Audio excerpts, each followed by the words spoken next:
Hello everyone and welcome back to Nightmare Tales. I know many of you use these videos to fall asleep, so before you drift off, I'd love it if you could leave a comment letting me know where you're listening from around the world. Also, don't forget to like and subscribe if you're enjoying this video. I lost luggage at the O'Hare airport, always made for interesting days. I once reunited a frantic passenger with their ancient family heirloom, which happened to be a sword of all things. Of course, I joked that I was the unlikely hero in some fantasy epic, but nothing could have prepared me for the series of terrorizing events that were about to unfold in this busy Chicago hub. It was a Tuesday in late August when I first heard about the mysterious millings around town, still fresh from the summer heat. My co-worker Derek leaned over the counter holding his phone out to show me an article from a local news site. "Dude, check this out. Apparently, some sicko modeled 3 people last night outside a bar in Wrigleyville. They're barely alive." He said, "Oh, that's just terrible." I replied. Our fleeting conversation didn't linger on this tragedy at the moment. There were just too many lost bags to process. A week after our conversation, everything changed. I had already clocked out and was walking to my car when I received a text from my girlfriend who worked at the terminal coffee shop. She told me that police were crawling over the arrival lounge. I decided to backtrack and check it out. Maybe grab her some dinner while she waited for her shift to end. When I reached the lounge, officers were taping off sections and interviewing passengers and employees alike. I don't know what happened. An employee recounted through his trembling words. He ripped that man apart like it was nothing, like he was some kind of beast. I couldn't believe what I heard.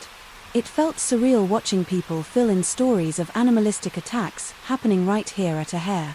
My girlfriend managed to escape from behind the tape line and walked up to me with wide eyes as we stood alongside other employees sharing similar experiences with police officers. That night we received a group text with a description of the attacker, a tall, muscular man with long, unkempt hair and teeth that resembled fangs and an unnerving, almost animalistic presence. Everything about the attacker screamed predator. In the weeks that followed, there were more brutal attacks around town and alleyways and parking lots. The true horror finally said, and when I found out a close friend from high school had been one of the victims, unable to shake the feeling of dread, I immersed myself in research on the attacker and stumbled upon local forums where people speculated on his identity. Theories range from a psychotic ex-military specialist to something straight out of folklore, a werewolf. The weeks turned into months as the body count rose. The police increased their presence around town but never captured or even saw the elusive monster responsible for these gruesome crimes. As days went by, witnesses described more elaborate details. Now they've reported that he dislocated his jaw like a snake before going in for a killing bite. Halloween was approaching when Derek walked into work with an unsettling piece of news. "You'll never believe who I talked to yesterday," he said shakily as he pulled up an email on his phone. It was from our old high school biology teacher who randomly contacted him about our conversation about the attacker. Apparently she'd heard some things about similar events elsewhere in the country, involving creepy details, too strikingly similar to what had been plaguing our town. Our former teacher explained that she had uncovered official documentation linking these bizarre killings to decades past, and there was no way an individual could have committed acts across such vast spans of time alone. But perhaps some legendary creature once thought mythical could be responsible instead. As unsettling as her words were, one part resonated more than any other. Her conclusion was that we should be cautious, since night would fall soon and nobody knew when or where the next attack would occur. 1 week later Derek went missing after work. The search expanded into an all-out community effort, though deep down we knew this relentless monster had stalked its latest prey. A package arrived for me from our old teacher, postmarked the day of Derek's disappearance. Inside I found photographs and documentation that led me to a terrifying conclusion. The beast was none other than someone we knew, someone who walked among us in plain sight while transforming into this monster capable of obscene violence and mayhem. As I dug deeper into the information the former teacher provided, it became apparent that the killer we sought was a man named Marcus, someone we had both met numerous times during our time at our old workplace. My suspicions grew stronger when I discovered his recent purchase of multiple shovels and plastic sheeting, suggesting that he perhaps intended to kill again. It was then that I decided to confront him. The situation quickly escalated as Marcus revealed his true intentions. He had garnered quite the body count and showed no remorse whatsoever. With the demented sense of pride, he described how he carried out each attack, from dislocating his jaw to deliver a fatal bite to shredding his victims' bodies apart like an animal would. Marcus seemed to sense my fear and began making advances towards me, his hands shaking in anticipation. I backed away, trying my best to avoid succumbing to panic. "Just one more," he whispered, his eyes filled with bloodlust. "You'll make a fine addition to my collection." In my desperation, I reached for the nearest object, a whiskey bottle, and crashed it into Marcus's skull. He crumpled to the floor unconscious but still breathing relieved. I grabbed my phone and called the police. When they arrived at Marcus's apartment, what felt like an eternity later, they found significant evidence that tied him to the gruesome crimes: blood-soaked clothes, weapons dripping with gore, and even teeth-like objects displayed like trophies. As it turns out, Marcus had cunningly created and perfected his jaw dislocation technique throughout the years, which led most people who encountered him during his attacks to believe he was some sort of mythical creature or beast. Marcus was promptly arrested and charged with multiple counts of murder and assault. His trial was filled with shock and horror as more gruesome details about his crimes came to light. Despite all these revelations, unanswered questions remained. What drove Marcus to commit such monstrous acts? What happened in his life to make him cross the line into darkness? The court never managed to find an explanation, and Marcus himself showed no interest in discussing his motives. He was sentenced to multiple life sentences without parole, ensuring that he would never again have the chance to hurt innocent people. As for me, I struggled for a long time with the memories and lingering fear of coming face to face with such evil, but I knew that I had to press on with my life and find some semblance of normalcy once more. The knowledge that Marcus could no longer inflict his terror upon my community granted me some solace. Marcus's dark legacy remains alive in whispered stories told on shadowy streets as locals tried to wrap their heads around the horrors that once walked among them. As for myself, though, time made things easier. I never truly forgot the chilling confrontation with the man who shed his humanity and preyed on others like a beast, all while hiding behind a seemingly innocuous persona. Such cruelty is not confined only to myth or legend. It can manifest itself within anyone, even those who were once close to us. It serves as an eerie reminder that the darkness we fear may be lurking closer than we think. I'm probably one of the most boring people you'll ever meet. My life mainly consists of work, going to the gym, and we can spend binge-watching Netflix. I'd never been married or had kids, and I don't have any regrets about that. My only real hobby is visiting old bookstores around the country. It's the only exciting thing I do, only because you never know what you'll find among the dusty shelves, but this particular bookstore visit is one I won't forget anytime soon. It was a quiet night in New Orleans, and I was browsing through a hole-in-the-wall bookstore. I never entered before. The weather was unusually clear and, for once, Louisiana's humidity wasn't unbearable, a rare occurrence most appreciated by tourists. The bookstore's dim lighting gave off an eerie vibe as I scanned shelves of ancient-looking books. "Hey, there," said a man interrupting me from my browsing. "I don't see many new faces around here." I turned to see an older gentleman with slicked-back hair and a warm smile standing behind the counter. His name tag read, Franklin Mendoza. "I'm just in town for a conference," I explained. "Ah," Franklin nodded. "Well, enjoy your stay." As the night progressed and customers dwindled away, Franklin joined me in conversation on various topics, from politics to his experiences as a store owner. To my surprise, we connected over our shared interest in folklore and urban legends. "You must have heard about the dogma." Then Franklin asked as he pulled out an old newspaper article from beneath his collection. "No, what's that?" I was genuinely intrigued. "Oh boy," he chuckled. "Just ask anybody around here. There have been sightings of some creature, a mix between canine and human, roaming the woods at night." My skepticism kicked in almost immediately, but noticing a horrifying title on the article he was holding, I decided to give it a read. The piece detailed a series of brutal animal attacks in the area over the past few months, with authorities unable to capture or identify the perpetrator. I stayed talking with Franklin for a while longer until he confessed that his brother-in-law, Officer Jerry Hughes, was one of the officers on the case. He'd even shown Franklin some pictures of the crime scenes that were never released to the public. Jerry's convinced that some kind of werewolf, Franklin shared, shaking his head. I guess people always fear what they can't understand, brushing off his story as local gossip. I left the bookstore and continued with my mundane life for a few weeks. That was until I spotted a familiar face on my TV screen. Late one night, Officer Jerry Hughes stood before a rowdy press conference addressing yet another gruesome attack in New Orleans. Trying to cool my curiosity, I decided to call up good old Franklin Mendoza. Franklin, listen, we didn't talk much about it last time, but your brother-in-law is all over the television for this Dogman case. Is there any way you could get me in touch with him? You know I'm into this stuff. Franklin hesitated before finally agreeing. Days later I was talking to Officer Jerry Hughes, both excited and nervous to learn more about his so-called werewolf. Jerry didn't hold back.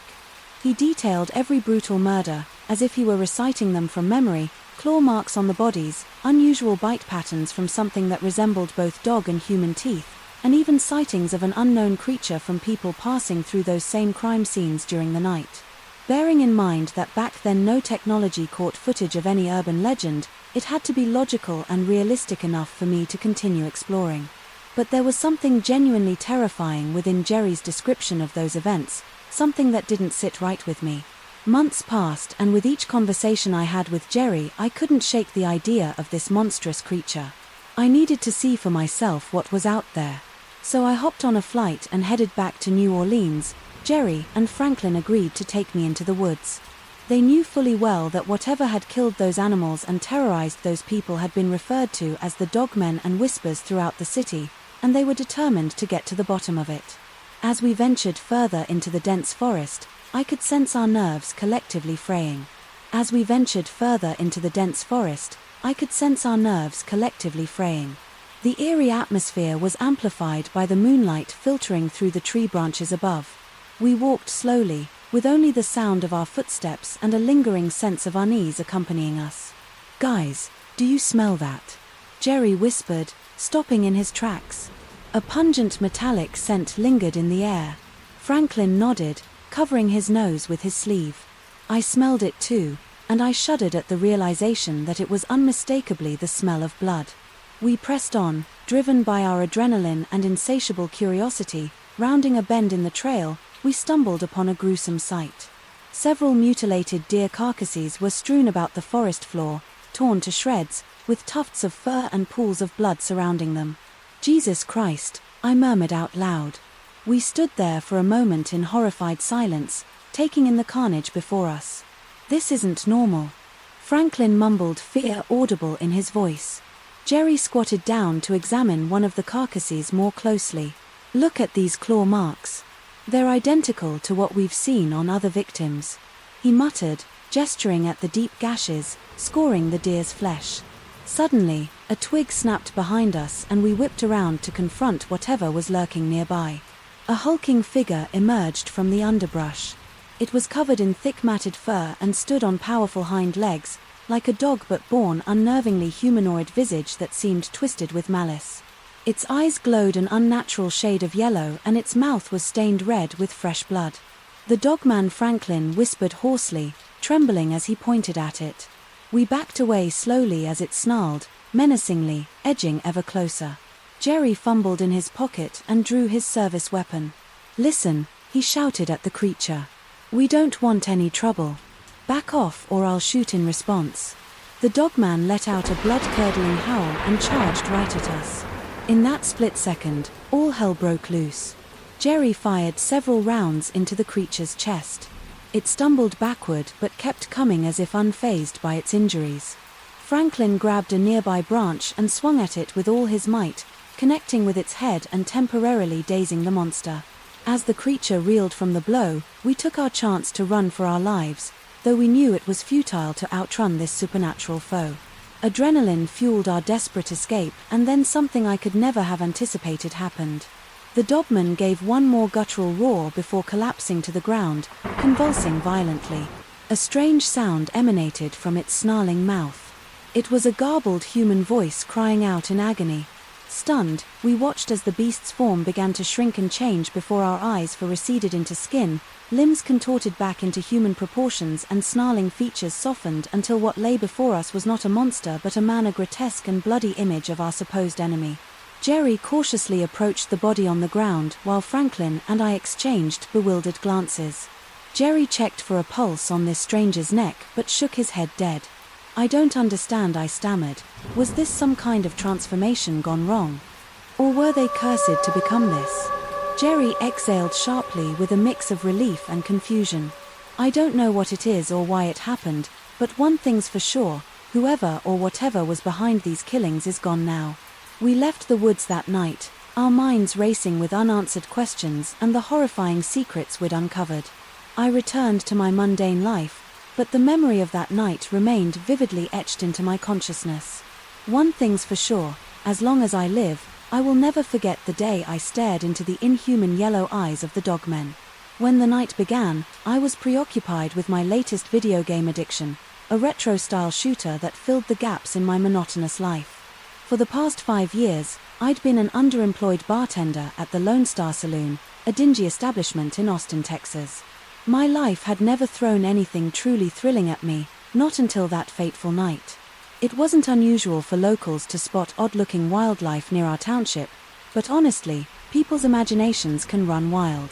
So when I heard someone banging on my door that night, yelling about strange occurrences only meters from my doorstep, I didn't give it much importance until I heard the screams echoing in the unforgiving air around us. I paused for a moment, grabbed my trusty baseball bat from beside the couch and headed out to investigate. "Hey," Luke shouted, "Billy, I'll be spectacled and scrawny guy who lived 2 doors down from me. You've heard those screams too?" "Yeah," I answered nervously. "Let's check it out." We got near the source of the scream, turning around the corner of a house there. It was a grisly sight, unlike anything we'd seen in our sleepy suburban neighborhood. We've stumbled upon what looked like what was left of Carl Jensen, the once poorly neighbor who lived 3 houses across from me. Carl had been mangled beyond recognition. His limbs were brutally mutilated and strewn all over the lawn. It was clear. Whatever attacked him acted with sheer force, and for all its savagery, it seemed to have vanished into thin air. Tara gripped us as we looked at each other in petrified confusion. "What could have been done?" Luke. Billy stuttered. After we reported the incident to the police, spoke to some neighbors around us. "I saw something earlier, something big with massive jaws and glowing red eyes. Harry is hell too. I thought it was a nightmare, man." The revelation sent chills down my spine, but being a skeptic, I dismissed his hysterical claims as misguided fear. "I think you're just freaking out, Billy." I tried to console him. "Let's not jump to conclusions." As the days passed by and the investigation into Carl's murder trudged on inconclusively, fear spread around our once quiet neighborhood. It was Janet Switzer, an elderly woman who handed out pamphlets at the grocery store every Saturday, who insisted she knew exactly what we were dealing with. She claimed that the night before she'd spoken to Jim Thompson, the local park ranger, who informed her about strange occurrences at our local park. She believed what attacked Carl was none other than a dogman or werewolves her. I said with an insincere smirk as Janet handed me a copy of her report on such cryptids. "You laugh now, but something sinister is going on in this town. You wait and see." The following week proved Janet right. 3 more bodies were discovered, each exhibiting similarly brutal mutilations, limbs torn from their sockets and throats ripped out like some kind of gruesome trophy. Forced to confront the terrifying truth, we held the gathering among ourselves in search of answers. "What's happening to this town?" cried Rosa Martinez, her voice shaking with fear. "My husband. He didn't make it back from his night shift last night. What could do?" This desperation gripped everyone in the room as theories emerged about this mysterious killer that had invaded our lives. Every reason seemed plausible, from conspiracy theories involving government experiments gone awry to paranormal explanations. Before parting ways, we agreed on one thing. We needed protection, whether it would be from weapons, sturdy locks, or even seeking assistance from fellow residents. We needed to take action before more lives were lost. As the days dragged on, we became fortified in our houses, with minimal contact between neighbors. The attention was palpable. It was during this time that I received a peculiar phone call. "Luke, it's Jim Thompson. Janet gave me your number. She said you might be able to help me," he explained hurriedly. "What can I do?" I asked, curious about why the park ranger would need my help. "I found something in the woods. I think it might lead us to what's been out there, terrorizing people. We need all the help we can." Get my curiosity piqued, I agreed to meet Jim at the edge of the woods in an hour. As I trudged through the underbrush with Jim, he led me to a muddy bog area where he had made a chilling discovery: several massive paw prints. Unlike any animal we had ever seen around these parts. "I've never seen anything like this before," he said grimly as he took photographs of the tracks for further examination. 4 days afterward, our small group, including Jim, Janet, Billy, and myself, continued to search for answers. In the woods, we found more grisly scenes than odd tracks, all hinting at something sinister right under our noses. It wasn't until one fateful night that the truth began to unravel. Billy had beckoned us all over to his home after discovering something that left him speechless: a series of incriminating journal entries written by none other than his older brother, Jake. In the journal pages, Jake described a hidden laboratory deep within the woods where experiments were conducted on animals. He wrote about performing surgeries on these creatures, mixing and grafting DNA from various species and unholy combinations, attempting to create a new kind of predator, one unlike any other that would dominate the ecosystem. It appeared that whatever monster had been terrorizing our neighborhood was Jake's own twisted creation.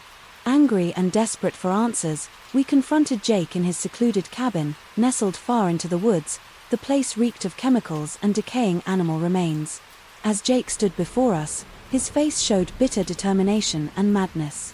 "You cannot stop what I've started." He spat with venom in his voice. "My creation will rule this world." Before we knew it, a massive form crashed through the window of the dimly lit cabin. The beast sport traces of wolf and bear features, but with extra rows of blooded, razor-sharp teeth, the handiwork of a demented genius. The creature lunged at Jake, who barely dodged the attack.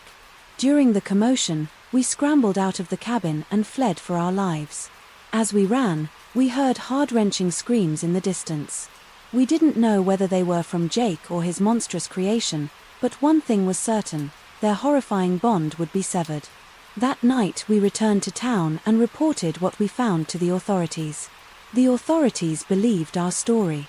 Upon seeing photos of the paw prints and the journal entries, they cordoned off the area of woods and quickly began their own investigation into Jake's lair. Months have passed since that dreadful night, and life in our neighborhood has finally returned to a semblance of normality.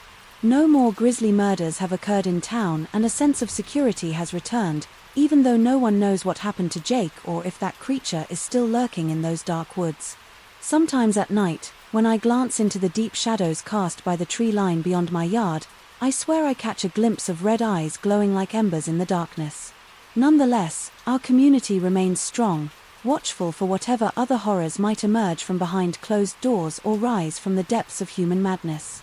In recounting this experience, I remind myself that even in our quiet cul-de-sacs and sleepy hamlets, evil confessed her more profoundly than any nightmare conceived by nature itself. Being an accomplished illusionist has its perks. People are continually amazed at the dexterity of my hands and mystified by my bag of tricks. Yet despite having performed thousands of shows, I never imagined how much those skills would save my life. One fateful night, my friends and I rented a cabin for the weekend just outside Yellowstone National Park. We were ecstatic to leave behind our hectic city lives in Los Angeles and embrace the peaceful outdoors. Among our group were Mark, a tall and witty IT consultant, Sarah, his unapologetically loud and caring girlfriend, and Lisa, an adventurous traveling nurse. As we settled into our cabin near Lake Yellowstone, we spent our first day hiking and exploring the national park's exquisiteness. That evening, as we roasted marshmallows by the bonfire under a starlit sky, Mark playfully challenged me to perform some impromptu magic with found objects around us. As I entertained everyone with my sleight of hand in mind-bending illusions, we couldn't help but overhear another group nearby discussing nightmares about a terrifying creature that appeared to be part wolf, part man, quickly dubbed dogmen. They claimed it had plagued the area for years. We all laughed it off as just another urban legend. However, the pain etched beneath the locals' faces told. Otherwise, ignoring their apparent uneasiness about sharing this tale, we continued reminiscing about our city lives well into the night until fatigue finally set in. The following day began with clear blue skies and a hearty breakfast prepared by Sarah.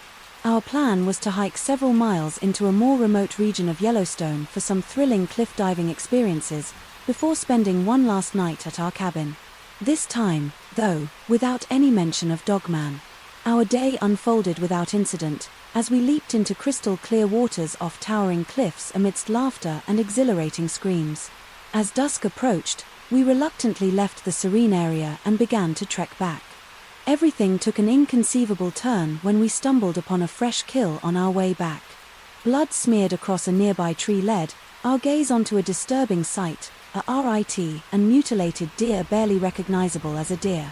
The sheer ferocity and calculated precision of the kill displayed unnervingly human-like intelligence. Our initial shock gave way to hushed panic-stricken whispers.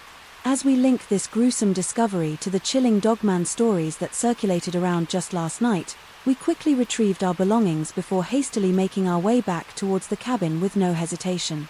This time, upon returning, we barricaded ourselves in the humble wooden abode our hearts, pounding in fear. Our imaginations ruthlessly played tricks on us as shadows merged into terrifying shapes. Every creaking sound felt as if death was at our doorstep.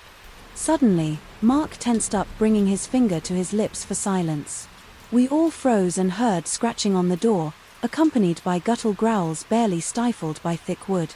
A low, menacing voice whispered our names almost mockingly. I remembered an elderly Native American woman I met during one of my tours out west, an empathetic soul who told me exclusively about Appalachia's supernatural entities.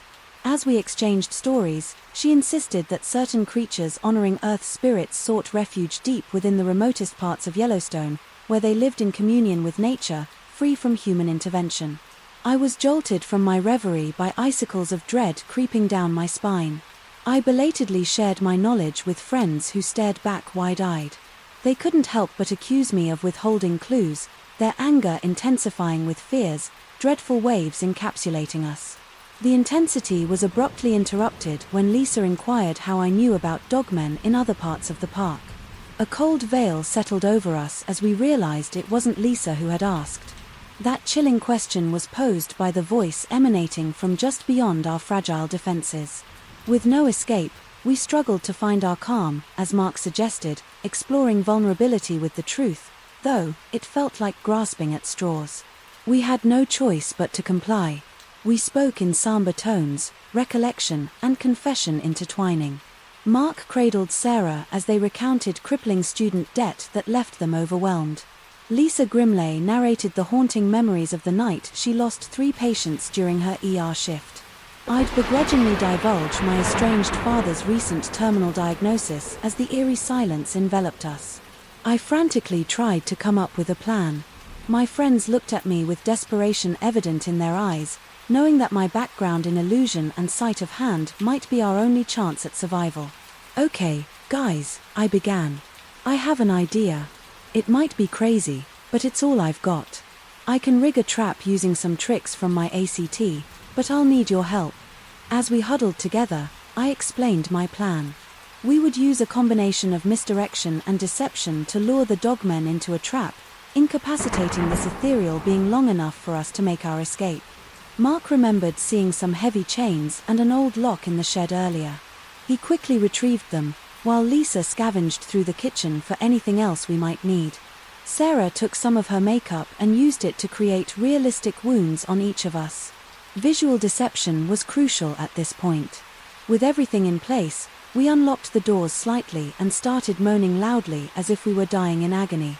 The growling outside gradually grew louder until finally the Doberman burst through the door. As it entered, Mark threw a rope over the creature's head. While Lisa tossed the blanket over it to obscure its view, I quickly wrapped the chains around it and secured the lock. The creature thrashed about wildly but was unable to break free. Despite our accomplishment, there was no time for celebration. We grabbed our bags and sprinted out of the cabin into the night. As we reached the edge of the woods and began making our way back towards civilization, a sudden realization dawned upon me in all my years as an illusionist, fooling crowds with parlor tricks and easy amusements. This was the first time I had used those skills for something more. It was our vulnerability and our truth that gave me the strength to confront this being. Even as I considered the harrowing ordeal we had just been through, I felt a newfound respect for my craft and the power it held. Exhausted and battered, we managed to flag down a passing truck which took us to the nearest town. As we stood in the safe refuge of a well-lit motel room, we made a pact, never to speak of our brush with death. Nobody would believe us after all, and maybe that's exactly how it should be. In the days that followed, we began emotional healing from our shared trauma, supporting each other as best we could. We vowed to leave that darkness behind, while still honoring the brave and desperate acts that led to our escape. Our relationships had grown stronger because of these unlikely circumstances, now forged not only in friendship but in survival. As for the dogmen, some say, it still roams the deep wilderness of Yellowstone National Park. It is both feared and respected among those who have witnessed its presence, a creature born from the Earth's most primeval instincts and a terrifying reminder that some things are better left hidden in darkness. Now, when I'm back on stage performing one of my illusion routines or breathtaking escapes, I can't help but reflect on that fateful night where tricks saved our lives. My hands still recall every intricate detail of those chains wrapped around the monster, while my heart will forever hold on to the memories that changed us forever. And perhaps in some small way, our story serves as a reminder to others that bravery can sometimes come from unexpected places and that even an illusionist's hands can save lives when matched with undying determination. I've never considered myself a magnet for trouble, but it found me nonetheless. Ever since my divorce, I've thrown myself into my work as a documentary filmmaker. It helped keep my mind off the emptiness at home. My latest project brought me to a small picturesque town in the USA, nestled in the middle of a dense forest. The townspeople were surprisingly forthcoming, eager to share their experiences about life in this remote locale. I arrived at my lodging, a queen bed and breakfast that was more charming than I had expected. After settling into my room, I headed out to conduct my first interview with an elderly gentleman named Earl Jenkins. He had lived in this town his entire life and had agreed to be interviewed about its history. Earl's warm demeanor put me at ease as we began our conversation. "So tell me, Earl," I started, "what's the most unique thing about this town?" He paused for a moment before answering carefully. "Well, son, many years ago there were some strange occurrences that happened around here." My interest piqued. I pressed him for more information. "What kind of strange occurrences?" "It's difficult to explain." Earl hesitated, glancing nervously around his cozy living room. Old legends have a way of resurfacing every now and then. Before we could delve deeper into the topic, we were interrupted by a frantic knock on Earl's front door. Upon opening it, we found a young man named Tommy Matthews standing there, visibly shaking. "You need to come quick," he urged us both. "Something terrible has happened down by the lake." Without hesitation, Earl and I followed Tommy through the woods towards the lake, where several others had already gathered, all wearing expressions of shock and unease. The scene that awaited us was nothing short of gruesome, one that would haunt me for the rest of my days. A woman lay on the ground, her body brutally mauled and her clothing shredded. It was clear she'd put up a fight, but whatever attacked her had been relentless. Whispers of an ungodly creature circulated among the crowd, something immune to bullets, seemingly impervious to any human effort to stop its rampage. Tales of a half-man, half-wolf creature the townsfolk called the Dogmen were exchanged in hushed tones. "How did nobody know about this?" I asked. Earl incredulously sighed heavily. "We've tried to keep it quiet for as long as we could, but there's no denying it. Now the Dogman is back." The days that followed were a whirlwind of paranoia and fear, as more brutal attacks occurred throughout the town. Cries for help and retribution echoed throughout. Shared conversations overheard at local diners and markets. No one felt safe. I decided to make the Dogman the focus of my documentary, interviewing people who had encountered or claimed to know about this mythical creature. The more I searched for answers, the louder the murmurs of skepticism grew among my acquaintances, both in town and back home. One morning, 3 weeks into my stay, I was approached by a man who introduced himself as Jonas Caldwell, a seasoned hunter by trade. He promised he had evidence that would lead us to the dogman's true identity. Intrigued and desperate for answers, I followed Jonas deep into the woods where we discovered a hidden cave littered with bones and torn clothing tokens. From the monster's frenzied attacks, it quickly became clear that this cave was not only where our antagonists hit during daylight hours, but also his lair over here.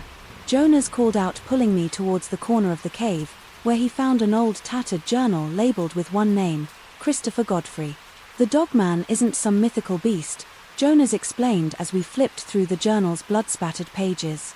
It's a man who is host to an unimaginable savagery, possessed by something evil. Christopher Godfrey had been a resident of the town long ago, but had disappeared without a trace. The dated entries in the journal detailed his harrowing descent into madness, fueled by hallucinations of metamorphosing into a bestial creature.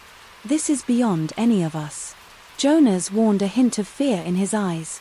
No amount of hunting or silver bullets will ever rid us of this darkness.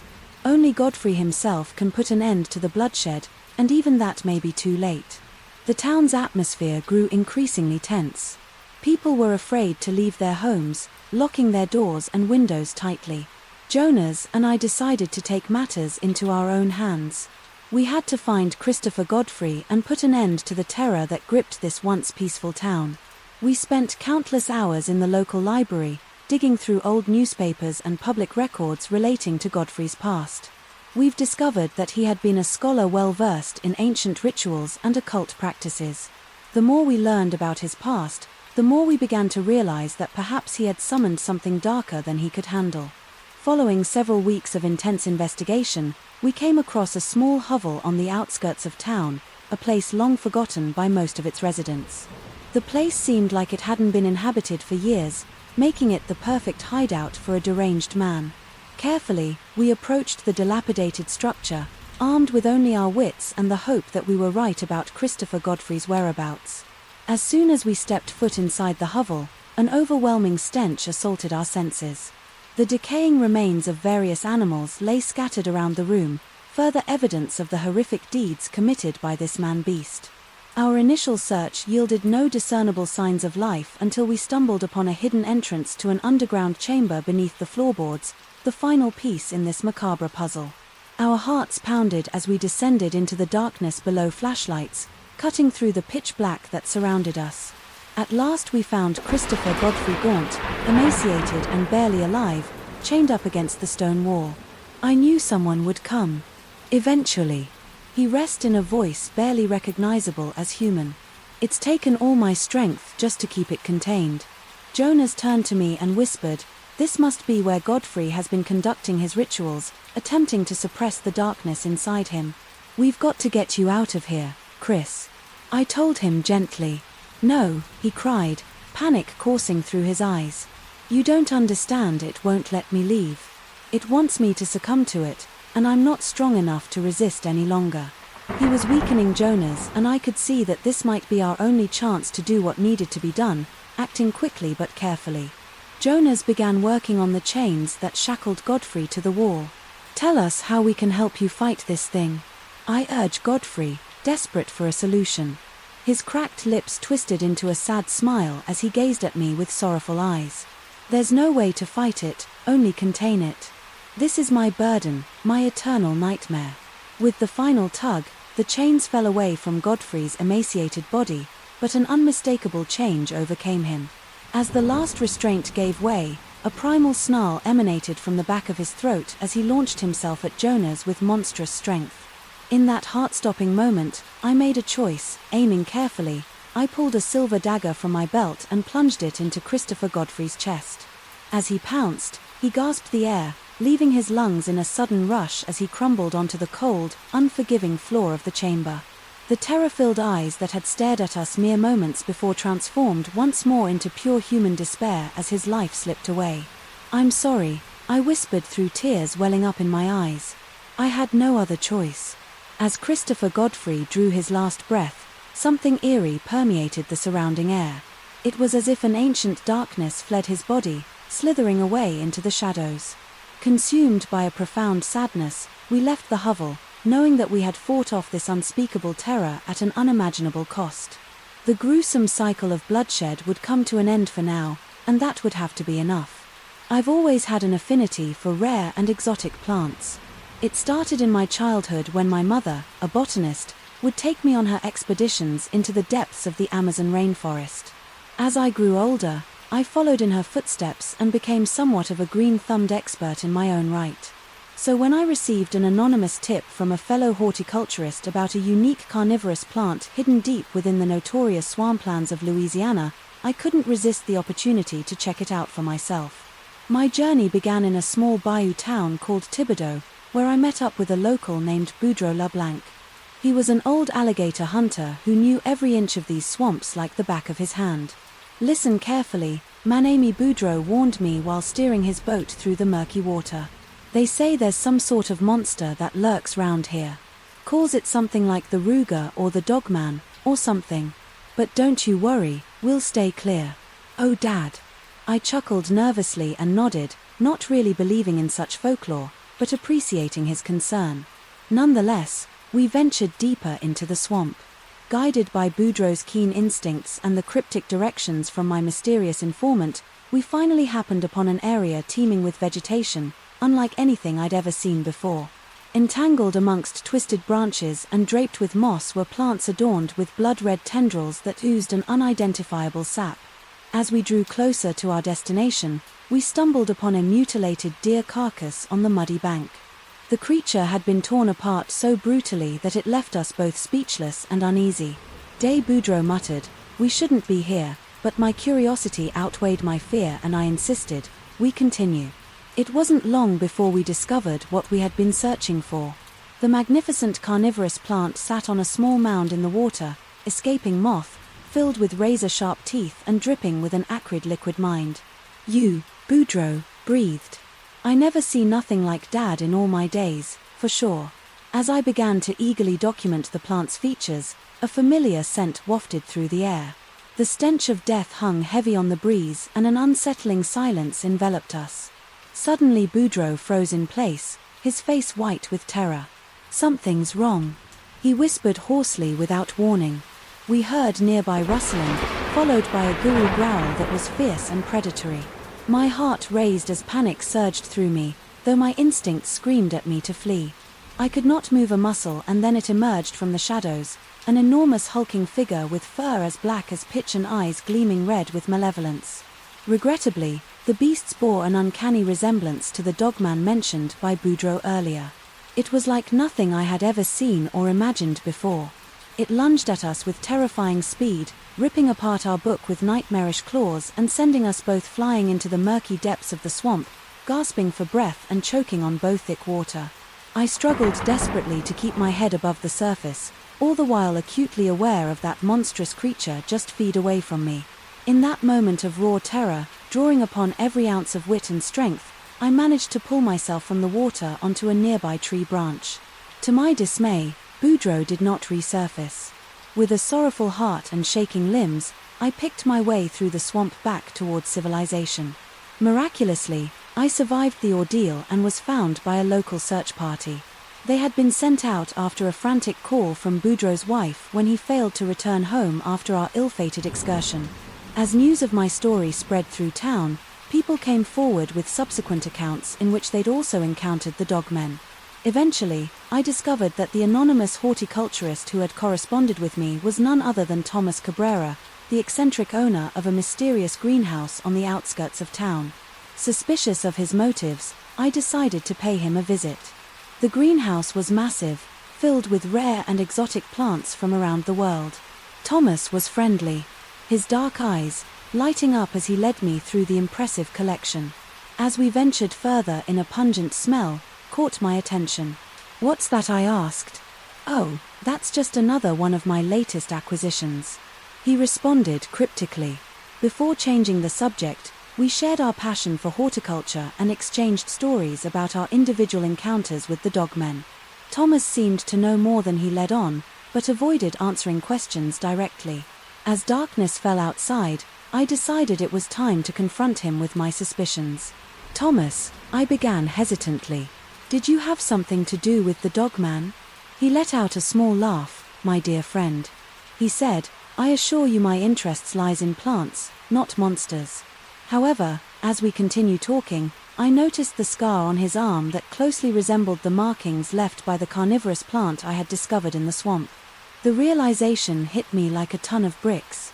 Thomas Cabrera was not only responsible for luring me into the swamp, but was also somehow connected to the beast itself. Did he control it, or worse, had he become that monster? Without getting too confrontational, I encouraged Thomas to tell me more about his experiments. He spoke passionately about creating new plant species by combining their genetic material, and he even spoke about altering animal DNA to achieve new growth tendencies. With every passing word, my suspicion solidified. My heart thumped loudly in my chest and sweat covered my palms as I finally asked Thomas, are you responsible for creating and controlling that creature in the swamp? He looked at me for a moment before a sinister smile crept across his face. Well, you've figured it out. Yes, I had a hand in its creation as a way to protect my precious plants. Unfortunately, things didn't go exactly as planned, and now it stalks the swamp with the mind of its own. The truth sent chills down my spine. Thomas had played God and unleashed a true monster upon the world. Confronting him was dangerous. He'd lost control of the dogmen but still controlled many other deadly organisms in his greenhouse. As we stood there, I realized Thomas held my life in his hands, one command, and I could be swallowed by this living botanical nightmare. But then an unexpected thing happened. He let me go. I don't want to hurt you, he said solemnly, but you must leave now and never come back. I didn't hesitate for a second, and I fled the greenhouse as I drove away from Tomos's house of horrors and the dark secrets it contained. I considered exposing him for his crimes, but hesitated for fear of retaliation. I left Thibodeau with a heavy heart, bearing the weight of my discovery and hoping that what I had unearthed would not wreak further destruction on the innocent. But even now, as I recount these eerie events, I know that my encounter with the dogman changed my life forever. I am both haunted and awed by how closely we walk the line between science and ancient dread lurking in the shadows. And though many moments have passed since that nightmarish experience, in quiet hours when seed proves elusive, I sometimes wonder if one day a fearsome pair of eyes will study me from afar. Red with rage or red with recognition. I've always had a thing for collecting rare books. As an English professor at a small university in Missouri, I spent most of my free time browsing through antique bookstores and online auctions, searching for hidden gems to add to my collection. The thrill of the hunt was almost as exciting as the moment I laid my hands on a new acquisition. But the strangest discovery came when I stumbled upon an obscure title during a conference in San Francisco. It was filled with disturbing illustrations that I couldn't quite place. Little did I know that this discovery would lead me to the most horrifying encounter of my life.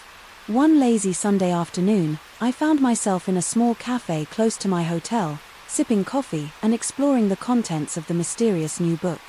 A guy named Baxter, who worked at the cafe, came over to refill my cup. "What you got there, Professor?"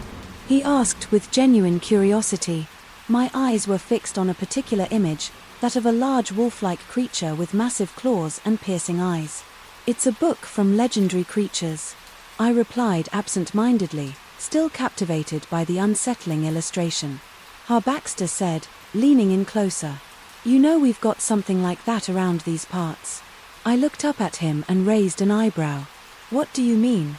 "Well," he started nervously, shifting his weight from one foot to another. "There have been some gruesome killings over the last few months. People say it's something supernatural, call it old black eyes, but most folks don't believe in it." He shrugged while stepping away from our conversation. "If you asked me, though, whatever's doing it, it's lethal." Over the next few days, I became obsessed with learning more about these local rumors surrounding old black eyes. Poring over newspaper articles and connecting with residents in town revealed grisly details. Victims were found with deep gashes, as if clawed by some enormous beast. Though it sounded absurd, I couldn't help but be drawn to the story. My curiosity led me deep into a dense forest on the outskirts of town. The locals claimed that old black eyes dwelled there and, despite my skepticism, The hair on the back of my neck stood on end as I ventured farther into this sinister place. As darkness fell, I found myself lost and disoriented in the maze-like woodland. The air grew heavy and thick with terror, and I was forced to admit that this twisted paradise had undoubtedly been the site of horrific events. A sudden rustling caught my attention before I could react. Old Black Eyes appeared before me in all its monstrous glory, snarling and dripping with blood. My heart raced in my chest as the beast closed in for the kill. A gunshot rang out through the forest, a silver bullet impacting its mark. The creature wailed in pain and disappeared before my eyes. "What the hell was that?" exclaimed a gruff voice from behind. Turning around, I saw a middle-aged man with piercing blue eyes clutching a rifle, with sweat dripping down his face and his hands shaking. He extended it for me to hold on to. "My name's Hank." He introduced himself solemnly. "You're lucky, I found you layer by layer." Hank unraveled the chilling mystery of Old Black Eyes. An ancient dogman that haunted this region for centuries, he was a descendant of generations of hunters who had hunted these creatures without success. They were nomadic beings, never staying in one place long enough to be caught or killed. We hiked back to civilization that night, another nameless victim saved from certain death by Hank's lifelong mission to exterminate this elusive creature. Long after returning home and continuing life as usual, whisperings of Old Black Eyes persisted. Baxter, who had since left his job at the cafe, contacted me out of the blue with newfound details about Hank. As it turned out, the hero I met on that fateful night was actually the heir to a cursed lineage of werewolves. Hank's ancestors had been terrorizing towns across America in various monstrous forms for generations. Though he managed to suppress his own dark inheritance long enough to save me. One thing remained clear: Old Black Eyes would return, and there would be a constant struggle between life and death for all those who crossed its path. Baxter's revelation about Hank's dark past suddenly spiraling into confusion. I felt both gratitude and betrayal towards the man who had saved me from Old Black Eyes. Could it really be possible that Hank was one of those cursed beings himself? Had he lied to me, or did he truly not know the truth about his own heritage? My curiosity got the best of me once again, and I found myself back in San Francisco, intent on speaking to Hank and hearing his side of the story. As I approached his home, I couldn't help but notice that the atmosphere seemed eerily similar to that night in the woods. My pulse quickened as I knocked on Hank's door, my palms sweaty with anticipation. Hank answered with shock written across his face, but he wasted no time inviting me in. "What brings you back here?" he asks cautiously. As we sat down with cups of coffee, I hesitated but knew I had to ask about his family's curse. "Baxter told me something unsettling. He said you're part of a cursed family and that your ancestors were werewolves." Hank closed his eyes and sighed deeply before looking back up at me. "I'd hoped you would never have to hear about this." He began explaining how he knew all along that his family was plagued by darkness, but also revealed that he was fighting against it, making it his mission to eradicate Old Black Eyes. He continued to speak candidly about his ancestors and how they practiced dark rituals as they embraced their terrible curse. He told stories of betrayal, bloodshed, and supernatural transformations that would make anyone's skin crawl. "I didn't want this," Hank said solemnly, tears welling up in his eyes. "But there is an ancient ceremony, passed down from generation to generation, that can break the curse." I hesitated before asking the question burning in my mind: "Have you thought about performing the ceremony?" Hank's gaze drifted to the floor. "I've tried, but it requires a willing ancestor, someone who never fully embraced their curse, to act as a guide through the ritual. I've searched for years and could never find one." Until recently, he looked back up at me with determination in his eyes. "After we met, I discovered my great-great-grandmother had fought against her curse much like I had." I was both relieved and horrified by Hank's revelation. A series of questions swirled around in my head, but one stood out: what can I do to help Hank? Visibly relaxed, relieved by my willingness to support him, he explained that the ancient ceremony was dangerous and required a trusted partner, someone who would keep him grounded throughout the entire process. Resolved to see this through with Hank, we dove into his family history together, uncovering secrets long buried and forgotten. We prepared for the ancient ritual. As I learned more about Hank's ancestors' ruthless practices, finally, the night arrived when we would attempt to break the curse. As we stood forehead to forehead, our hands clasped tightly together, Hank began reciting age-old incantations in a language unfamiliar to me. The air around us crackled with intense energy as ghostly apparitions of Hank's ancestors appeared, snarling and angry at our attempts to break their legacy. While I grew increasingly afraid, Hank remained strong and focused on completing the ritual, his voice steady. Despite his hands shaking with fear and anticipation, Hank finally uttered the final words of the incantation. The energy in the room surged and then suddenly dissipated with an echoing boom. The spirits of his ancestors wailed in protests before vanishing completely. We stood there, panting from exertion, before breaking out into relieved laughter as tears streamed down our faces. We had done it. The curse was broken. After celebrating our victory, we breathed a sigh of relief, knowing that old black eyes and the cycle of violence could finally be put to rest. As for Hank, he had freed himself from the shackles of his past and could now live a life unburdened by the darkness that had once consumed him. While the horror of what we faced would never truly fade from our memories, we would remain connected, knowing that together we had faced the unbelievable and succeeded. The world, it seemed, was finally free from the sinister terror of old black eyes. I've always had an unnerving obsession with taxidermy. I know it's strange and unpredictable, but there's just something about preserving the essence of an animal that intrigues me. My name is Holden Oakwood, a 36-year-old taxidermist living in Asheville, North Carolina. Just your ordinary guy with a peculiar hobby, or so. I thought it was around 10 p.m. on February 18th when I decided to go for a walk in the woods near my house. The air was cool and crisp and, although I had no intention of searching for any potential taxidermy specimens, that night it seemed like the perfect time to clear my head. As I ventured further into the dark forest with nothing but the dim glow from my flashlight as my guide, I stumbled across a clearing that revealed signs of what looked like an animal slaughter site. The gruesome scene displayed torn limbs and blood splattered across the leaf-covered ground, sending shivers down my spine. My heart raced when a man named Jeremy emerged from behind a tree. He was taking photos with his expensive camera gear. Clearly, this guy dabbled in investigative journalism. "Dude, what are you doing here?" he asked frantically. "It's not safe." I explained that it was just an ill-timed late-night walk. When he told me about the string of mysterious animal attacks in the area over the past few weeks, "There are rumors going around town," he whispered in a hushed tone, "about a creature attacking people and animals." His eyes were wide with fear and excitement. "They're calling it the beast." I scoffed at this idea. After all, being a taxidermist made me fairly familiar with woodland creatures. However, nothing could have prepared me for what happened next. Over the course of the following weeks, more grotesque scenes were discovered, including mutilated livestock left on farms and even the occasional torn-apart human body.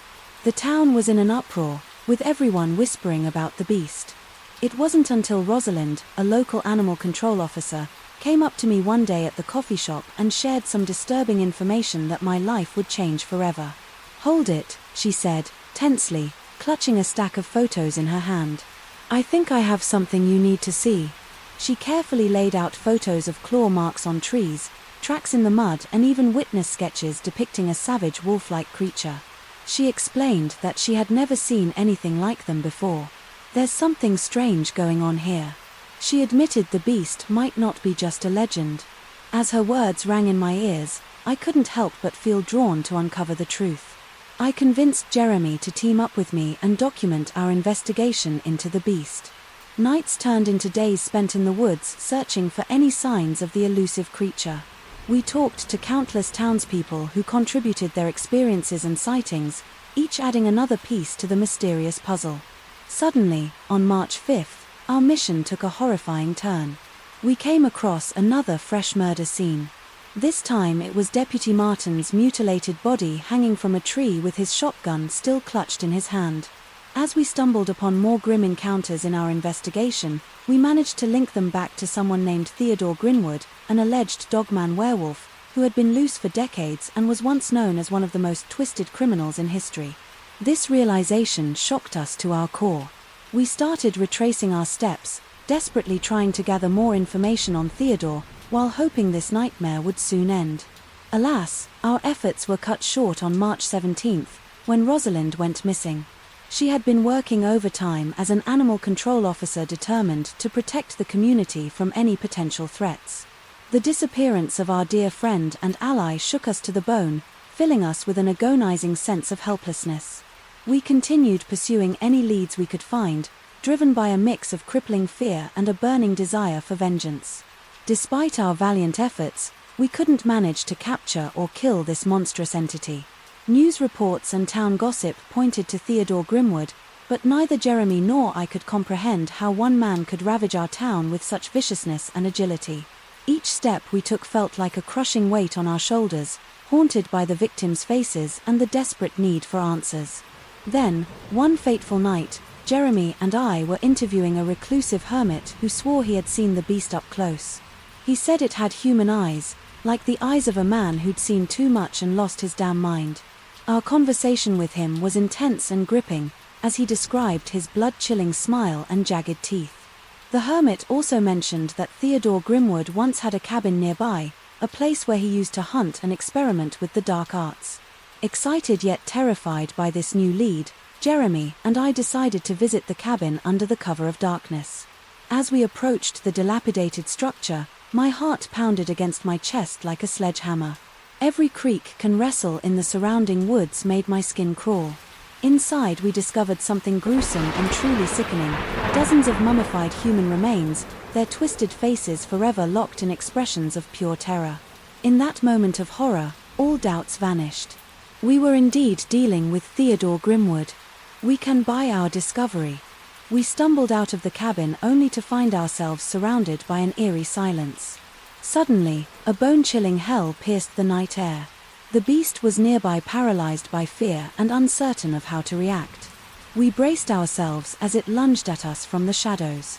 The details that followed will haunt me for the rest of my days. The beast, Theodore Grimwood himself, was grotesque beyond comprehension. He snarled at us like a man, and his face contorted into a grotesque mass that resembled both man and wolf. We fought back, using our wits and improvisation. I jammed my knife into his leg while Jeremy struck him repeatedly with the wooden plank, cornering him in an abandoned well. I found myself gazing into his soulless human eyes. Despite the overpowering stench of gore surrounding us, it became very clear that Theodore Grimwood was no mere monster. He was a tortured human being, driven mad by his experiments and dark desires. As his howling cries echoed into the night, we made our way back to town and turned over our evidence, including footage of our harrowing encounter, to the police. Although many people still refuse to believe what we saw in the woods, the legend of the beast has been proven both true and terrifying. Jeremy and I vowed never to speak of Theodore Grimwood again, but we continue to live with the nightmares, knowing we had come face to face with pure, unfiltered evil. Though we didn't kill Theodore Grimwood that night, something inside him died in that abandoned well. There's an eerie calm now in our town, as if a heavy burden has been lifted. Our streets are filled with whispers of the events that transpired, but also sighs of relief for having survived such terror. As for me, I never returned to taxidermy. The sight of lifeless eyes staring back at me is now more than I can bear. Instead, I hold on to a small piece of hope that maybe, just maybe, by sharing my experience as honestly and completely as possible, I can remind others that true horror is not always found within the deepest recesses of our craziest nightmares, but hiding in plain sight among us. As a seasoned explorer and an amateur writer, I've found myself in more than my fair share of unique and unpredictable situations, but nothing could have prepared me for the harrowing chain of events that unfolded during my recent trip to New Orleans. My name is Alexander Holloway, and this is my story. It all started on a dimly lit Tuesday evening when I met up with some friends at an inconspicuous bar named Old Absent House located in the heart of Bourbon Street. The group consisted of myself, Sarah, a linguist from Princeton, Mike, a keen-eyed investigative journalist, and our local guide, Isabella. We quickly descended into the usual small talk as Isabella regaled us with the town's rich history over drinks. Suddenly, we were interrupted by a group of panicked tourists spilling in from the street. They were chattering frantically about a brutal attack they had just witnessed. The buzz in the bar escalated as everyone speculated on what could have led to such violence. The incident heightened our curiosity, so Mike volunteered to gather information while we stayed put at the bar. However, upon his return, Mike's expression was gravely serious. He said he had spoken to a horrified witness who described how they saw a person mauled and practically torn apart by something resembling both man and wolf, before seemingly disappearing into thin air. Initially wary of this version of events after all, stories of dogmen or werewolf attacks are usually reserved for late-night radio shows. We questioned his sources. Further, Mike recounted another gory tale given by yet another terrified witness, about a similar occurrence just around the corner. Besides feeling uneasy, we couldn't shake off the dreadful sense that something sinister was at play. As dark thoughts seeped in, we decided to take matters into our own hands and investigate the seeing ourselves. What we found was intensely unnerving: blood splatters, ripped clothing, shattered glass, and what looked like claw marks satched into the walls. As Sarah studied the patterns left behind, she murmured that they seemed almost methodical, as though there was a purpose to this brutality. The next few days saw us delving deeper into the case, hunting for any clues that might shed light on who or what was behind these frightening attacks. And finally, while searching through old records at the New Orleans Public Library, we came across a century-old article about a series of similar incidences that occurred around the same area. Before Our Sun Dies lay a segment on an investigation led by an eccentric man named Samuel Godfrey. This man had spent years tracking and documenting sightings of what he referred to as a nightmare-made flesh, a half-man, half-beast that supposedly stalked the streets of old New Orleans. With our heartbeats echoing in our ears, we examined Godfrey's detailed journal. It contained various testimonials and claimed sightings that couldn't quite be dismissed as mere folklore. Even though each account's description of this mysterious creature varied slightly, one aspect remained consistent: the grisly scenes left in its wake, with no trace of its presence. Desperate to understand this phenomenon further, we made contact with Julia Maynard Price, a descendant of Samuel Godfrey, who fortunately still resided in New Orleans. Cautiously examining her ancestors' work, she recounted the family's secret. Godfrey died, chasing this horrifying creature infused with a morbid sense of duty. To uncover more, we implored Julia for access to Godfrey's hidden archives, with the faint hope of finding old notes or artifacts that would divulge any previously unknown information about the enigmatic beast. Days turned into weeks as we exhaustively searched through countless documents and scrutinized numerous potential leads, but found ourselves no closer to solving the mystery. As we sent our final pleas for more leads and prayed for a light at the end of this dark tunnel, we received an anonymous phone call. The garbled voice on the other end said, "Venturing to the heart of the St. Louis Cemetery at midnight and you will find your answers." While suspecting a trap, our fiery, unquenchable curiosity could not be snuffed out. We prepared for one last dangerous expedition into the depths of this terrifying unknown. Now, as I recount these terrifying events, awaiting the stroke of midnight with bated breaths and quivering hearts in our dimly lit hotel room, I fear what lies in wait for us at that ominous cemetery. As the clock struck midnight, our hearts pounded in our chests. As we cautiously made our way into the heart of St. Louis Cemetery, the moon lit our path, casting Yuri's shadows on the tombstones around us. "So what do you think we'll find here?" Sarah asked nervously. "I don't know, but let's keep our wits about us," I replied, gripping a flashlight tightly in my hand. We wandered through the cemetery for some time until we stumbled upon a crypt with an ornate door hidden behind thick vines. Curiosity piqued and I struggled to open the rusty lock before finally managing to pry it open with the crowbar. The door creaked open, revealing an underground tunnel that descended into darkness. We exchanged anxious glances and made our way downward, pangs of fear clawing at our stomachs. Once, at the bottom of the spiral staircase, we found ourselves in a cavernous room adorned with ancient relics and artifacts. At the center of the room stood a massive stone altar bearing cryptic symbols and an old weathered tome, Samuel Godfrey's missing journal. I carefully opened the book and began scanning through its pages. As I dug deeper into its contents, I found detailed accounts of Godfrey's monstrous encounters that spanned centuries. Each tale noted an almost ritualistic pattern to these brutal attacks. They occurred every 100 years like clockwork. Suddenly we heard footsteps echoing from deep within the tunnel system, a sound that struck terror into all our hearts.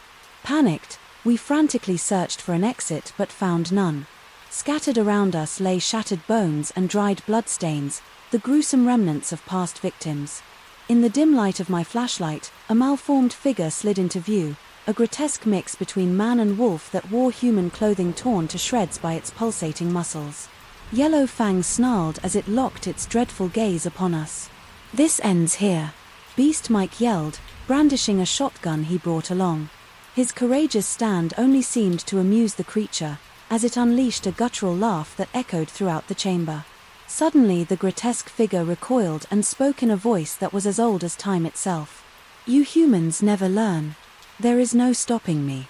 I am a product of your wickedness, born from every dark sin committed by human hands."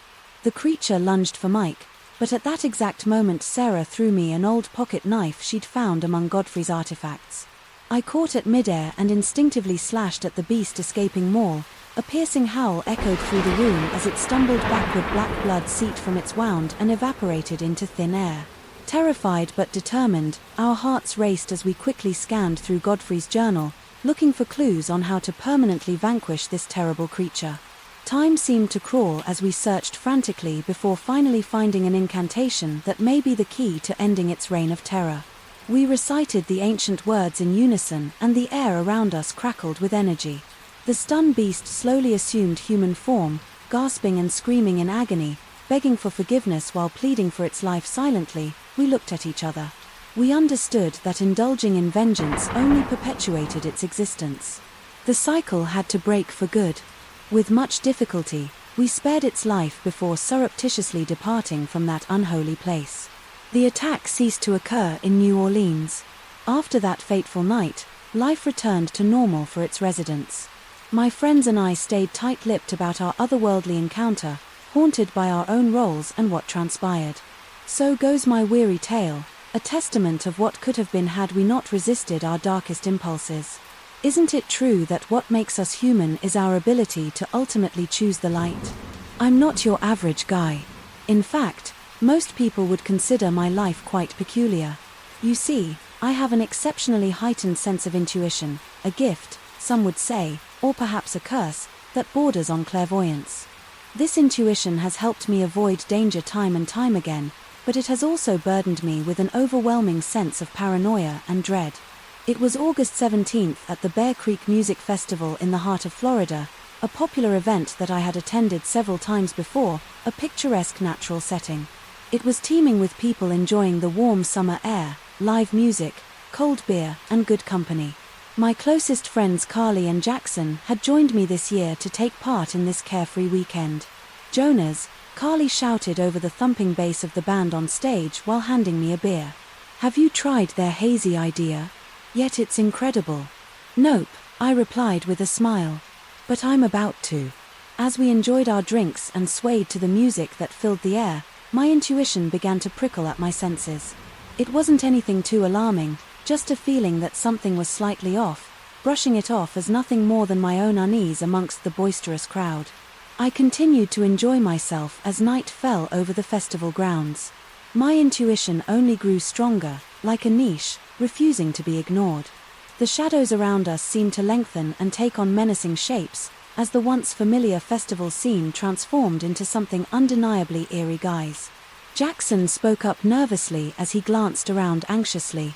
"Am I just really drunk, or does everything suddenly feel weird?" Carly nodded in agreement. I was about to say the same thing.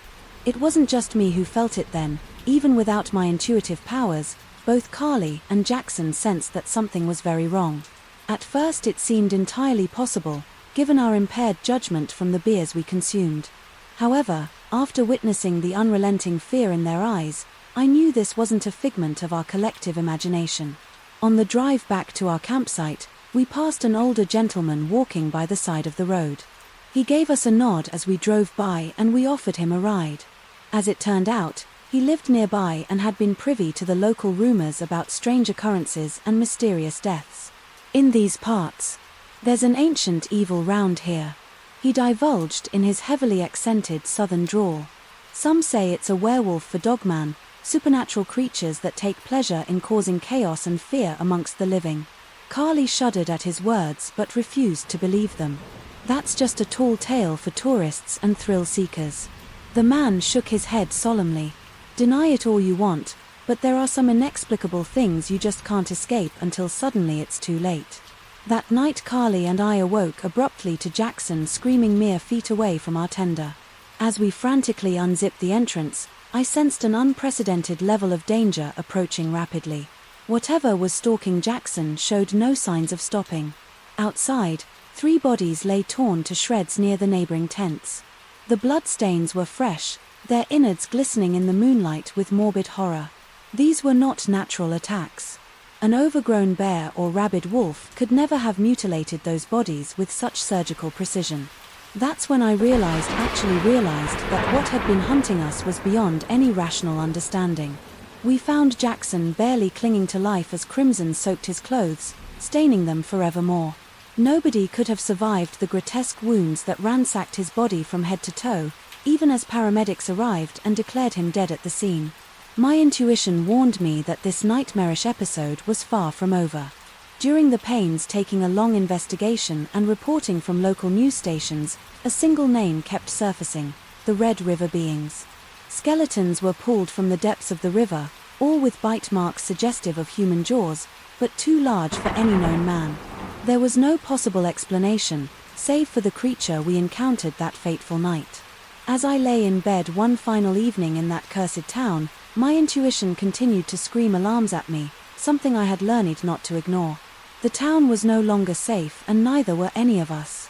In the days that followed, I began to investigate the Red River beings. I called Carly and told her everything I had found. We agreed that we needed to dig deeper and find out more about this creature. Together, we dove into the local archives, read news clippings, and pored over grisly crime scene photos not fit for the faint of heart. We stumbled upon the story of Frank Dobbins, an eccentric loner who lived on a rundown farm near the edge of town in the early 1900s. Townspeople spoke in hushed whispers about Frank's habit of making midnight trips into the woods alone. It was here where we found our first real clue. Frank had apparently been researching a way to summon these creatures, capturing their power for himself. The more evidence we uncovered, books filled with cryptic symbols, underground chambers on his property, the more convinced we were then. Not only was Frank somehow involved with these Red River beings, but had perhaps even brought them into existence. The day came when Carly and I finally decided it was time to take action against whatever haunted our once idyllic town. We armed ourselves with guns and a collection of silver blades, praying they would be enough to protect us from whatever supernatural monster we were dealing with. As we went deep into the woods, where so many bodies had been discovered, I felt my intuition edging closer to panic.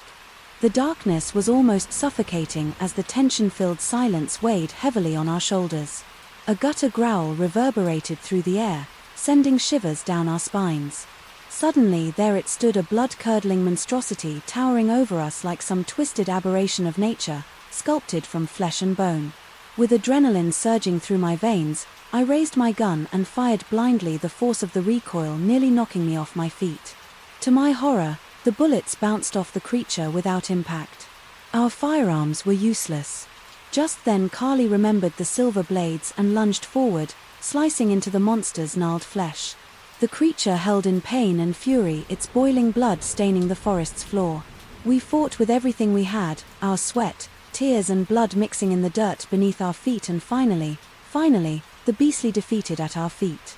Exhausted but alive, Carly and I stumbled back into town with our terrible knowledge of the Red River beings. We found comfort in one another as we mourned those we lost, including dear Jackson. In the aftermath of our harrowing encounter, Carly and I decided to continue seeking answers about these supernatural beings, with a plan to eradicate them from existence. And as I look back on our fateful trip that led us down this path, I hold on to this singular truth that, whatever lies ahead for us on this uncharted path, there is one thing that remains stronger than any monstrous foe: our undying bond to each other.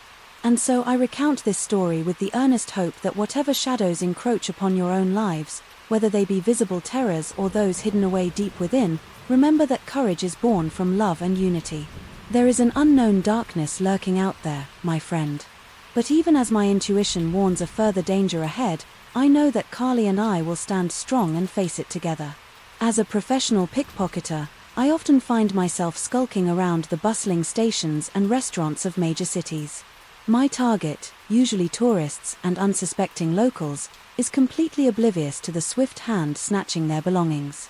It's not something I'm proud of, but it pays the bills and puts food on the table for my 2 younger sisters. It was a Tuesday in mid-October when I found myself drawn to Chicago's Millennium Park, known for its famous bin sculpture and lively atmosphere.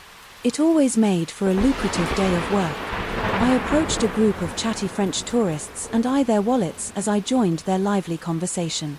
Later that evening, after a successful day of pocketing other people's hard-earned cash, I retreated to my favorite dive bar on the outskirts of town, settling into the cozy corner booth with my whiskey in hand. I noticed 2 gruff men talking discreetly over beers at the bar. "You've heard about those mutilations?" Out in Elgin, whispered one man, his shaggy beard failing to obscure his grim expression. "Yeah," replied the other man, looking equally concerned. "They say all those deer carcasses were torn apart like paper dolls. I've never seen anything like it." Listening intently from my seat, I couldn't help but feel intrigued by their conversation. I had heard whispers about these brutal animal attacks over the past few weeks. A friend of mine who lived nearby had even sent me gruesome photos of a hollowed-out deer corpse, clearly still shaken by the experience.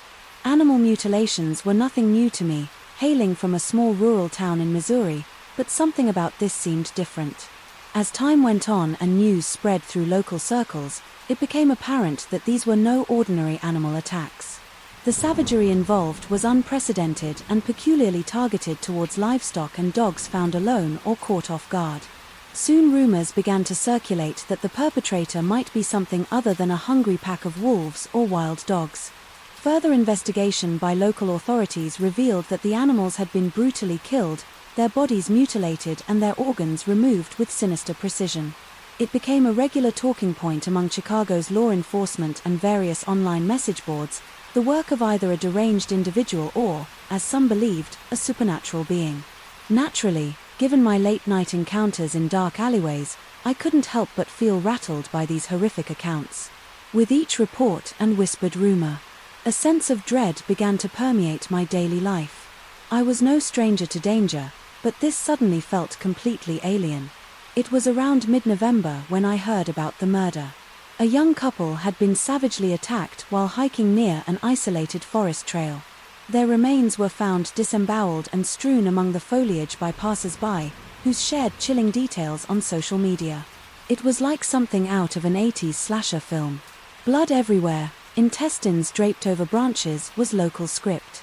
By fear and national media attention starting to pile in, I decided to visit one of Chicago's hardened detectives, an old friend named Lenny Ross. We often exchanged information discreetly over drinks at our mutual dive bar hunt. "What could possibly be doing this?" I asked Lenny. After sharing what little information I'd gathered from my network, he leaned in close and whispered, "Some folks are saying it's some kind of dogman like a werewolf, or something." His comment would have been easy enough to dismiss if he were anybody else, but his deadpan expression and cold eyes conveyed that he genuinely believed what he was saying. After leaving Lenny that night, things rapidly escalated. Another murder took place, followed soon after by another violent attack, leaving the survivors with horrific injuries and barely alive. While investigating the online forums where amateur sleuths were trying to put pieces together, I stumbled upon a name, David Woodry.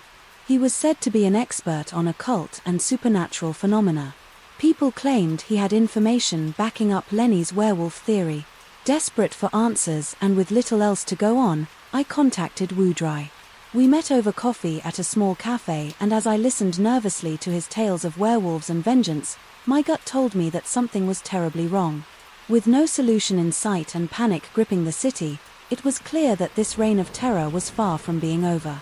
I decided to take matters into my own hands, certain that the bizarre sequence of events that had turned Chicago upside down couldn't be a coincidence.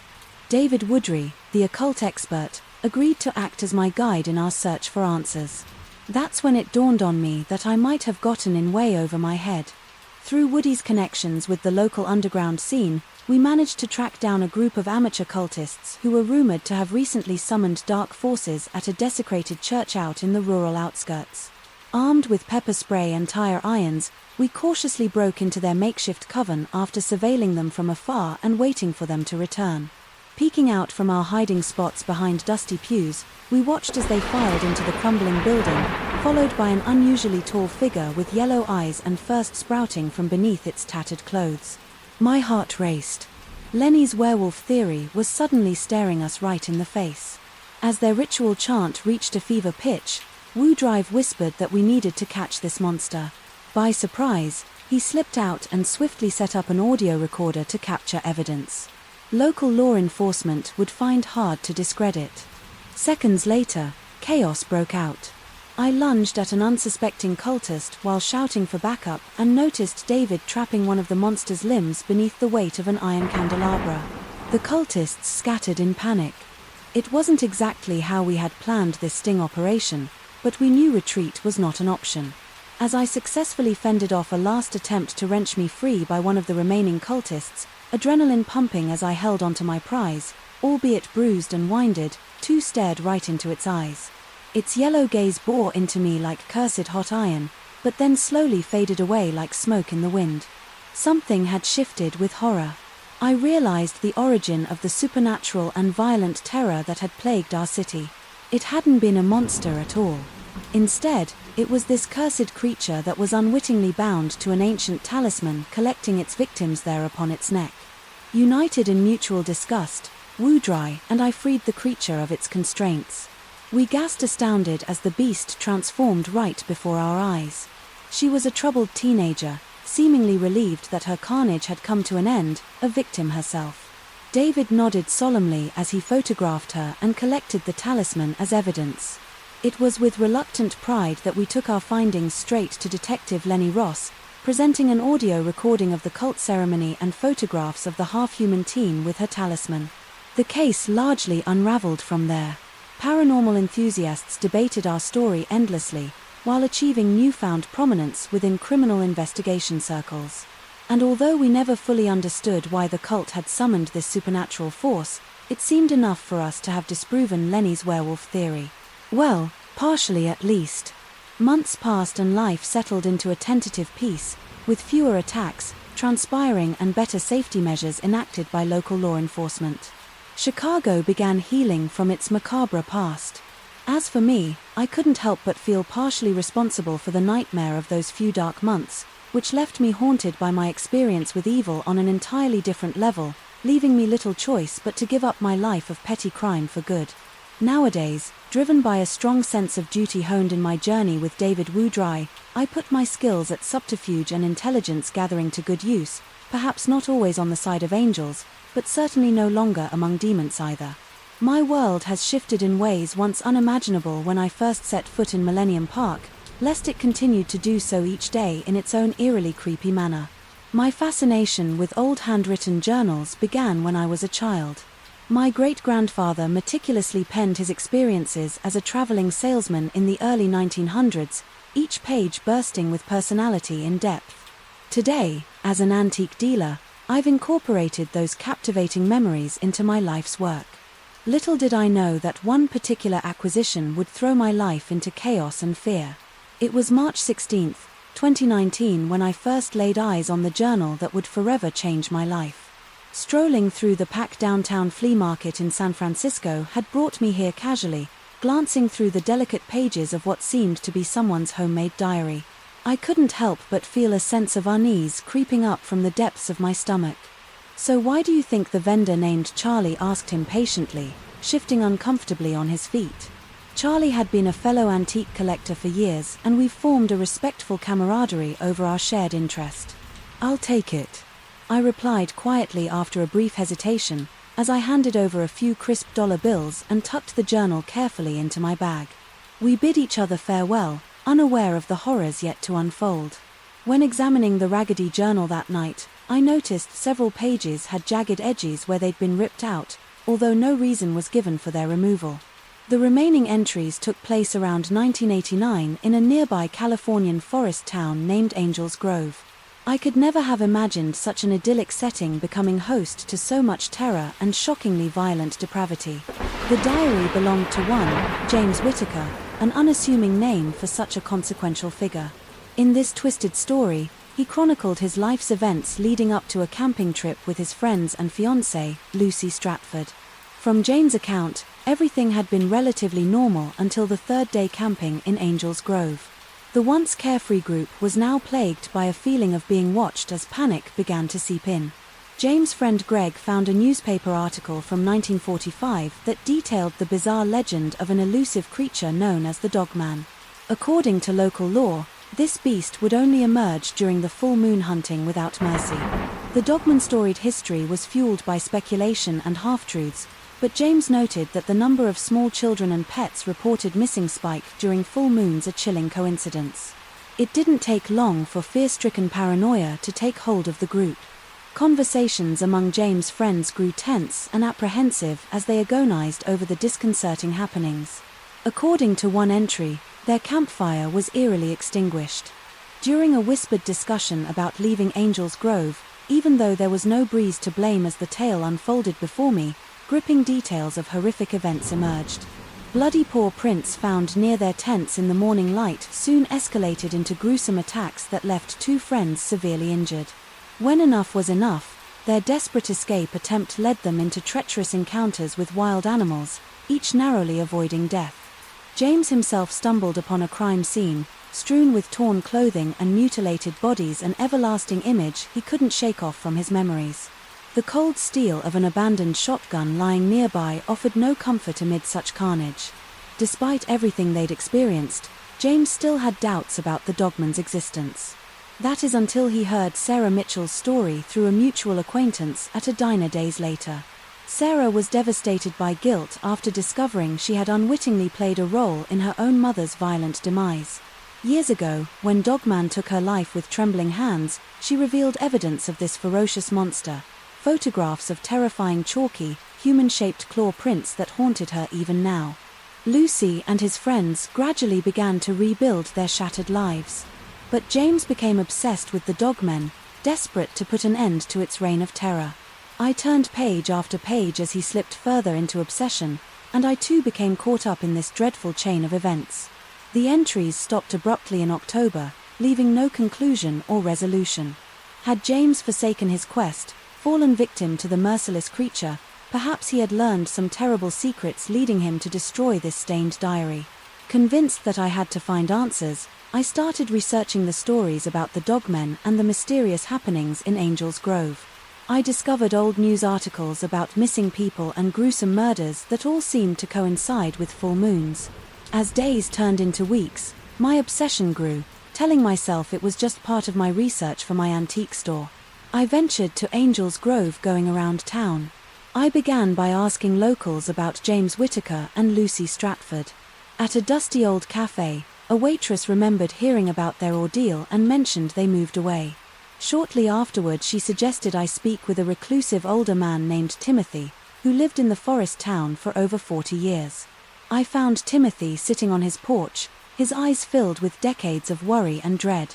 After sharing the journal story, he hesitantly revealed his long-time suspicion that the Dogman wasn't some supernatural beast, but someone he knew, someone dangerous and cunning, capable of gruesomely staged murders over time and countless beers. Timothy recounted a time when two teenagers disappeared while camping decades ago. Their bodies were found horrifically mutilated. The prime suspect was none other than his estranged brother, Charles Delaney, who was once a respected forest ranger before spiraling into madness after their father died. But that wasn't all Timothy knew. According to him, Charles possessed an eerie ability to talk with dogs. As a child, Timothy had always believed that his brother managed to train wild dogs to execute vicious attacks on command during full moons. "Look, if you really want answers," Timothy whispered uneasily. "After our long conversation, pay my dear brother Charles a visit at Oak Ridge Asylum." Down the road, entering the cold confines of Oak Ridge Asylum felt like stepping into another world altogether. When I finally came face to face with Charles Delaney, my heart raced uncontrollably. He was every bit the menacing antagonist Timothy talked about, with the wicked smile permanently etched on his face. Despite his clear mental instability and danger to society, Charles never admitted to being responsible for any deaths. But during one especially frustrating visit I mentioned owning James' journal, and Charles's eyes widened briefly with sudden recognition. Taking a deep breath, I told him that, no matter what they would find evidence tying him to those gruesome murders, whether through modern forensics or just the passage of time revealing answers, eventually Charles would be unmasked as the true dogman. "If it's closure you want," Charles murmured cryptically that day before I left the asylum check, the abandoned farmhouse next to Timothy's place on full moon nights. Feeling utterly unnerved by his words and determined to discover the truth once and for all, I decided to follow his instructions. The next full moon was only 2 nights away as the full moon rose in the ghastly sky. That fateful night I set out toward the abandoned farmhouse, armed with nothing but my wits and a flashlight creeping through its creaky floors. My breath caught in my throat when I discovered what appeared to be a hidden tunnel entrance leading deep beneath the house. My mind screamed for me to leave, but my heart insisted that facing whatever lay down there would finally answer this insane mystery.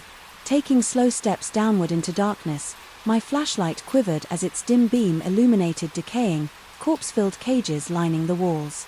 The further I walked down, the louder the constant house filled my ears.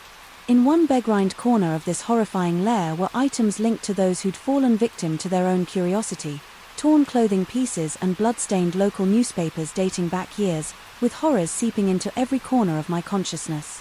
I had no doubts now about Charles's true nature and his twisted actions all these years.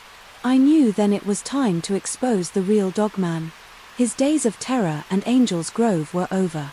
My one respite in this nightmare was knowing that the protagonist, James, and his fiancée Lucy, had escaped this unrelenting evil.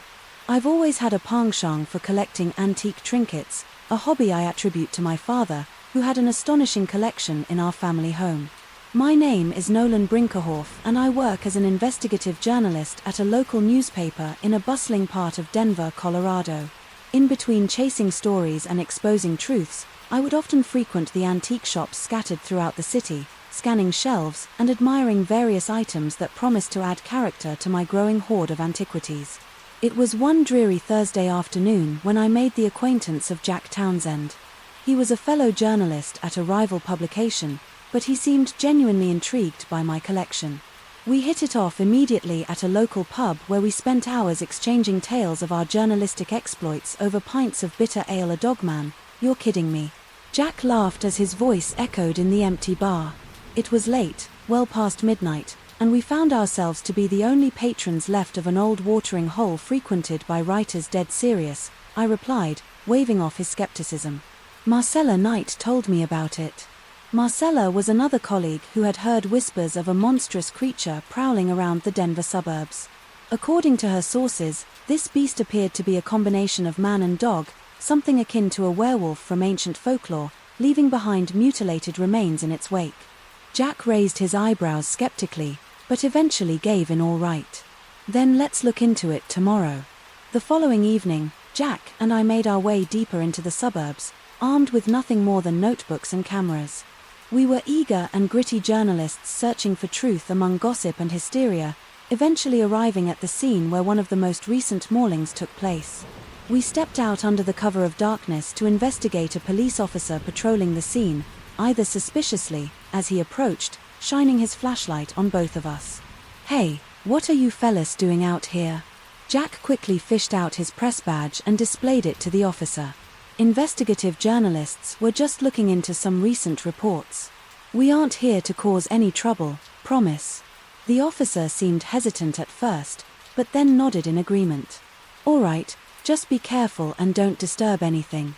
We still haven't caught whatever's responsible for these attacks." As we continued examining the scene, the air was heavy with an unusual tension.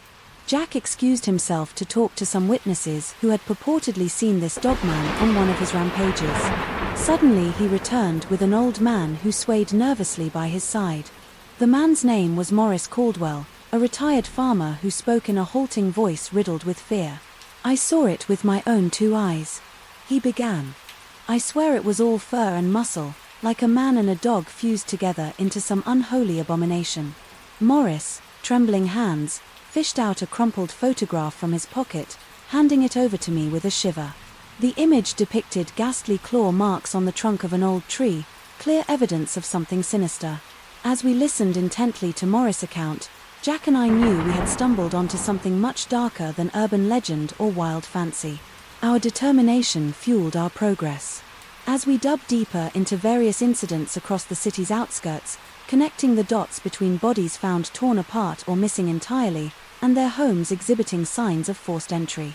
Days turned into weekends spent piecing together the unsettling details of this inexplicable dogman phenomenon.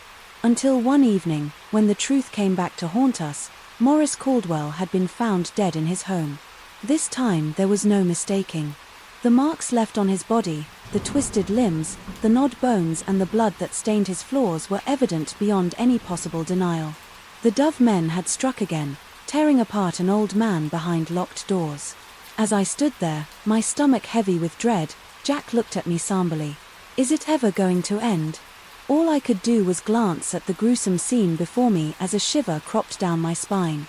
For the first time in my career as a journalist, I was left without words in the face of a story that held no answers and gave only horror. That night after Morris' death, Jack and I couldn't sleep. We were desperate to find a connection between the victims and the dogmen. We scoured the internet, local libraries, and any public records we could get our hands on. Finally, after weeks of research, we stumbled upon a lead. During the 1800s, an experiment took place in a secluded lab just outside of Denver. An impulsive scientist was conducting experiments on fusing animal and human DNA. His work was heavily criticized within the scientific community and eventually shut down. But what if this man's work didn't end there? What if his experiments somehow survived and is now terrorizing the people of Denver? Armed with this newfound knowledge, Jack and I decided to visit the lab where it had all begun. The building was dilapidated, with ivy gripping its walls as if to hold it together. Approaching the ancient laboratory with caution, we both felt uneasy but also desperate for answers. As we opened the creaky door, a stale smell assailed our nostrils, leading us to cover our noses instinctively, and then we saw them, thousands of old dusty journals covering experiments that had taken place in the lab during its heyday. For hours, we searched through the documents until we came across one series of entries that stood out from the rest. The scientists, whom we deduced to be long dead, had been obsessed with creating the perfect fusion of man and beast. One highly detailed account described his success in combining canine and human DNA as horrifying as it seemed. This dogman creature was no mere myth. It was a scientific abomination created out of pure hubris, and as disgusting as it appeared, I kind of felt sorry for it. That night, Jack and I decided to confront the dogmen. We would wait for it in an area where several recent attacks had taken place, hoping to capture the monster on camera and gather enough evidence to prove its existence once and for all. We were there for hours when suddenly Jack grabbed my arm and squeezed it tightly. We saw it. The dubman emerged from the shadows, a horrifying mixture of human-like limbs covered with coarse fur and the undeniable figure of a dog.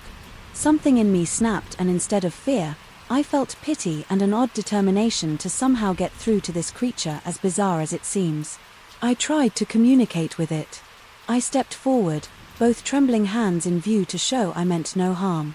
"Is there any humanity left in you? Are you able to understand me?" I asked, my voice barely above a whisper. The beast growled lowly but showed what appeared to be an inkling of recognition in its eyes. "Please," I continued. "If there's any part of you that's human, you can't keep doing this. You don't have to be a monster." It seemed as if my words somehow reached through the twisted facade of the beast before me, with one last sorrowful haul at the moon. It turned away and disappeared into the dark night. Jack and I stood there in stunned silence for what felt like an eternity. We had faced the Doberman head-on and lived, and somehow my desperate plea had worked, or at least given it pause. The attacks eventually ceased. No more dismembered bodies or signs of knot bones were found near Denver's outskirts ever again. While our story would never make it into print for obvious reasons, be they lack of proof or disbelief from our peers, Jack and I knew truthfully what had happened those many nights spent chasing shadows. And no, we never saw the dogman again. We would always carry that eerie encounter with us as a grisly memento of the risks involved in our pursuit of the truth. As all that was left of the tormented laboratory scientist's maniacal experiment disappeared into the ether. I've always been the black sheep of my family. Both my parents saw well-respected lawyers, and my older brother followed in their footsteps with a seemingly unyielding sense of determination. I, on the other hand, decided to take a more uncertain path in life and pursue a career as a freelance outdoor photographer.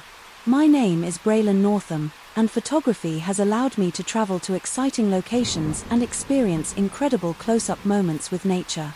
It was on one of those trips that I had the most harrowing experience of my life. In mid-October 2013, I was commissioned by a travel magazine to capture some images for an article they were publishing on the beauty of Yosemite National Park. All locals know about the infamous Yosemite Valley, a renowned location filled with iconic landmarks such as El Capitan Half Dome and Yosemite Falls, a place that has been immortalized by photographers like Ansel Adams.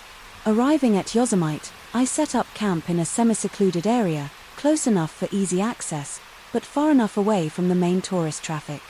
While trying to get that perfect shot, I became friendly with a group of seasoned hikers who camped nearby, led by an energetic woman named Kyra Anderson. We exchanged stories about our travels and bonded over our shared love for the outdoors. After several days exploring the park together, they invited me along on a hike outside Yosemite Valley to visit an area they'd heard rumors about but never been to before, an eerily abandoned village where people had disappeared under suspicious circumstances years earlier. Retracing our steps back to the trailhead after a long day of hiking, we stumbled upon something terrifying: the mutilated remains of deer strewn across our path. Horror filled us as we realized just how brutally the carcasses had been torn apart. Blood, viscera, and sinew were splattered across the trees and rocks around us. What the hell could have done this? Kyra whispered, her eyes wide with terror. The hikers carefully approached the scene, checking each other's reactions while remaining vigilant for whatever might have caused such carnage. As if on cue, we heard a low growl emanating from somewhere behind us. Ricky Michaels, an aspiring nature survivalist, immediately recognized it as something different from any sounds he'd ever heard in his life. Here is just to move on quickly before night fell and the unknown creature that had left this gruesome message decided to return. We continued to exchange theories and speculate on what could have done such grisly damage, but no one had a definitive answer. As we trekked downward, my fear was heightened by the chilling realization that whatever it was would still be at large out there in the dark night, relieved to find our campsite intact and no sign of any disturbances. When we returned, we spent the evening trying to keep our spirits up with stories and laughter, but sleep was restless for most of us. Dragging Ricky aside, I questioned him about his concerns regarding the beasts we'd encountered. Earlier in the day, Ricky confessed to me that he'd encountered something terrifying several years earlier during another camping trip deep within the wilderness. What he saw defied logical explanation. I stumbled upon some freshly slaughtered remains of a campsite just like ours, and nearby, I swear, I saw a man-like figure who appeared to have animalistic features. Fearful that this could be another work of the werewolf-like creature he'd seen all those years ago, Ricky warned me not to let anyone leave camp alone. During our remaining time in Yosemite the following day, Kyra excitedly shared some news with me, Braylon. I met an old park ranger this morning who had overheard our discussion last night about the disturbing scene we encountered. The ranger provided her with information about a creature mentioned in local Native American legends known as the Dogmen. It was said to walk on two legs like a man, but have the body and instincts of a ferocious hunting canine. According to the legends, the Dogmen had haunted these lands for centuries. While hiking later that day, I noticed the figure lurking in the shadows, not too far from our group. My heart raised as I realized it might be the deadly creature stalking us from afar. "Do you see that?" I whispered anxiously to Kyra. Her eyes widened in terror and my suspicions were confirmed. It was indeed him, the Dogman, staring back at us menacingly. As the creature continued observing us, my fear transformed into a strange curiosity. What did it want from us?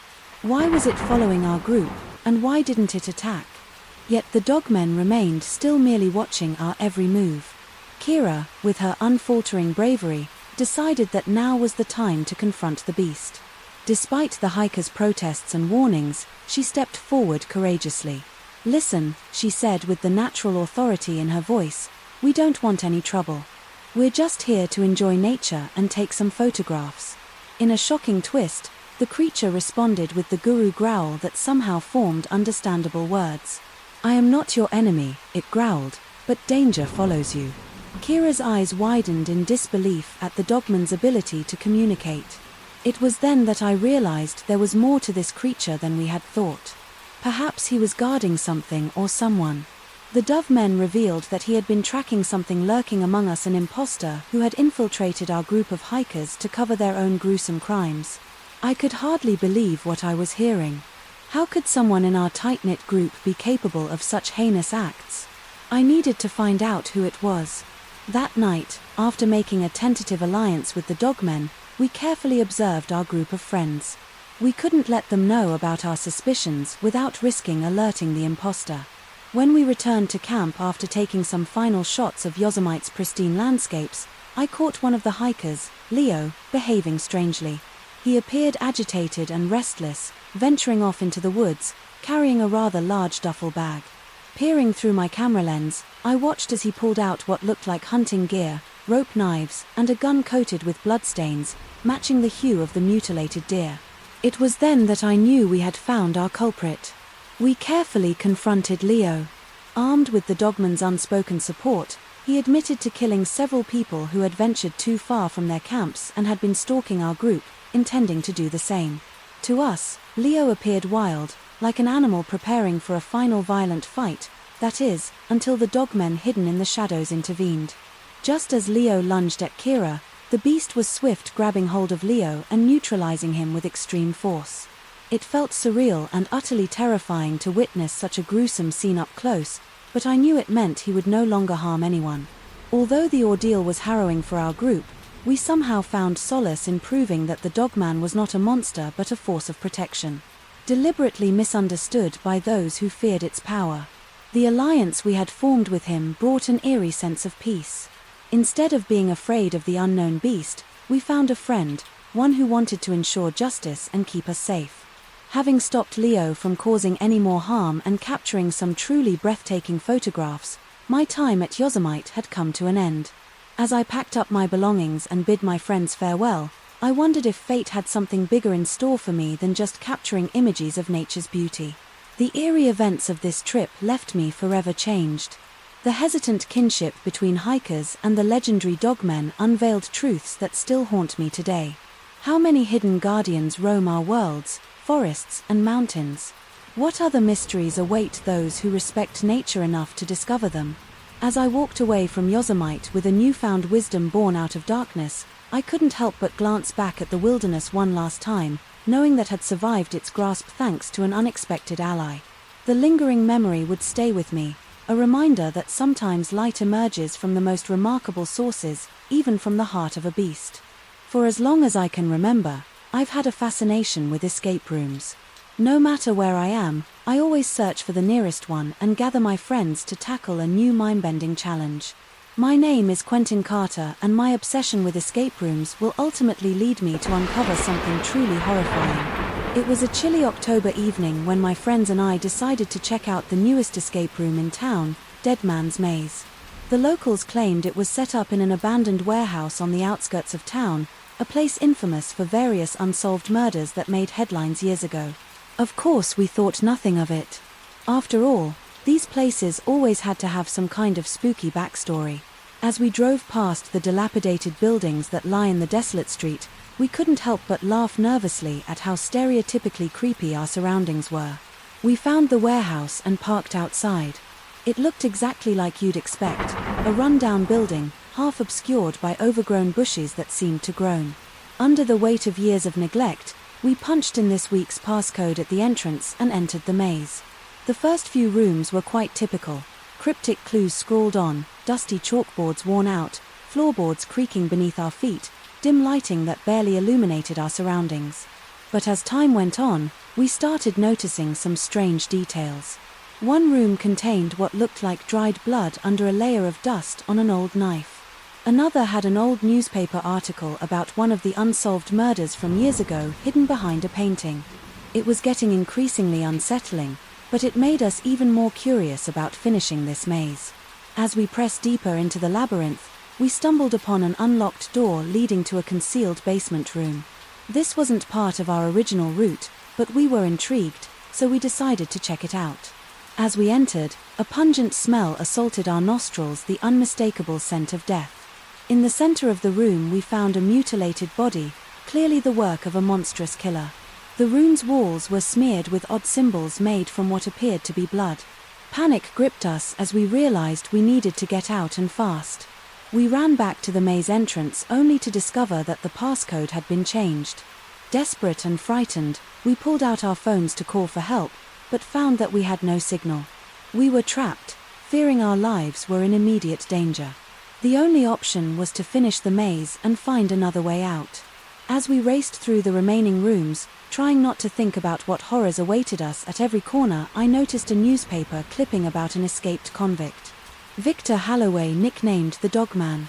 Because of his affinity for hunting down his victims like a wild animal, he'd been on the run for several years, leaving a trail of gruesome killings in his wake.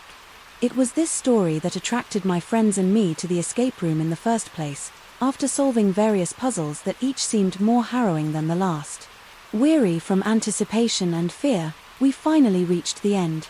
The exit door opened, revealing stairs leading back up to ground level. As we climbed our way to freedom, we looked back one last time at Dead Man's Maze, except it wasn't just an escape room anymore.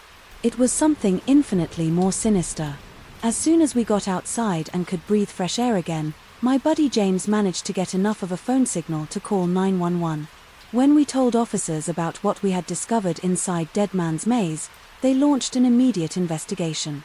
Days later, news broke that Victor Holloway himself had rigged Dead Man's Maze as a nightmarish, fun house, toying with his victims before executing them in the basement. He'd been lurking in the shadows of our small town, patiently waiting to strike. The warehouse has since been condemned, with police barricading the entrance. I still have nightmares about that night, knowing how close we all came to becoming the Dogman's next prey. And even though Holloway hasn't been caught, his name and legend live on, a constant reminder that one must always stay vigilant lest they cross paths with a monster hiding in plain sight. A few months passed since the horrifying experience that Dead Man's Maze. Life began to return to normal, and my friends and I tried our best to put the harrowing events behind us. My obsession with escape rooms fizzled out.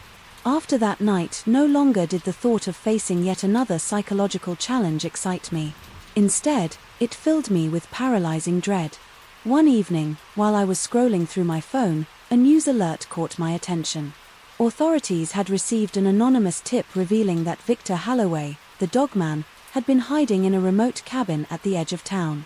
Police had surrounded the area and a tense standoff was underway. I immediately shared the news with my friends from that haunting night, who were just as eager to see Holloway brought to justice.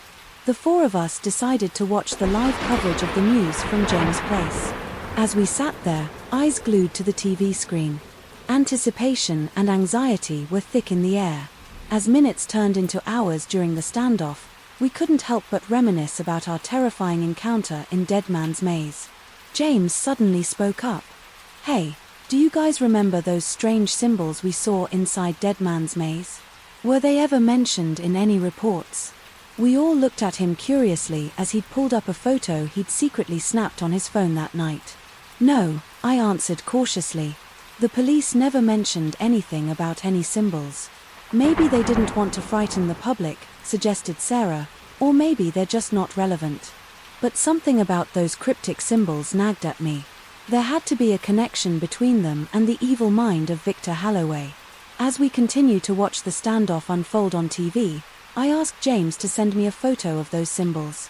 While they talked and debated about what would happen to Holloway if he were brought to justice, I fell down a rabbit hole, researching the symbols, consulting obscure websites and forgotten forums. I hit the jackpot when I found an old post in a long-abandoned internet chat room from someone who claimed to have been investigating Holloway for years. The post claimed that the symbols belonged to an ancient cult, one that Holloway had become obsessed with during his time in prison. My heart pounded as I shared my discovery with my friends, Sarah. Always the skeptic questioned the credibility of the source, but at that moment, on live TV, the police announced they had finally managed to apprehend Victor Holloway as he was dragged out of the cabin. Cameras panned in on him. There was something eerily familiar about his body language, as though every movement had been planned and executed with deadly precision. And then we saw them. The dreaded symbols etched all over his clothing. A wave of chills enveloped us as we stared at each other in disbelief. The puzzle pieces were beginning to fall into place. Alloway's obsession with the ancient cult seemed to be linked to his horrifying deeds. His twisted creations, like Dead Man's Maze, might be more than deadly games. They could be gateways into whatever horrors this cult represented. The four of us vowed then and then never to let curiosity lead us down such a dangerous path again. Our terrifying brush with evil had changed us forever once, thrill seekers, always seeking new adventures, now scarred by our experience and united in our determination never to face that darkness again. Victor Holloway may have been caught that day, but we couldn't help feeling like we had only seen a fraction of his twisted plans, and rather than providing closure, it left us haunted by countless questions about what other secrets might still be lurking out there in the darkness, waiting for their next prey, watching, hunting and biting their time. My name is Jackson Fleischer, and I'm a 37-year-old nature photographer. Strangely enough, I was born with two different colored eyes. My left eye is blue and my right eye is green. Not many people know this about me, except for those close to me. On October 16, 2019, I had planned to spend a few weeks exploring the dense forests of the Pacific Northwest in an attempt to photograph some of the magnificent wildlife that inhabits the region. A few days into my journey, I found myself in a small remote town in Oregon. I decided to stop by the local diner to grab a bite to eat and inquire about any interesting spots that might be worth photographing. As I ate my breakfast, one of the locals struck up a conversation with me, Jackson Fleischer. I said, introducing myself with a handshake, "I'm here to photograph wildlife." "My name's Gary McCallum," replied my newfound conversationalist. We soon delved into talking about the most noteworthy places in the vicinity. Before leaving town, Gary mentioned one particular story that intrigued me the most.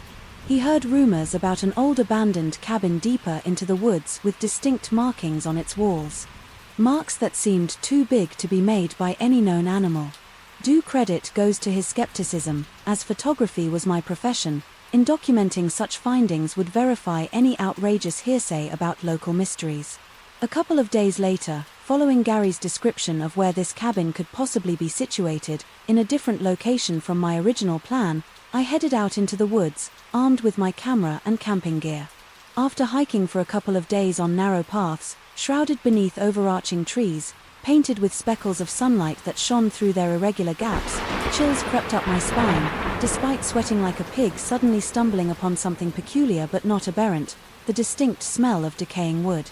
I'd partially comprehended Gary's words and the rumors he was referring to. As I kept pressing forward, leaving the stench behind, my attention was diverted to even stranger occurrences. Deer carcasses lay scattered across the rugged terrain. Some were mutilated beyond recognition, often with limbs and heads separated from their bodies. What disturbed me most was that these remains were untouched or discarded, a waste of food by predators. Painting a complex and ghastly image in my head, I tried to maintain composure and continued hiking while taking pictures of the gruesome scenes before me. I began to feel vulnerable, as if I were being watched, but tried to swallow the gulping fear.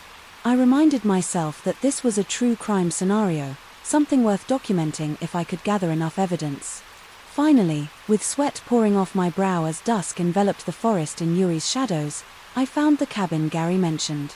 It looked ancient and forgotten, with its partially caved-in roof and weather-beaten facades.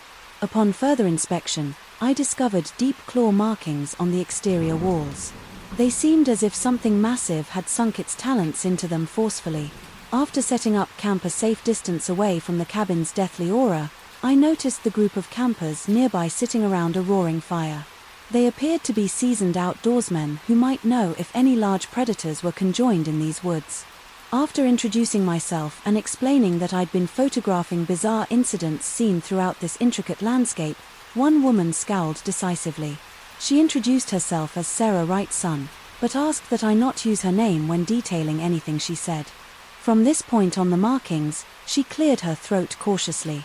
"Many believe those come from the dogmen. unaware of such an organism's existence until now, either as an undocumented legend or a misconceived mutt. Sarah, a veteran camper, recounted the stories she'd heard around town. The beast was portrayed as a half-human, half-dog figure, capable of terrorizing animals and humans alike and leaving its calling card upon tormented victims. As it did so while no one had seen this creature up close. These rumors were fueled by constant reports of mutilated creatures. I couldn't sleep that night, unable to shake off the haunting stories and worrying about what I might have discovered. Thus, I decided to be vigilant in this secluded part of Oregon and focus on searching for more evidence regarding the dogman's existence. For several days, I roamed the area, photographing bloody incidents, interesting animal behaviors and anything else that could potentially shed light on the dogman mystery. The more I explored the area, the more signs of carnage I came across, an increasingly gruesome spectacle that continually reinforced my growing sense of unease. One day, on a gloomy, overcast afternoon, I was cautiously trekking around the periphery of my campsite when, an eerie silence descended upon the forest. As apprehensive shivers rippled up my spine, I stumbled upon yet another mound of hideously torn-apart carcasses, some larger than deer. This time, suddenly, blood-curdling howls pierced the silence, echoing through the trees from every direction. I swiftly hid behind a dense thicket as my heart pounded in my chest, with terror rubbing sweat from my mismatched eyes. I strained to maintain visibility from my hiding spot as a monstrous half-human, half-dog creature erupted onto the scene. Every detail matched Sarah's description, a hulking figure with long limbs and sharp claws adorned with tufts of coarse fur. A beast. Straight out of nightmares, the fiend approached the heap of mutilated bodies and started yanking them apart.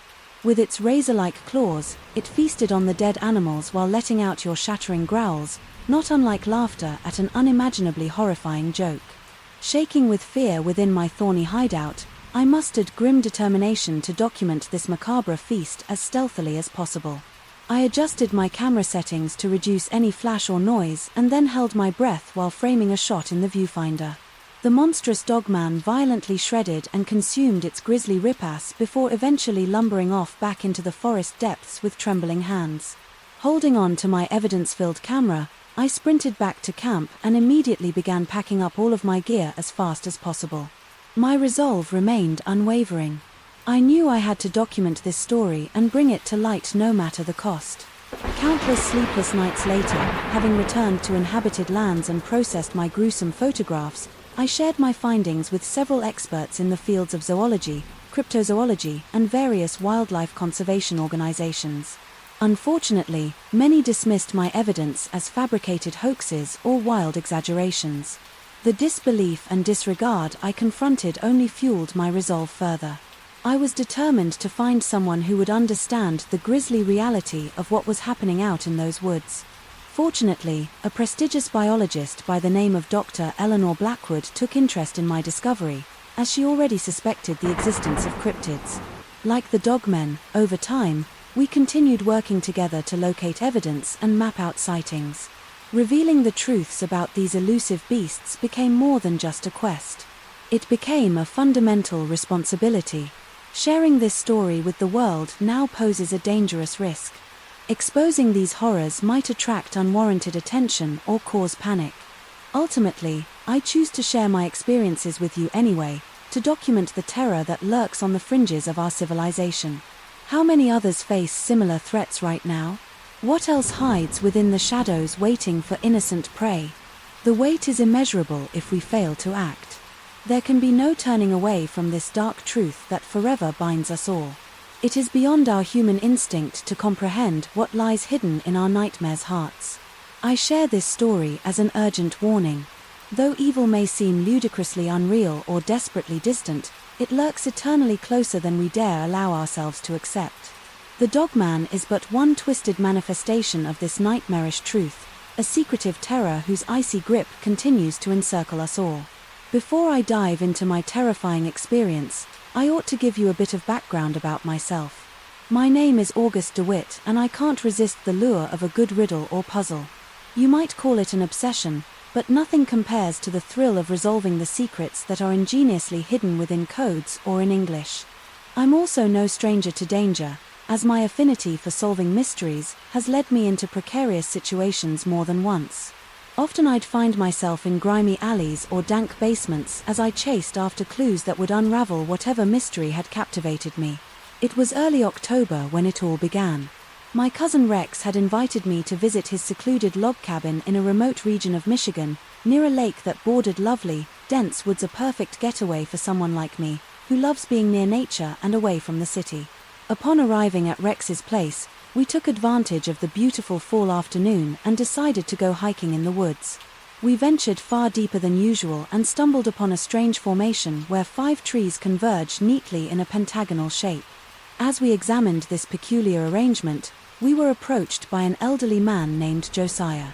He was well known in the area and bore a stark resemblance to that literary, fictitious werewolf hunter, Abraham Van Helsing. The man seemed reserved but amicable and, as we conversed with him, he mentioned a bizarre animal attack at a local farm not far from here. Josiah claimed that the animal had torn through livestock with alarming efficiency and brutality. At first glance, it seemed coyotes or wolves had committed these gruesome mutilations. However, Josiah whispered tales of something far more sinister, a dogman lurking in the shadows, preying upon innocent creatures. This certainly piqued my interest, stories of malevolent, half-humanoid creatures that lay waste to anyone who dared cross their path. Rex and I were rather skeptical, but as we continued our trek through the woods, there was no denying the pervasive sense of unease that hung over us like a shroud. That same night we heard an agonizing scream, followed by heartbreaking wails of despair, hastily downing our boots and grabbing flashlights. Rex and I followed the source of the commotion. What awaited us was a scene straight from a nightmare. The dismembered remains of cattle were scattered across the field, their entrails intertwining in a macabre dance. The sheer force and brutal savagery confounded us. No ordinary predator could have committed such an atrocity. Suddenly, a hulking silhouette lurking on the edge of the forest demanded our attention. We glimpsed claws that extended from powerful limbs that seemed to blend man and beast into one horrifying entity. As we turned to flee, an exasperated Josiah appeared in pursuit. He urged us to leave immediately and we obliged breathless as we stumbled into Rex's cabin. The following day, as we recovered from our terrifying ordeal, we received more alarming news. A close friend and neighbor was found dead in his home. His body was ripped apart in a manner eerily similar to the livestock we'd encountered. Studying ourselves with determination, we requested Josiah's assistance in uncovering this fascinating yet grim enigma. Like dedicated bloodhounds, the 3 of us combed the surrounding landscape for evidence of this monstrous being. During our investigation, we discovered unsettling stories about these warlike creatures dating back generations. Premonitions painted on aged scrolls showcased hideous atrocities, remarkably similar to those recent tragedies. Assembling countless leads and communicating with locals who'd experienced their fair share of horror at the hands of these frightful beings led us towards an ancient tome detailing werewolf curses born upon unsuspecting souls. Josiah revealed that this lore had been passed down to his family for generations. It wasn't until our last night at the cabin that we finally accepted the terrifying truth. As Rex and I stood guard against the unseen menace, a thud followed by a series of guru growls echoed outside our door. We brace for the coming storm, as Josiah produced an old hunting rifle laden with silver bullets. The door exploded inward, revealing the snarling form of the dogmen. Unable to face its sheer horror, our resolve waned. As, at lunch for us, Josiah fired. The beast fell dead at our feet. The short-lived relief we felt quickly faded. This thing had dared to enter our lives, challenge us and force us to accept the fact that we were powerless in a world filled with unimaginable evil. Suddenly, though, there was this bizarre sense of unity among us. I couldn't shake it off Rex. I said, "This can't be the end of it, can it?" He looked at me with determination written across his face. "August, you know what it means to solve a mystery, what it takes. We can't back down now. Look at Josiah. He's waited years for this. I say we finish what we started with that single statement." Our resolve was strengthened and we quickly formed a plan to rid ourselves of this strange and terrifying curse that gripped our community. We've spent days poring over the old tome. Josiah brought to us learning as much as we could about the gruesome dog-like entities that haunted these woods. It seemed as if these creatures were part of a long-forgotten curse once used to punish people who transgressed against the members of an ancient secret society. Our ancestors' sins had come back to haunt us. Finally, we discovered how to lift the curse and break the cycle of violence, an arduous ritual that would demand great personal sacrifice from all three of us. Unsure whether this ritual would work or not, Rex and I shared a knowing look. It was worth a try. We joined hands with Josiah, steeling ourselves for what lay ahead. The ritual demanded 3 moonlit nights in front of deserted ruins deep within the forest, the place where it was believed that a dark sorcerer had conceived the curse centuries ago. On each night, one of us had to utter cursed words and perform grisly rites involving the crushed bones of the creatures, victims, and fragments taken from its body. The process was taxing, pushing us to the very limits of our emotional and physical endurance. Josiah's stoic bearing served as an anchor, steadying us as we skirted along the very edges of our cumulative sanity. As the final night drew to a close, we sensed a shift in the atmosphere, as if sensing their impending demise. A chorus of howling creatures echoed through the woods like a battle cry reverberating through time. Fear gripped my throat like an icy hand. What if it wasn't enough? What if they just came back for us? Josiah and Rex stood beside me, ashen-faced, but resolute. "We've done it," Josiah whispered. "The curse is broken." I could feel it too. A heavy burden lifted from our shoulders, a sense of profound loss, but relief at the same time. My heart raced in my chest as I prepared myself for whatever was going to happen next. The insidious fear lingered, naturally so, considering all that we'd seen and experienced, but the immutable bond between us now defeated. Plucky mortals and hellish creatures dissolved into the ether. Our discovery had come at a great cost of lives lost and scars inflicted upon us. But we'd prevailed against forces that seemed undefeatable. The sadness weighed heavy on our shoulders, as we said our bittersweet goodbyes, each of us taking comfort in knowing the nightmare had ended, at least for now. What does it mean when evil is triumphed over? Maybe victory is bittersweet, because you know it's short-lived. Like all mysteries in life, the monsters will always lie and wait to tarnish innocence again. But as long as there are those who dare to challenge them, I guess good will have its victory too. Each of us went on to lead quieter lives in the years that followed, scarred yet grateful for having gone through this life-changing ordeal together. Our stories remain mostly untold but never forgotten, though some still claim to hear eerie house and those foreboding woods. To me, it's merely a distant echo of an evil that once held sway, an evil bested by the brave few who confronted it head-on. It all started with a simple decision. My name is Ryan Jackson and I'm a professional photographer who just finalized the divorce. I was lost, feeling like my world had been turned upside down and I needed some sort of escape. So I decided to embark on a long cross-country road trip to clear my mind and find some inspiration for my work. My plan was to drive through the vast landscapes of America, finding unique places to photograph along the way.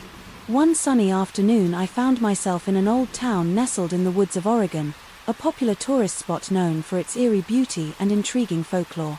It seemed like the perfect place to capture some breathtaking shots that would remind me of this journey long after it ended. Little did I know it would also be one of the most horrifying experiences of my life. As I walked around the town, exploring charming little shops and chatting with locals, one person caught my attention. An old man named Albert Marks approached me with his walking stick tapping on the ground. He greeted me warmly and asked what brought me to their queen town. "I'm just passing through." I explained I'm on a road trip seeking out interesting places to photograph. "Ah well, you'll find plenty of that here," he said with an annoying smile.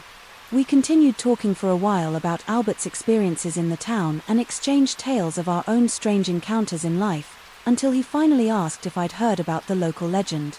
Intrigued by how hesitant he seemed about sharing this information, I pressed him to elaborate. "Well, let me buy you a drink first," Albert offered, turning into the nearest pub as we settled into dark leather seats. Amid its cozy ambience, Albert began sharing chilling tales of a vicious creature that stalked these woods at night, an entity referred to as the Beast. Locals often knew about this monstrous being, but shared very little information for fear of attracting unwanted attention. This creature resembled a large nightmarish dog or wolf and was responsible for numerous attacks, many with gruesome results. It fed on livestock, pets, and sometimes even people who ventured too far into the woods once the sun went down. As frightening as his stories were, I couldn't help but be captivated by them, wondering if there could be any bit of truth behind these legends. When I told Albert about my desire to photograph the beauty of this dark and eerie world, he reluctantly suggested a spot deep within the woods, a place where strange markings adorned trees as if they had been slashed by an oversized claw. Deciding to pursue this once-in-a-lifetime opportunity to document something extraordinary, I ventured out alone the next day. Guided by Albert's directions and equipped with my camera, I found myself in the midst of those foreboding trees bearing sinister marks. Even in daylight, it was undeniable that an ominous presence loomed over the area, hell-bent on capturing evidence of the beast's existence. I set up my camera near one of the most prominent markings and decided to hide out. Overnight hours passed as I sat in anticipation, waiting for some sign that this legend had any truth to it. Night fell, casting everything into pitched blackness, only lit by flickering shadows from my dying fire. Suddenly, a bone-chilling howl echoed through the woods. It didn't sound like any animal or human I'd ever heard before. My heart raised as adrenaline surged through me, with both fear and excitement coursing through my veins. Picking up my camera, I steadied myself and started walking toward the source of that unearthly howl. I wasn't prepared for what awaited me. Further into the forest, blooded carcasses of various animals lay strewn across a small clearing, the grisly aftermath of the beast's kneel. My heart hammered in my chest, and yet I couldn't bring myself to run away. Fixated on capturing proof of this creature, I waited until I heard rustling in the bushes nearby. What emerged into the clearing was even more horrifying than the legends had led me to believe. Standing on two legs and balanced by a massive tail, the beast's form was a grotesque hybrid of dog and man.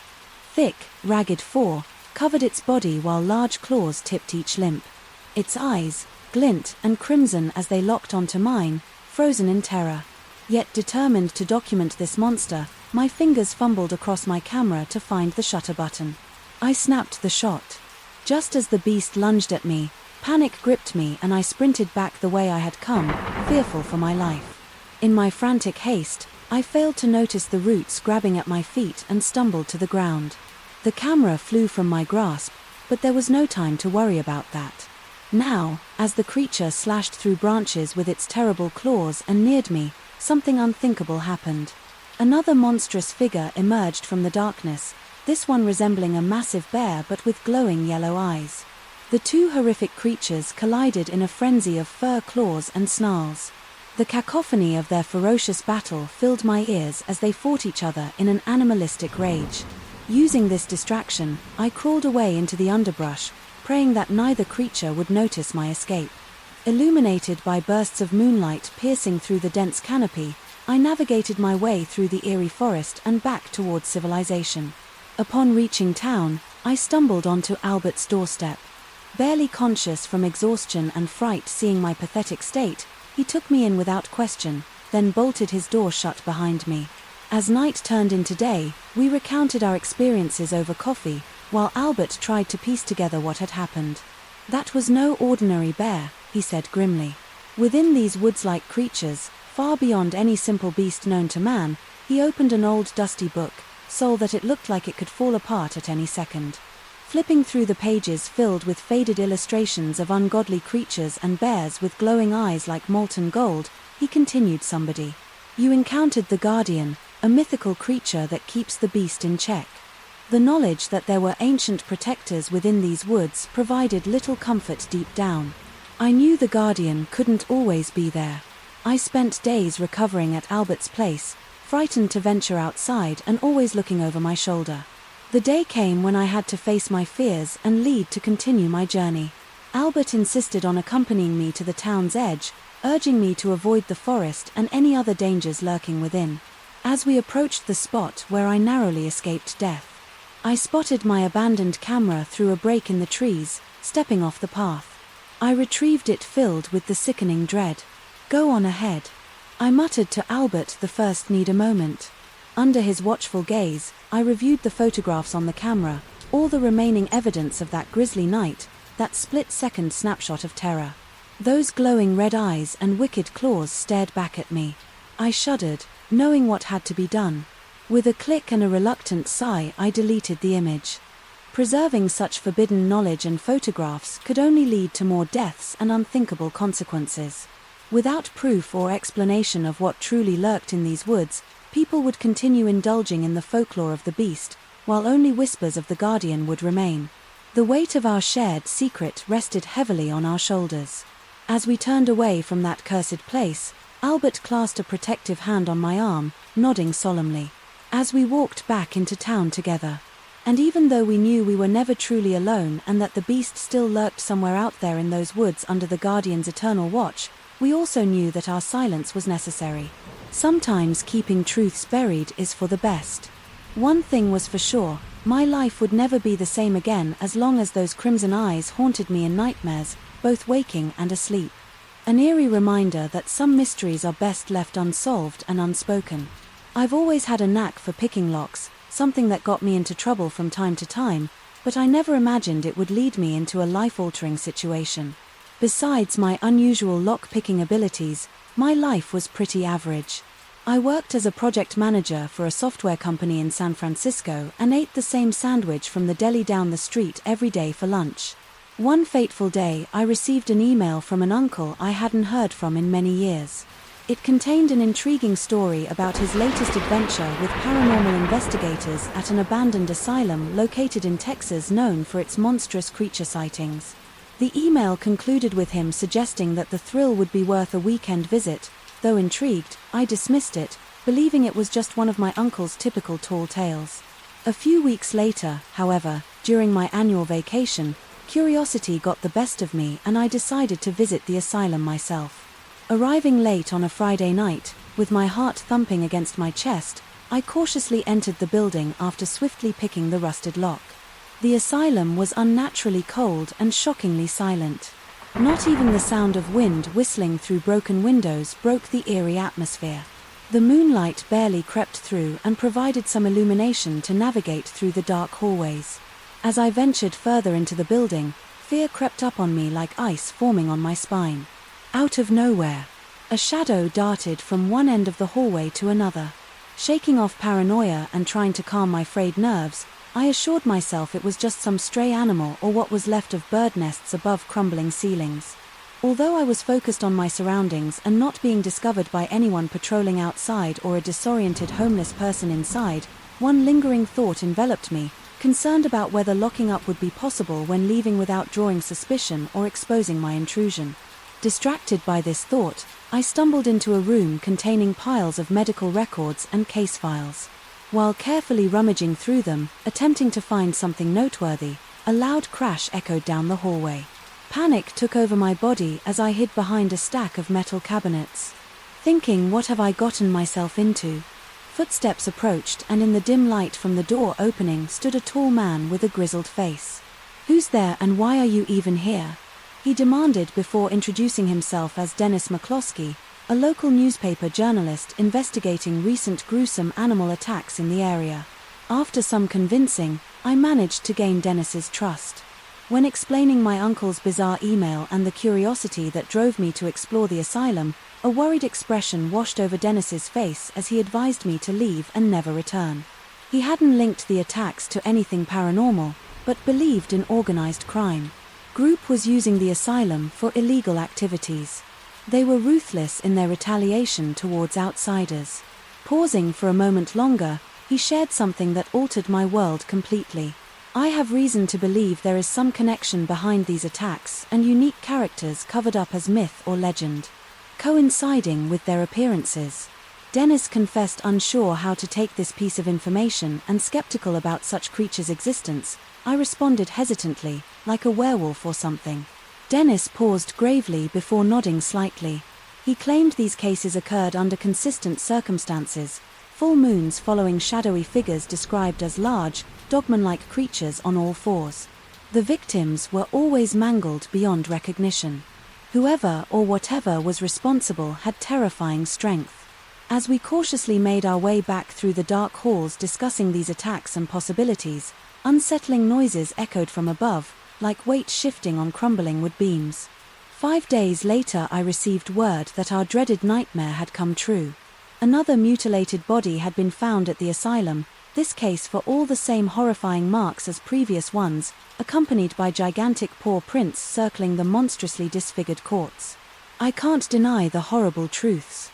Dennis shared with me something sinister indeed stalks those grounds, but I'm afraid it's far worse than we could ever imagine.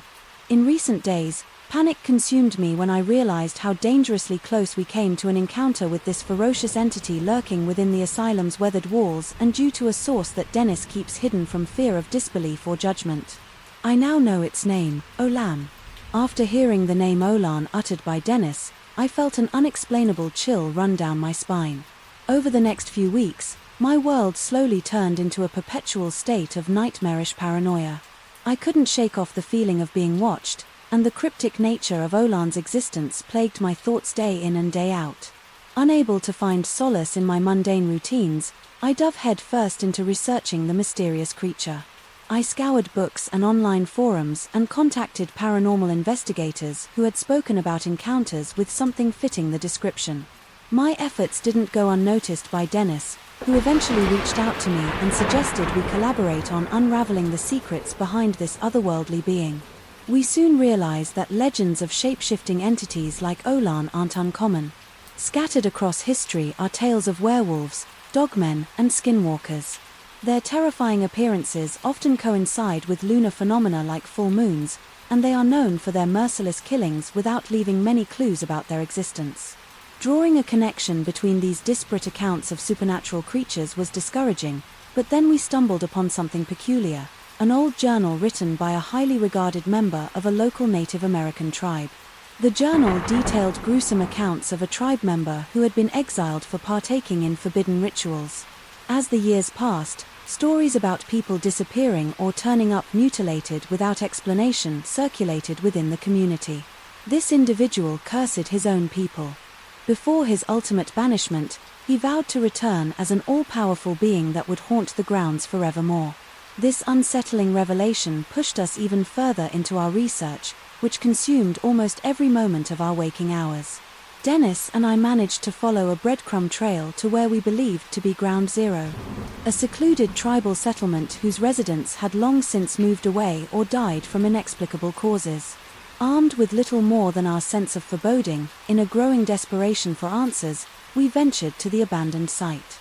The atmosphere was nothing short of eerie.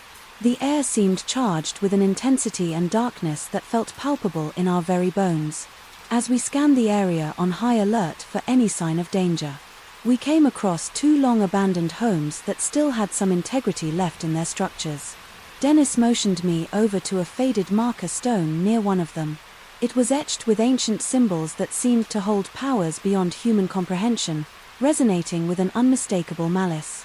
Suddenly, without warning, the ground shook violently beneath us, throwing us off balance. As we staggered back to our feet, ready to run for our lives, we saw a monstrous cloud of smoke erupting from the marker stone and heard chilling howls echoing through the night. A massive figure rose into existence, shrouded in darkness and surrounded by an unnatural aura. The atmosphere grew even colder as Dennis and I bore witness to this frightful manifestation, a creature not entirely human but still retaining some semblance of its former self. The old lone stood before us, its eyes burning with malice and hunger. As it howled out into the darkness, I realized that it was not just a creature. It had become a symbol of vengeance passed down through generations. It lunged at Dennis. First, however, Dennis dodged its fierce attack and scrambled away from the creature's reach. While urging me to run with no other option but to flee from my life, I bolted from the scene. With Dennis close behind, we barely managed to escape Olam's wrath, stumbling onto tribal ground where its power seemingly waned. Our investigation had unintentionally awakened a terrifying force best left undisturbed, one that would continue to haunt those who dare venture too close for eternity, with no means to defeat it and no understanding of what forces had brought it into existence. Dennis and I made a pact to leave the asylum and the town behind forever for the rest of our lives. We kept our distance from cryptic symbols, synonymous unknowns. We channeled our knowledge and experiences into educating others about the dangers lurking beyond the veil of reality, but swore never to speak the name Malone again, lest we unwittingly unleash a terror best left forgotten. I've always been a collector of sorts, old baseball cards, weird trinkets from yard sales, anything that had an interesting story or a unique look to it. It was an odd hobby that my friends didn't really understand but put up with all the same. It was during my usual weekend routine of hunting for new editions at the local flea market when I noticed an old leather-bound journal tucked away in a dusty corner. The one cover and intricate design captivated me immediately.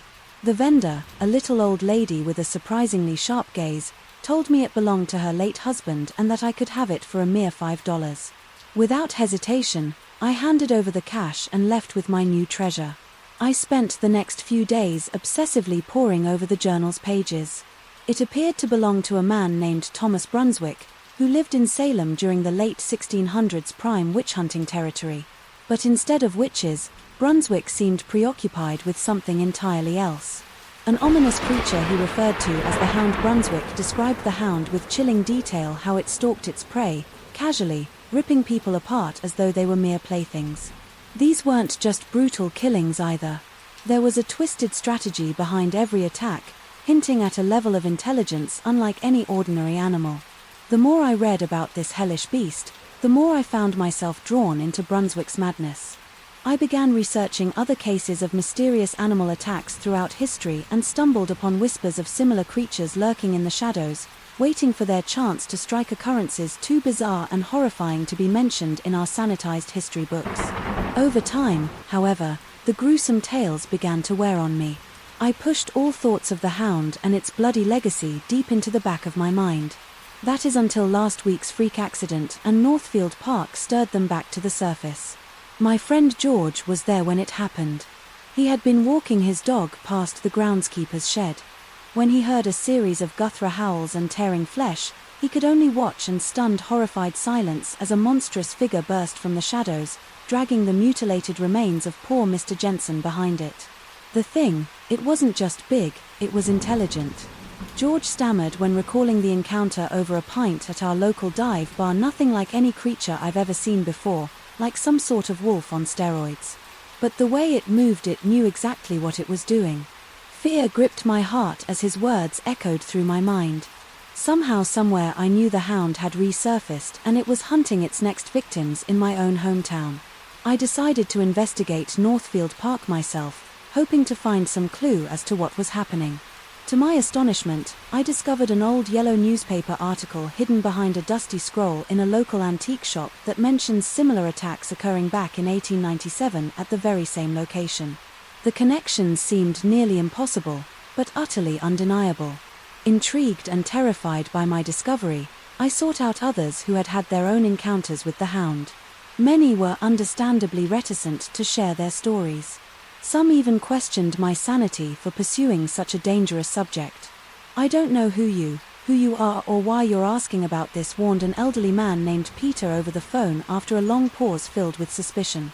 "But I'll tell you one thing, whatever you think you know about this monster, there's so much more that's been kept hidden from us." He proceeded to recount his great-grandfather's nightmarish brush with what could only be the hound many years ago, an encounter that left the old man scarred for life and silent about the ordeal until his dying day.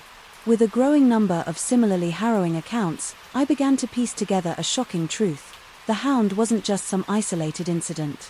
This beast had been stalking humanity for centuries, leaving a trail of fear and death in its wake, and somehow it always returned to Northfield Park as if drawn there by some unseen force. Any lingering doubts I had about the hound's existence were obliterated last night when I heard those terrible howls echo through the trees near my home, sounds that sent frozen terror through my veins. I knew the hound was back and I needed to act fast. I called George and told him my fear. "I think it's back. The hound is here and we need to find a way to stop it." George was shaken but agreed to help me in any way he could, so together we searched for answers. First, we studied historical documents about Northfield Park and stumbled upon the dark history it held. The land was once a burial ground for witches executed during the Salem trials. Strangely enough, The last person executed there was a man named Thomas Brunswick, the same name as the journal's owner. Just like in the journal entries, we found mention of a pack Thomas made with an ancient demon who would take the form of a monstrous hound. After his execution, the hound's true nature revealed an unholy alliance. We realized the key to stopping the hound would be to break that pact and sever its connection with Thomas's spirit. An elderly woman named Mary claimed her family had ties to a long line of Salem, which descendants with the knowledge necessary to banish dark spirits. Skeptical but desperate for help, we met with Mary, who agreed to perform an ancient ritual on the hallowed grounds of Northfield Park. With Mary's guidance, we gathered several ingredients: dirt from Thomas Brunswick's grave, rosemary for protection against evil spirits, and a silver dagger imbued with enchantments, crucial elements necessary for our ritual. In whispered words threaded like spider webs across time, we recited an incantation guaranteed to summon Brunswick's spirit from beyond. By moonlight's dance and raven's might, through an ancient path in the darkest night, summon now his unsettled soul to mend and heal, to make him whole. The air around us crackled with energy as our voices rang out like church bells through Northfield Park. Suddenly a chill wind blew through us as the mangled spirit of Thomas Brunswick appeared before us. With eyes full of fear and regret, he pleaded for our help. He confessed to making the pact to save his family. But now August stood the torment he had unleashed upon the world. As we prepared to end the ritual, a monstrous howl tore through the night sky as the hound materialized from the shadows. Mad with fury at losing its grasp on our world, the hound lunged for us, teeth like daggers, ready to rip us apart with no time to waste. George and I chanted the final incantation. As Mary slashed her dagger through the hound's spectral form, just as its claws were about to reach us, a brilliant flash, followed by an unbearable heat, engulfed us. The beast let out a horrifying scream and disintegrated into nothingness. The wind died down and a sense of calm returned to Northfield Park. Thomas Brunswick's spirit appeared one last time before us. No longer twisted in torment, he thanked us for freeing him and everyone cursed by the hound's malevolence. With the creature banished and Thomas Brunswick finally at rest, George and I realized we had done the impossible. Broken an ancient curse that had terrorized Northfield Park for centuries. We still carried scars from our chilling encounter with the hound, memories that haunted our dreams. Long after that terrifying night, I eventually moved away from Northfield Park without returning my prized journals to their dusty corner.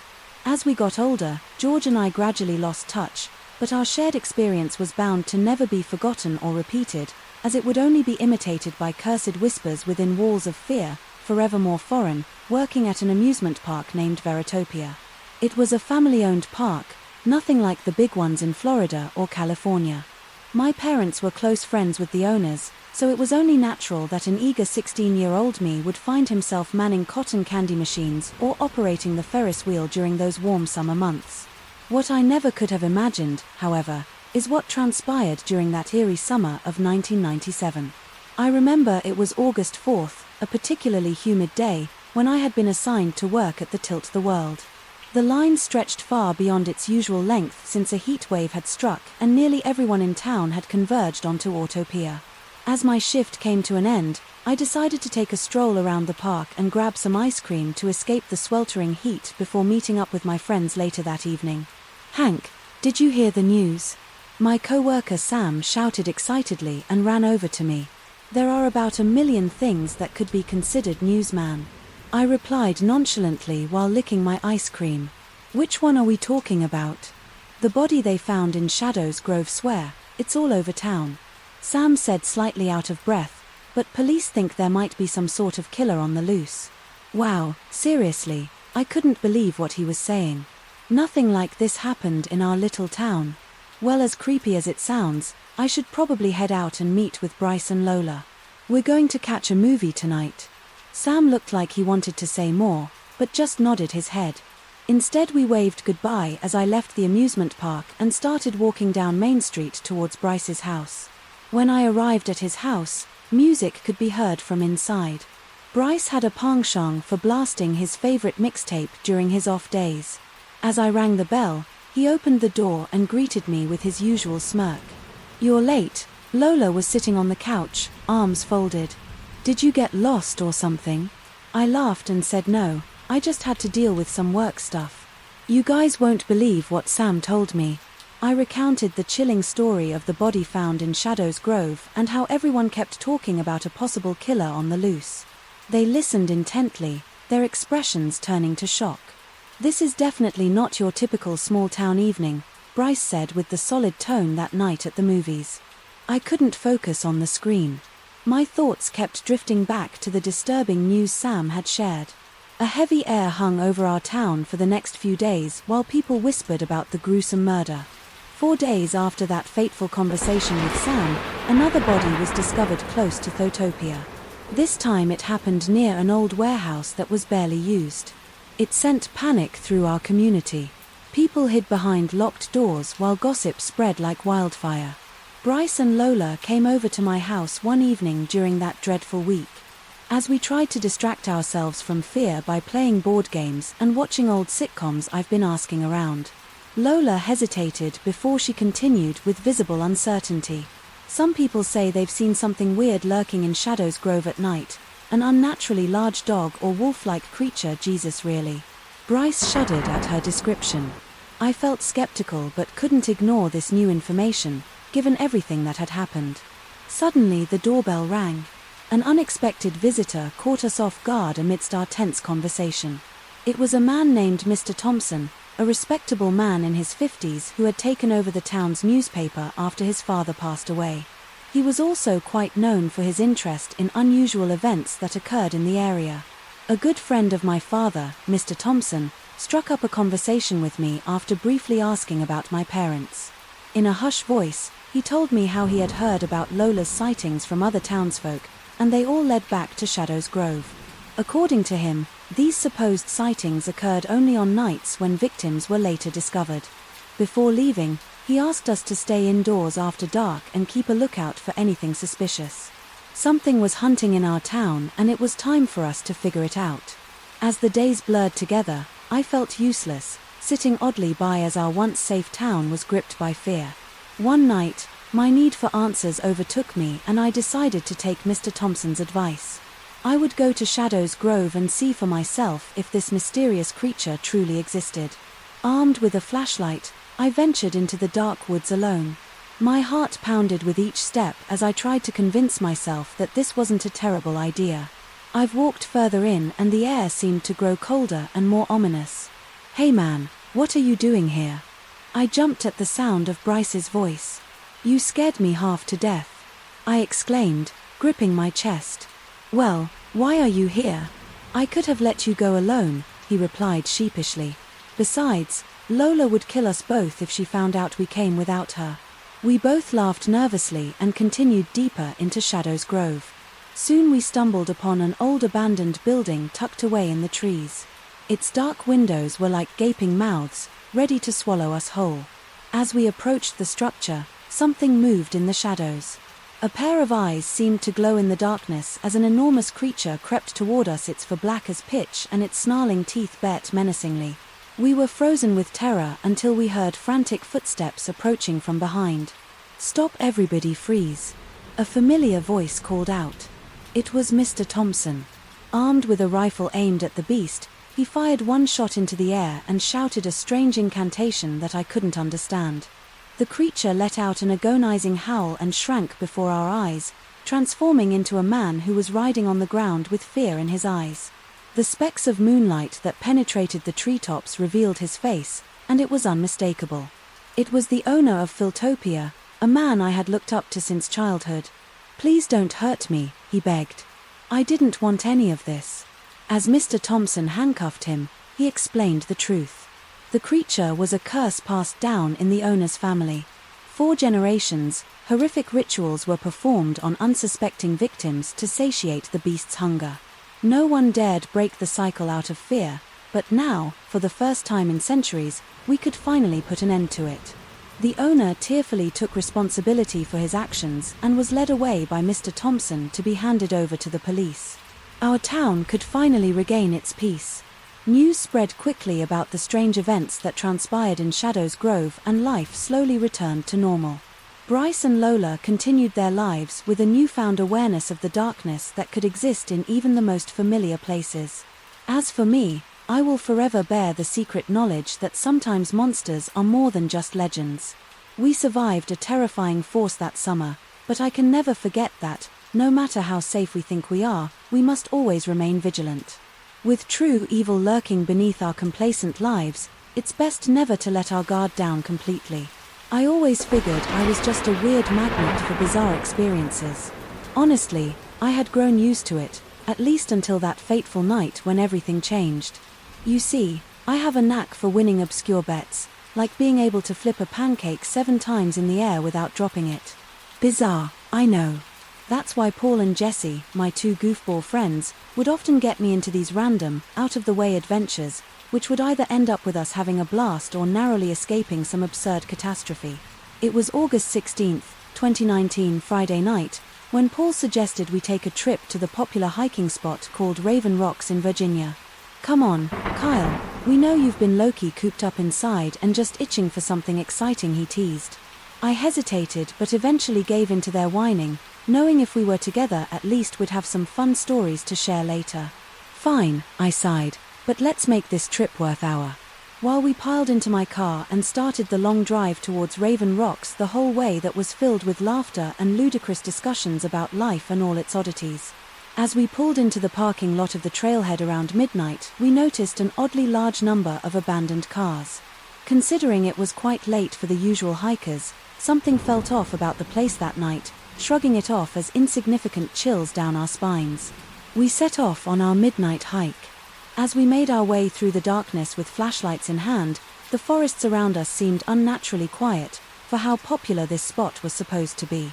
Feeling unnerved by this realization led us to adopt somewhat hushed tones as we chatted. At some point during our trek deeper into the woods, Jesse caught his foot on an exposed root, sending him bumbling to the ground.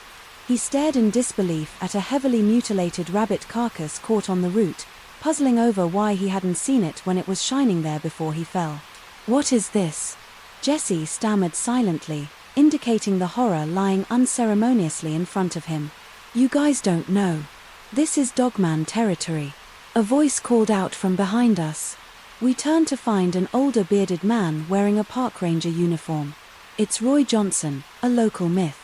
He continued, seeing our confusion, though some swear the stories are true. He then delved into the tale of Roy Johnson, a man said to have become cursed after an encounter with a nefarious being deep in these woods many years ago. Roy roams these parts as a dogman on the nights of the full moon, always hungry and savagely, attacking any living thing that crosses his path, said the ranger gravely. "I've seen what he does and it's not a pretty sight."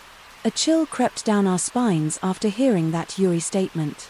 Though obviously skeptical of such fantastical claims, we couldn't help but feel unnerved by this abandoned location and its bone-chilling tale. Taking an unspoken hint to leave Raven Rocks. Promptly we thanked Ranger Michaels for his story and continued back toward the parking lot, now with more haste than before. But we weren't quick enough. Unfathomable growls resounded through the forest as we dashed towards safety. Our flashlights, illuminating piercing red eyes, only served to accentuate our terror as they darted closer from amidst the shadows of trees and bushes lining our path. The stunning reality of encountering some unknown horror so unexpectedly heightened our adrenaline tenfold. I was snapped from my horror-induced stupor as Jesse tripped once more, this time over something far more sinister. Heedlessly, I charged forward, feeling that this was our last chance to escape. As the guttural snails closed in on us, we managed to reach my car and push our trembling hands to turn the keys and flee. Days later, a small-town newspaper published a story revealing the gruesome remains of multiple hikers at Raven Rocks. The article concluded with chilling details of how each corpse had been brutally torn to shreds on the night of a full moon. I never dared return to Raven Rocks myself, but spent countless hours tirelessly scouring local records until I stumbled upon one, Jim Michelson, who was enrolled as a park ranger there. I couldn't shake the chilling feeling of that night at Raven Rocks. The events that took place haunted my thoughts, and I was determined to find some shred of truth in the mystifying story of Roy Johnson. I pored over any information I could find on Jim Michelson, the park ranger we encountered that fateful night one evening. After a few weeks of intensive research, I stumbled upon an obscure forum discussion about Raven Rocks. In it, various users shared their run-ins with the supposedly cursed area and the park ranger named Jim Michelson. With newfound enthusiasm, I reached out to one user who claimed to have a crucial piece of information regarding Michelson's bizarre obsession with Roy Johnson. We decided to meet at a local diner under the premise of collecting more data. When the day arrived, I anxiously scanned the diner for signs of my mysterious contact. A bearded man approached, extending his hand wearily. "You must be Kyle, name's Mark." We exchanged pleasantries before Mark started on. "So you've been digging into Ranger Michelson's past. Well, there's something you should know." He paused for a moment, glancing around nervously before continuing in a conspiratorial whisper. "Jim Michelson was Roy Johnson's childhood friend." The shock must have shown on my face because Mock quickly added, "I know how it sounds, but hear me out. Roy Johnson and Jim were inseparable growing up. They planned to become park rangers together after high school, but then the incident happened." He recounted how Roy disappeared one night while they were both hiking at Raven Rocks, leaving behind only blooded clothing as evidence he had ever been there at all. Brief, stricken and filled with guilt for not being able to save his friend from whatever fate had befallen him, Jim kept searching feverishly for answers. Jim became obsessed with finding out what happened to Roy, terrorizing the town with stories of a dogman that had attacked his friend. It didn't help that occasionally, hikers' mutilated remains were found in the area. "What happened then?" I asked, barely able to contain my curiosity. "Well, here's the weird part. Authorities have been searching relentlessly for any trace of this supposed dogman, but every time they get close to finding out something, evidence, and people end up disappearing." Mark sighed deeply. "I believe that Ranger Jim is living a double life, protecting whatever the hell is out there because of his connection with Roy." As Mark narrated, my mind raced. Could it be that Jim was connected, or worse, was somehow responsible for the horrifying events at Raven Rocks? As a professional programmer, I've always been good at decoding patterns and noticing things that don't quite fit in. It wasn't that I was obsessed or anything. It's just that my brain tends to pick up on these things. My name is Derek O'Neill, and I'll never forget the bizarre series of events that unfolded. Last summer, my best friend Lucas and I had decided to unwind from our high-pressure tech jobs by taking a trip to an isolated cabin located near Mount Hood, Oregon. It was also an opportunity for us to catch up as we had grown distant. After working diligently for months on separate projects, we reached the cabin on July 7th and began our week-long adventure. On the first day, we met our temporary neighbor, Gerald, a chatty older gentleman who lived off the grid and expressed his frustration with today's technology dependence. He struck me as a man who lived life on his terms. There was something about him that seemed off, but I couldn't put my finger on it. As the days passed, we enjoyed leisurely hikes and late-night card games under the stars. One evening, as we sat chatting by the fireplace in our cabin, Lucas mentioned how he'd spotted some mutilated animal carcasses earlier during one of our hikes. They had deep gashes across their bodies like nothing he'd ever seen before. Skeptical of his story as an exaggeration for effect, we soon brushed it off. That night started like any other, until an unexpected knock at the door startled us from our sleep. It was Gerald. His face pale and panic-stricken. He breathlessly explained that he discovered even more tragic scenes of animal carnage around his shack. His intense fear made me realize this was indeed odd and potentially dangerous. The next day, Lucas discovered more gruesome evidence. A deer carcass ripped apart with its torso savagely eviscerated. The deep, clean gashes indicated it was no ordinary predator. Something was stalking the woods with the same strength and precision as an experienced hunter. Worried, we reached out to a mutual friend who worked for the local game warden. He'd mentioned that several baffling cases of missing hunters had been reported in recent times, leaving authorities confused and concerned. Could there possibly be a connection? The following evening, Lucas and I barricaded ourselves in the cabin while Gerald remained vigilant in his shack. With each passing hour, our fears intensified until they reached a fever pitch when we heard loud growling in the distance. We quickly secured the doors and windows, clutching out rifles defensively. Around midnight, as we reluctantly peered outside after hearing disturbing sounds from Gerald's direction, Our blood ran cold as we beheld an utterly horrific creature, an enormous beast standing on its hind legs that resembled a werewolf or a dogman from old legends. It tore at Gerald's body, savagely paying us no attention, as if, in unison, we muttered horrified variations of "what the hell is that thing?" Realizing it was best not to intervene and risk our lives, we stood motionless until frozen fingers gripped my shoulder. "The name is Graham," a weak voice said behind me. Turning slowly, I saw Gerald smiling sadistically and leaning against the wall of our cabin. "What are you doing in here?" I asked. Lucas was paralyzed by shock as he stared at Gerald's doppelganger outside. My heart raced uncontrollably and my brain clashed between wanting an answer and fearing it. Around these parts he continued to speak calmly, without emotion, even as we watched the dogman tear at his own twin mercilessly outside. "I am known as Graham Berland. That creature outside comes from my endearing family curse." Words failed me as I recalled how abnormal he had seemed to me before. Was he human at all? Bewildered by what had just unfolded before us, we realized that Gerald or Graham was synonymous with destruction. His very existence in this part of the world changed the lives of everyone who crossed his path. With a cryptic smile, he gestured at the door. "Take your leave, boys. It's time for us to depart," without looking back to study his facial expressions or the horrendous scene outside. One more time we hurriedly complied and ran away into the night, never to return again. Months have passed since that fateful day, but I still vividly recall every nightmare that never seems to fade. I tried to get back to my normal life, but the memories of that strange and eerie encounter haunted me. Every single day I couldn't focus on my work and my friendship suffered. Even in my sleep I was plagued by vivid dreams that left me feeling drained and restless. One restless night I decided to search for answers about Graham Berland and his family curse. After hours of scouring the internet's darkest corners, I stumbled upon a century-old newspaper article depicting a man named Giles Berlin. To my horror, Giles bore an uncanny resemblance to Graham. The article detailed grisly cattle mutilations near a rural Oregon town. Around the same time he arrived there swallowing hard. I realized Graham's tale of his family curse might indeed be true. Lucas and I eventually made contact with other locals who'd encountered the beasts. While researching our terrifying experience, we formed a small team dedicated to understanding this supernatural phenomenon. Months later, after piecing together historical data and eyewitness accounts, we began tracking the monster's migration patterns across rural Oregon.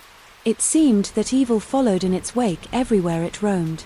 During our investigation, we met a woman named Imelda, a psychic with keen intuition, who'd already drawn her conclusions about what hunted in the woods surrounding Mount Hood.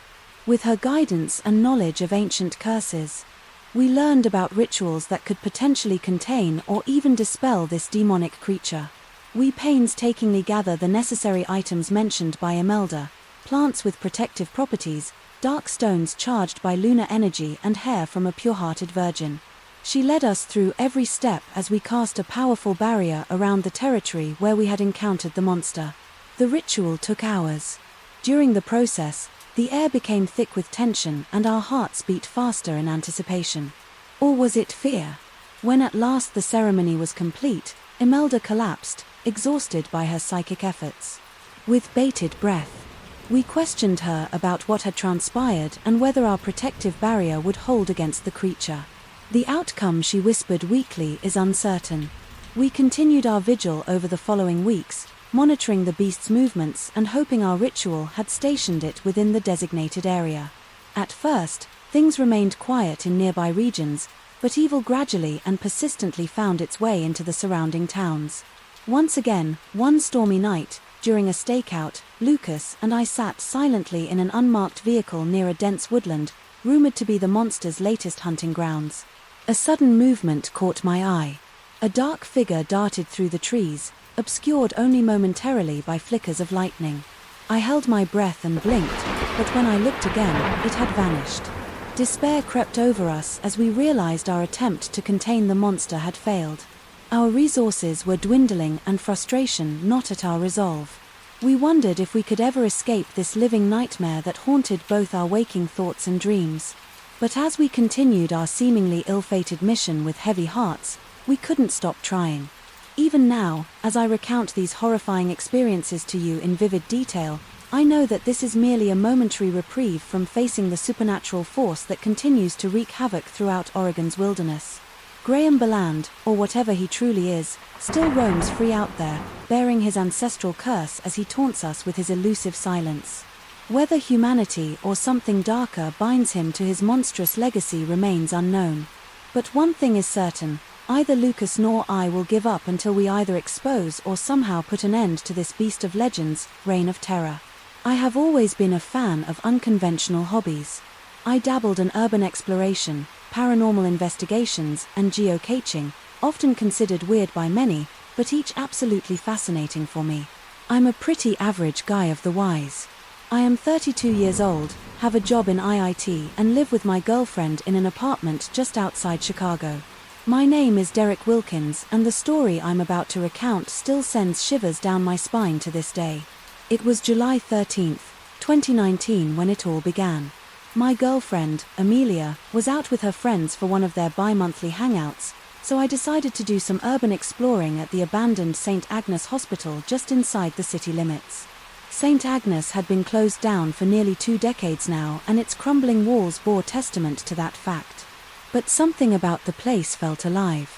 I met up with some like-minded urban exploration enthusiasts, Jake Albright and his girlfriend Eliza Foster. We'd exchanged messages on the forum beforehand and decided to go together. Since there's safety in numbers, what do you reckon this place was like back in its heyday? Jake asked, as he dug through his backpack for his flashlight, probably bustling with nurses running around. Eliza answered, but there's something eerie about seeing it like this. As we venture deeper into the dilapidated building, we encountered increasingly unsettling sights. Discarded syringes lit at the floor of what appeared to be an old storage closet. Surgical tables sat menacingly beneath tattered curtains. And unidentifiable stains covered once pristine walls. It wasn't until we stumbled into a long corridor that we first heard it, the echoing sound of something heavy being dragged across the linoleum floor. We shared curious glances before following the noise, our adventurous spirits urging us forward. Despite our fear, our hearts raced as the dragging sound grew louder. Jake kept muttering, "What could be making that noise? No one else should be here." The floor beneath us was slick, with something sticky. Trying not to panic, we ventured further and came upon a gruesome sight. There, in the dimly lit corridor, lay a mangled nurse's uniform ripped to shreds. What the hell? Eliza breathed, her eyes wide with horror. Instinctively, all 3 of us bolted out of St. Agnes as fast as our legs would carry us. Eliza began to sob, while Jake desperately dialed 911 on his cell phone. Safely outside, Officer Frank Hendricks approached us from a squad car parked nearby. We explained what we encountered inside the old hospital and showed him where we had been. After examining the scene, he carefully walked back towards us with a grim face. "There have been reports of something not quite human stalking prey around here," he told us. "Some folks call it a dogman or werewolf, but no matter what you call it, this thing is dangerous." Reluctantly, Officer Hendricks shared details. We weren't supposed to know information he'd heard through other officers. Apparently there have been multiple victims over the past few months, some of whom were found mutilated beyond recognition. The case was being kept under wraps for fear of public hysteria. We couldn't believe it. Were we nearly victims of some sort of monstrous predator? In the days that followed, we couldn't shake off what we'd experienced at St. Agnes. I read everything I could find on mysterious creatures stalking Chicago's outskirts, stories of cryptid-like beings lurking in the shadows, but none seemed applicable to what had nearly hunted us down. Weeks passed with no concrete answers and more unsettling incidents being reported throughout the city, leaving us to wonder if we would ever truly discover just who or what the predator we had encountered was. Little did any of us know just how close this being would continue to come and what horror it would leave in its wake. My nights were plagued with nightmares and the investigation consumed every waking thought. Then one day I stumbled upon something that clicked everything into place, a news article about a man named David Crawford. He was once a resident doctor at St. Agnes Hospital. Digging deeper into his story, I found out that he'd vanished without a trace. After several of his patients died mysteriously during surgery, Rumors began to circulate that he wasn't your regular doctor. In fact, some believed him to be a sadistic murderer. It was said that the police never found any concrete evidence tying him to the deaths, since the bodies were always mangled beyond recognition. Armed with this newfound knowledge, I spoke to Jake and Eliza. We decided to conduct our own private investigation, hoping to uncover if there was any truth behind this mad doctor theory. Weeks turned into months as we gathered more information on David Crawford, mostly from old newspaper clippings and eyewitness accounts. Many claimed that he dabbled in the dark arts and performed the cult rituals on patients' remains. We knew we had to confront whatever demon might still lurk within St. Agnes Hospital, David Crawford or otherwise. Amelia pleaded with me not to go, but I couldn't shake the feeling that it was my responsibility to see this through. Our trio cautiously re-entered the hospital's dilapidated halls, armed with flashlights and makeshift weapons, just in case our suspicions came true. The place stank of decay and stale blood. It was as if every fiber of my being told me not to step further. Yet we pressed on. As we delved deeper into the building's bowels, we heard something familiar. The sound of dragging once again pierced through the suffocating silence. Our hands trembled at the memories, but we continued forward. Then we found it, David Crawford's secret lair. From what we could see, it was a horrifying mix of a surgical room and an occult chamber. Scalpels, syringes, and other medical tools were strewn about the space, alongside ritualistic candles and symbols drying with fresh blood. As our eyes adjusted to the dimly lit room, we saw him the figure of a man, or at least what once was one. David Crawford stood before us. His body twisted horribly by some mutated force from within, half man half beast. A wicked grin etched his face as he growled. "So you found me," before lunging towards Jake. Time seemed to slow as the monstrosity swiped at him with razor-sharp claws. Eliza screamed in horror as she watched her boyfriend collapse to the floor, his life slipping away. Adrenaline coursed through my veins as I charged towards Crawford, armed with nothing more than a rusty metal pipe. Our twisted dance of life and death played out across the blood-stained floor until I struck the perfect blow to his temple. He crumpled like a rag doll. His horrifying form began to shift, somehow returning to that of a man. He lay there on that cold floor, bleeding profusely from several wounds. In pain and anguish, he whispered, "Do what no one else could, and my suffering." His eyes glazed over as I swung, once more closing this gruesome chapter of our lives forever. We called the authorities and they took care of what remained of David Crawford's body. As for Eliza and me, we never returned to St. Agnes Hospital. We'd had enough of that haunting place. Now, when I close my eyes at night, no nightmares visit me, but the memory of our brutal encounter lingers like an irritating itch in the back of my mind, refusing to leave, but never quite enough to disturb my newfound peace. I've always had a knack for solving intricate problems and decoding complex machinery. My name is Jeremy Axel and I'm an engineer by profession. I never imagined that this skill would one day lead me into the deepest, darkest corners of human depravity. But life has a funny way of throwing curveballs at you. On June 23, 2016, I was visiting Times Square in New York City for a conference. That's when I met a man named Matthew Kincaid. Matthew was a private investigator who had been hired by the family of a missing girl named Isabella Santos. Little did I know that my chance encounter with Matthew would forever change the course of my life. Matthew called out to me from across the crowded street. We met briefly earlier in the day and he approached me now, looking both excited and worried. "What's up, Matthew?" I asked as we shook hands. "I need your help," he said urgently. "I've hit a wall with my current case and I have this gut feeling that your engineering skills might be just what I need to break it wide open." He stared at me with pleading eyes that had seen more than their fair share of hardship. I agreed to help him, curious yet cautious about what lay ahead. Late that night, we found ourselves in an old abandoned warehouse located on the outskirts of the city. Matthew had discovered that this was the last known location where Isabella's cell phone signal could be traced before it went dead. As we walked through the musty building, I couldn't shake the unnerving sensation that something terrible had occurred within these walls.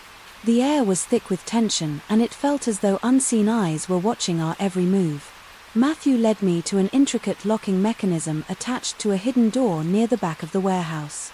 It wasn't like anything I'd ever seen before, but my curiosity was piqued and I was determined to unlock its secrets. With shaky hands and an uneasy feeling gnawing at the pit of my stomach, I worked meticulously at the lock. It was slow going, but after what felt like an eternity, I cracked it. The door creaked open ominously. The room beyond was dark and reeked of decay. The temperature inside seemed several degrees cooler than outside. Matthew pulled out a flashlight, revealing walls that were scarred by deep claw marks that could not have possibly been made by a human hand. In the center of the room lay a mutilated body. It was Isabella Santos, or at least what remained of her. She had been brutally torn apart, as if by some monstrous creature. My heart pounded in my chest as I tried to rationalize what I was seeing, but before I could react, Matthew gripped my arm tightly. "Jeremy," he whispered in terror. "The thing that did this. It's a dogman." I stare at him in disbelief as he explained how he'd reached this chilling conclusion. He'd encountered several other strange deaths and disappearances in his line of work, cases that bore eerie similarities to this one, and had left him convinced that a sinister creature lurked within our city. Part man, part wolf, a dogman? I wanted to scoff at the idea, but the evidence was right before my eyes, evidence that no human could have committed such an atrocity. Matthew handed me a crumpled note he had found near Isabella's body, written in shaky handwriting. Were the words, "It's real, it hunts us all." As we tried to process what we've discovered, a low growl echoed through the warehouse, an unspeakably monstrous sound that seemed to come from everywhere and nowhere. All at once, we bolted from the building, fear fueling our movements. We never saw the creature that haunted us. That night, Matthew continued his investigations, though I later learned that he often received threatening letters and phone calls warning him to abandon his search. As for me, I could never go back to my ordinary life knowing that there was something out there. To this day, I wonder what lies hidden in the shadows of our city, lurking just beyond the edge of our vision. As I tried to go back to my everyday life, the thought of the dogman constantly haunted me. How could I work on my engineering projects when there was a monster lurking in the shadows? The more I thought about it, the more I realized that there had to be a way to stop this creature. Ignoring it wasn't an option any longer. Days turned into weeks and weeks turned into months. As I became consumed with finding more information about this elusive monster, my once spotless home became cluttered with books, newspaper clippings, and notes scribbled with potential theories. The logical part of me still wanted to dismiss it all as nonsense, but the evidence was undeniable. Online forums dedicated to cryptids also provided some valuable leads. One particular night, while investigating a series of incidents in a remote forest area, we discovered the remnants of a long-abandoned cabin deep within the woods. It was time to connect the dots on who or what this dogman was. As we ventured inside the dilapidated cabin, we found walls adorned with cryptic symbols and strange artifacts. There were countless books on werewolves, curses, and dark rituals. Upon closer inspection, we stumbled upon old photographs of a man named Samuel Craven. Samuel Craven was a doctor who performed inhumane experiments on humans and animals. Rumors circulated that he injected his own blood, mixed with wolf DNA, into his own veins. The experiments were incredibly brutal and downright shocking, but there was no hard evidence until now. Several journals were tucked away in a dusty corner covered in cobwebs.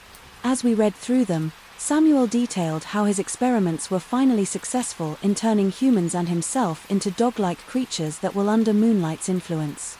Realization dawned upon us. Samuel Craven had transformed himself into the dogman centuries ago and lived as an immortal creature ever since. Bound together by this chilling discovery, Matthew and I set out to find a way to kill the dogmen and put an end to its terror.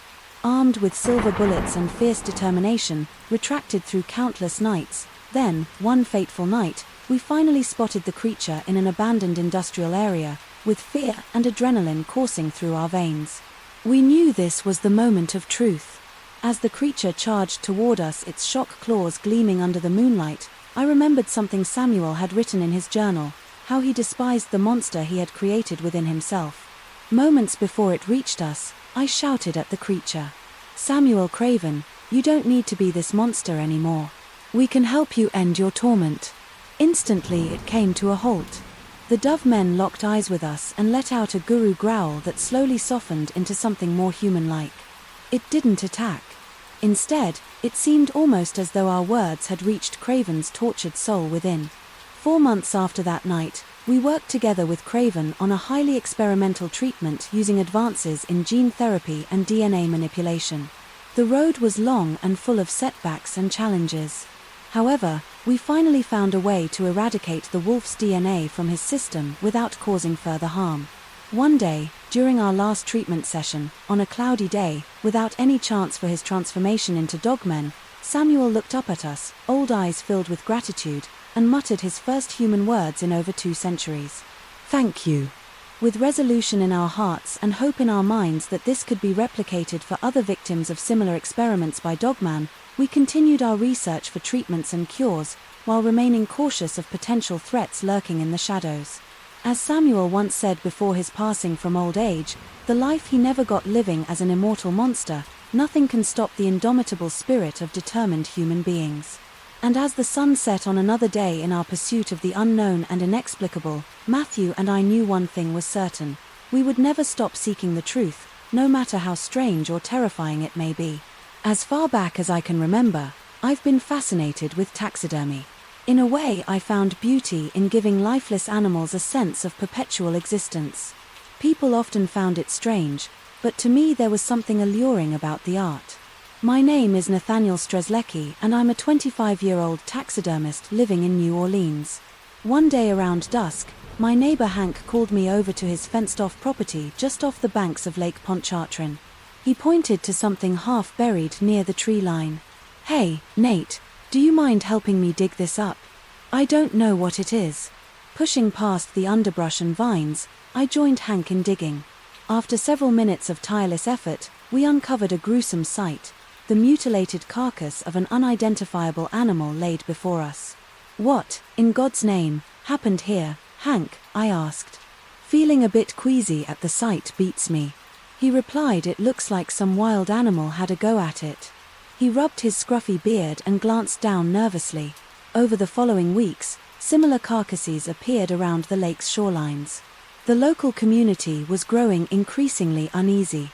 On one such day at the neighborhood bar, murmurs of concern floated through the air. They found another one over by Champlain Drive. "Last night," said one man named Jeffrey Bolt, nursing his beer. His wife nodded anxiously. "It's sure getting people scared." I agreed it's awful strange. As weeks turned into months with sightings of mutilated animals now commonplace throughout town, things took an even grislier turn. Human bodies began showing up as well.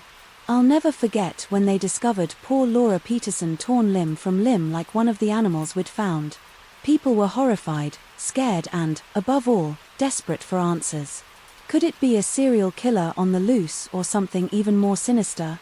During this grim time there arose Terry Malone, a newcomer to the area with insider knowledge of the town's plight. He arrived one day offering his expertise on the subject. "I'm a researcher in cryptozoology," he explained at a town meeting. "I heard about the killings and I think I may know what you're dealing with." The townsfolk, intrigued yet skeptical, listened as he went on to share tales of supernatural creatures known as dogmen, werewolf-like beings that could kill, maim and destroy without remorse. "They've been spotted across North America with increasing frequency," he informed us with frightening conviction. "I believe we may be dealing with a pack of them here." Despite his odd explanations, no other leads emerged. So people latched on to Terry's stories in hopes of apprehending their monstrous antagonists and uncovering its true identity. An elaborate stakeout plan was devised. I joined fellow residents as we camouflaged ourselves in trees near reported siding locations under a full moon Siri light. It wasn't long before terrifying howls echoed through the forests surrounding Lake Pontchartrain as they grew louder and nearer. Panic set in among my companions. Within minutes hideous creatures came into view. A group of werewolves charged at us from all directions. We fought back with weapons such as shotguns and machetes, but were hopelessly overpowered. As if things couldn't get worse, Hank went missing amidst the chaos. In anguish over my friend's disappearance and the demise of several others in our group, I split from our would-be heroes to search for him on my own. With night giving way to dawn's first light, I found Hank savagely dismembered, like the rest strewn within the underbrush. I fell to my knees, sobbing uncontrollably. 3 days following our gruesome discovery, Terry Malone summoned us to a nearby diner where he shared startling news. It seemed that our mysterious murderer had been identified as Joe Winters Meyer. It turns out that Terry had been tracking Joe for years as he masqueraded as a human and terrorized unsuspecting communities. According to Terry, Joe would live among the locals until his dark secret was uncovered. Then move on to another town, though I could hardly bear to hear more. I knew it was essential if we had any hope of stopping this nightmare gathering in the diner we face. Terry, how did you discover Joe's real identity? I asked, my voice shaking. Terry took a deep breath and explained I've been tracking him for a long time. Joe left clues behind at each crime scene, possibly as some twisted calling card. In each town he'd work as a butcher or taxidermist, anything that allowed him to hide his gruesome activities behind a legitimate profession. The revelation hit me like a punch in the gut. I thought of my own taxidermy work, wondering if I'd unknowingly been mirroring the morbid habits of a murderer. What do we do now? Asked another town person. Anxiety etched on their faces. We end this. Terry replied, we confront Joe and make sure he won't terrorize anyone ever again. As we prepared to corner Joe Winters Meyer, I couldn't shake the feeling that something wasn't right. The pieces fit too perfectly like a narrative pieced together by someone with intimate knowledge of such horrors. My thoughts kept drifting back to Terry and the incredible coincidence of his arrival in town. We found Joe at his home looking nothing like the monster Terry had described. He was stunned and terrified as we confronted him, pleading for his life and claiming he never hurt anyone. But the evidence against him was damning: bloody clothes in his closet, sketches of werewolf-like creatures in his journal, and pictures of mutilated animals and humans pinned to the walls of his basement. As we bound Joe's hands and marched him outside his house, shouts erupted from behind us. To our horror, more of those beasts appeared, teeth bared and ready to attack again. But this time was different. Instead of pure chaos and destruction around us, these werewolf-like creatures suddenly stopped and seemed to pay homage to someone among us, Terry Malone. My heart raced and my suspicions grew stronger. What's going on, Terry? I demanded, the words spilling out like a torrent of fear and anger. I guess you figured it out, Terry said, in resignation. I manipulated the facts and drew your attention to Joe, all while I was the real villain hiding in plain sight. And the creatures? Someone asked, her voice trembling. They're my creations, he admitted shamelessly. I sought to harness their power, but in the end it was worthless. They are far too uncontrollable. Tears filled our eyes as we realized how effortlessly we've been deceived by Terry Malone. As we tried to wrap our heads around this revelation, a sinister smile crossed Terry's face one last time. Before he shouted a command at his monstrous creations, the beast lunged at Joe, tearing him apart before our very eyes. The horror roared through us as we watched our friend being mercilessly killed by the creatures controlled by the man we've trusted. But then something unexpected happened. Terry's control slipped as some inner turmoil fought against him. He clutched at his chest and collapsed to the ground, writhing in agony. Having lost their master's influence, the werewolf-like being scattered into the night, leaving us to stare at Terry's lifeless body and mourn for Joe. The remaining townspeople slowly dispersed and returned to their shattered lives. As for me, my fascination with taxidermy was gone for good. The horrifying truth that laid beneath it all had robbed me of my passion as I packed up my tools for the last time. I'd vowed never again to let myself be drawn into such darkness or trust those claiming to have all the answers. My life would forever be tainted by what happened in New Orleans, near Lake Pontchartrain. But now it's time for me to move on before something else moves towards me. I've always had a knack for remembering obscure facts and intricate details. I don't know why, but it's something that has both fascinated and occasionally annoyed those around me. It was February 14th, 1995, exactly 4 years after my mother passed away. My father sent me off to live with my uncle in a small town in Michigan. My uncle, Archibald James, was the polar opposite of my father, a carefree man with an infectious laugh that seemed to pull everyone around him into his orbit. The town itself was a quaint place, full of charm and surrounded by lush forests that extended as far as the eye could see. It was here, on the outskirts of this sleepy little community called Hastings Wood, that I would encounter what can only be described as true horror. I made friends quickly in Hastings, thanks in part to my cousin Adeline. She introduced me to her group of mischievous friends, Lucas Dowell, Caspar Bergstrom and Rosalind Hayworth. Just 2 weeks after my arrival, they excitedly told me about their plans for that night. They wanted to explore an abandoned cabin deep in the woods. "You win, we're meeting at Rose's place at 8, Lucas asked. Adrenaline surged through me at the idea of breaking rules and doing something daring. I nodded vigorously. Yeah, I'm in. That evening we gathered at Rose's house with warm cloaks and high-powered flashlights. As we ventured into the woods together under a moonless sky, we couldn't help but feel a creeping sense of unease settle over us. It took almost an hour to reach our destination, an old cabin that once belonged to William Grafton, or so Caspar told us. As he puffed on his cigarette, I heard he disappeared without a trace back in '68. He explained with a wicked grin. We poked around the weathered cabin, only finding dusty furniture and remnants of someone's forgotten life. As we began heading back toward town, we spotted an unnatural shape slumped against a tree trunk several yards away. Our breath hitched as we realized what it was, the lifeless body of a mutilated deer. I examined the carcass with a shudder of revulsion. This wasn't just an animal, this was something much worse. I whispered the following morning. We met up at the local diner and shared uneasy theories about the previous night's events. Just then Rose's elder brother, Nathan, walked up to our table with a furrowed brow. "I heard you went into the woods last night," said ominously. "Stay out of. There have been some gruesome killings lately, animals turning up all over town." We listened with rapt attention as Nathan told us about Tom Anderson, who'd found the body of his found dog ripped to shreds in his chicken coop. Caspar chimed in, adding that he knew a police officer who'd seen similar carnage in his line of duty. A week later, Adeline went missing after going for her daily run along the forest trails. Her absence shook me to my core. It wasn't long before her body was discovered, mangled beyond recognition, just west of where we'd found the deer. In the ensuing weeks, fear gripped Hastings, as more mutilated bodies were found near the woods. People whispered about grisly creatures from folklore and reported sightings of a large beast-like figure in the shadows among the trees. During our search for answers, Lucas stumbled upon an old article in the Hastings County Archives that mentioned William Grafton dabbling in witchcraft and summoning evil spirits as a consequence of his actions.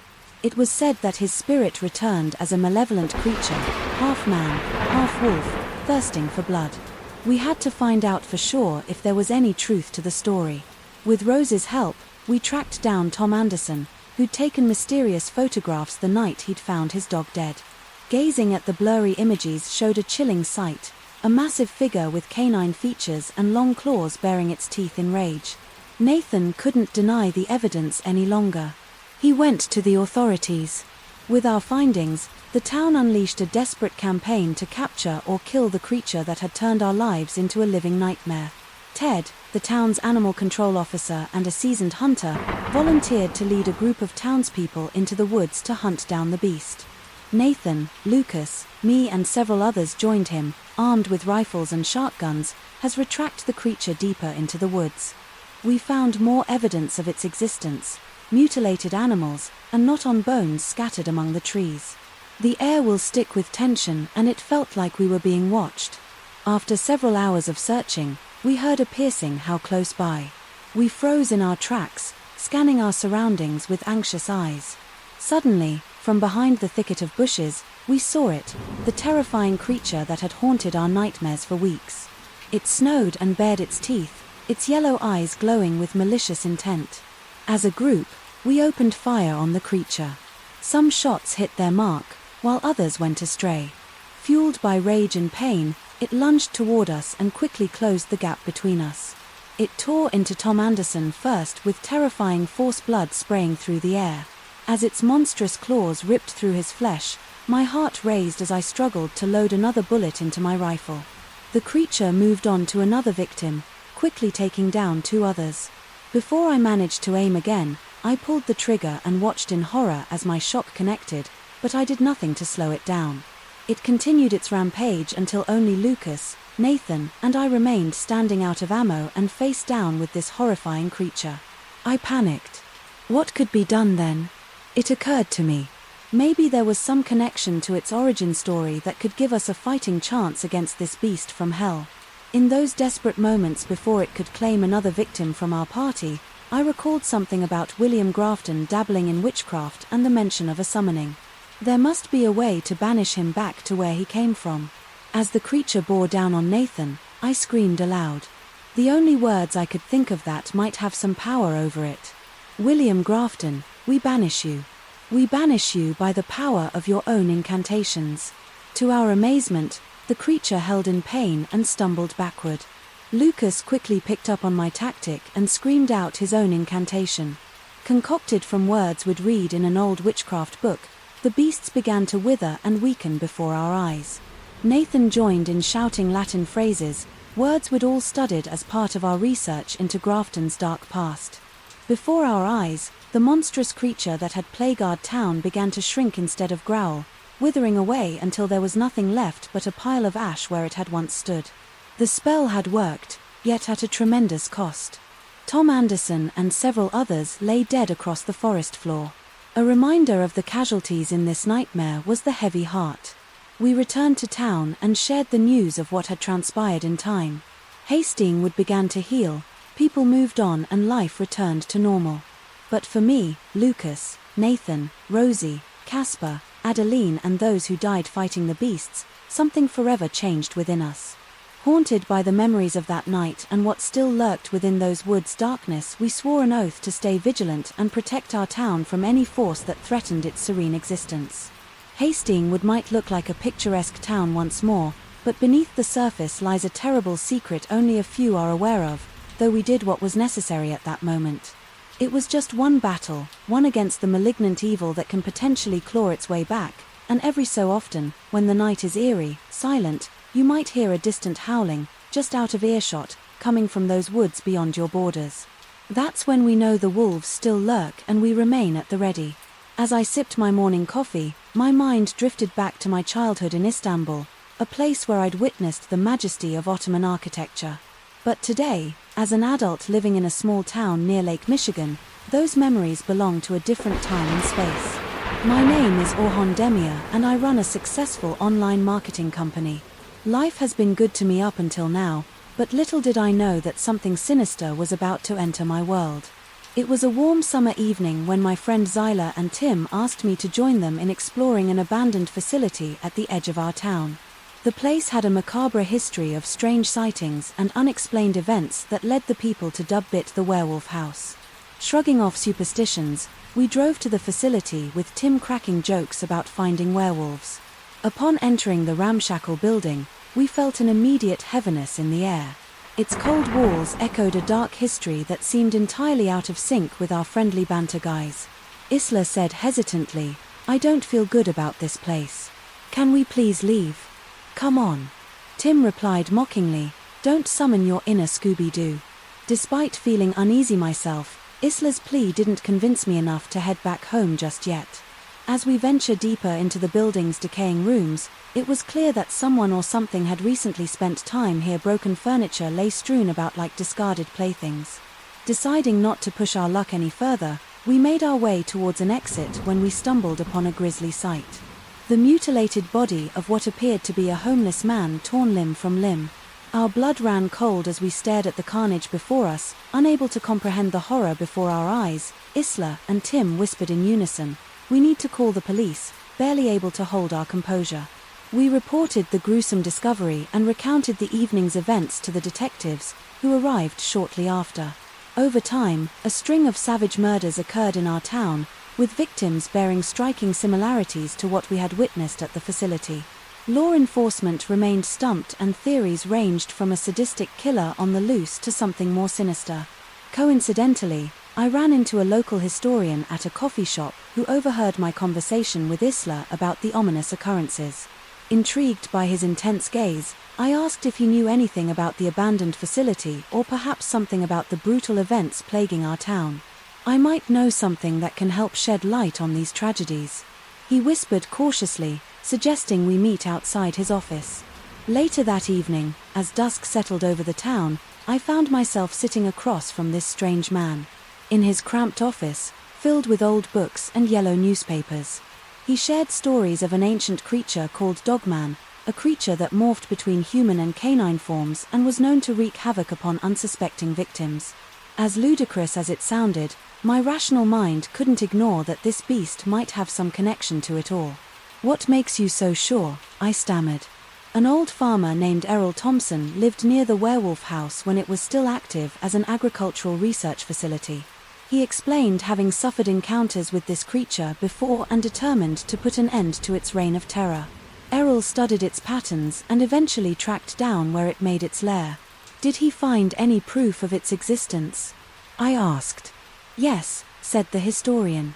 Leaning closer, Errol discovered a hidden room within the facility where the creature kept trophies of its victims, disturbing souvenirs of unspeakable horrors. As he spoke, I recalled stumbling upon a dusty old padlock door that night and shuddering at the thought of what lay behind it. Terrified to my core, I left the historian's office with a new sense of dread and urgency. Tim and Isla insisted on accompanying me to confront this otherworldly foe. As we revisited the werewolf house one last time in search of answers, we prepared ourselves for the gruesome discoveries ahead, hoping that we'd finally put an end to the terror plaguing our town for good. As we entered the werewolf house, again armed with a newfound understanding of the horror that lurked within its walls, we descended a dark and damp staircase to the location of the hidden door. I hesitantly reached out and fiddled with the old lock, eventually managing to pry it open. "What the hell?" Tim gasped, as we were greeted by a foul stench and gruesome sight. The room was filled with rotting body parts and narrow bones, with each victim's name carved into them, confirming that this room was indeed where the beast kept its horrific trophies. Isla gagged on bile as her hands shook uncontrollably. I knew that there was no turning back. Now, whatever brought us here wanted us to see this, and our confrontation with it was inevitable. "You still doubt what's happening here?" Orhan Isla asked, sarcastically, choking through her tears. I couldn't respond. Fear and rage gripped me tightly as we continued to explore the lair. We found crude drawings of the beasts on the walls alongside rudimentary yet intentional markings resembling some form of ancient language. As we examined the inscriptions, we heard a low growl echoing from above us. My heart pounded violently in my chest as I braced myself for a confrontation with whatever had caused these atrocities. The growling grew louder until Tim screamed, "Guys, it's coming!" before running towards what he thought would be safety. Just as the creature appeared before us, I couldn't believe my eyes.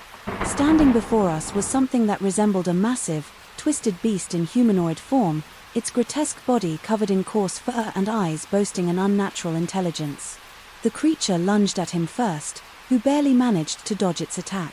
Isla was frozen in terror beside me but mustered enough courage to grab an old pipe lying on the ground nearby. "Orhan," she shouted, "we have to fight. Please help me." Seeing my friends in danger and recognizing the horror I had brought them into, I snapped out of my fearful trance and joined Isla in battling the beast. The creature was fast and deadly, evading our clumsy strikes with ease.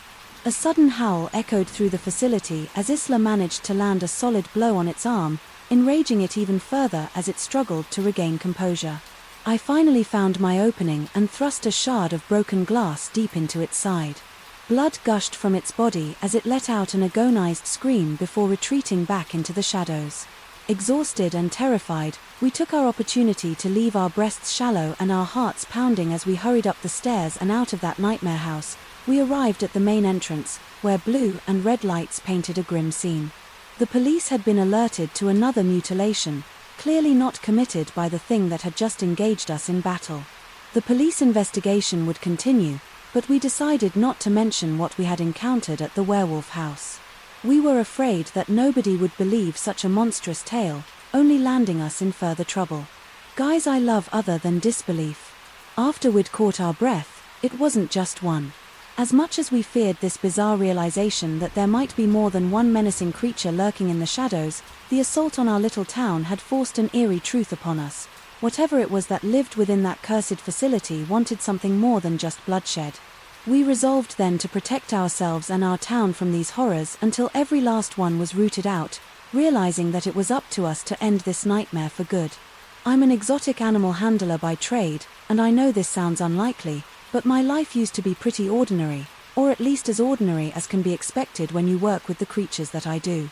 My name is Quincy Albrecht and, due to my profession, I've developed a sixth sense for detecting danger around me, but nothing could have prepared me for the horrors that awaited me in a small town in Louisiana just 3 years ago. It all began when I received an email from a local university professor named Dr. Alice Sturdivant, who requested my expertise in tracking down and capturing a dangerous creature she believed lurked in the nearby swamps. To me, it sounded like the perfect opportunity for an exciting adventure, something thrilling to break me out of my everyday routine. I arrived at the popular tourist spot Cajun Country with a mix of curiosity and trepidation. After meeting with Dr. Sturdivant, I started conducting interviews with some of the town's residents to find any clues about what kind of creature we were dealing with. The stories they recounted were marked by brutal attacks that had left them scarred both physically and emotionally. Some locals claimed it was a rougarou, but I knew better. Their descriptions painted a picture of something otherworldly, something larger and far more stealthy than your average werewolf. The attacks got progressively more violent as time went on, with whole families falling victim to the mysterious being. The gruesome crime scenes were unlike anything even I had seen before. The victims were left completely mutilated beyond recognition. The last time anyone heard anything about the killer was after old girl Jackson got attacked just outside his home, Mandy Shoots Road. Late one night his hysterical wife, Rose, called 911 asking for help, adamant that her husband got attacked by this dogman they heard rumors about at the local bar. I swear it was huge and had the head of a wolf, but much bigger. Rose repeated I knew it must be close, so I set off for the deeper parts of the swamp, fully equipped to bring this beast to justice. As the sun dipped below the horizon, I made my way through the twisty undergrowth, every step bringing me closer to a climactic showdown. But things took an unpredicted turn for the worse as I stumbled upon a group of hunters who had been stalking the same prey. They had been heavily dreading themselves in anticipation of their confrontation with the beast.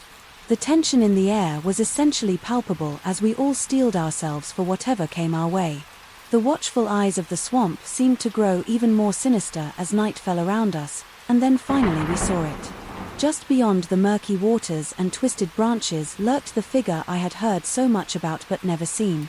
As they were on edge, one of the hunters suddenly shot at it, and that's when all hell broke loose.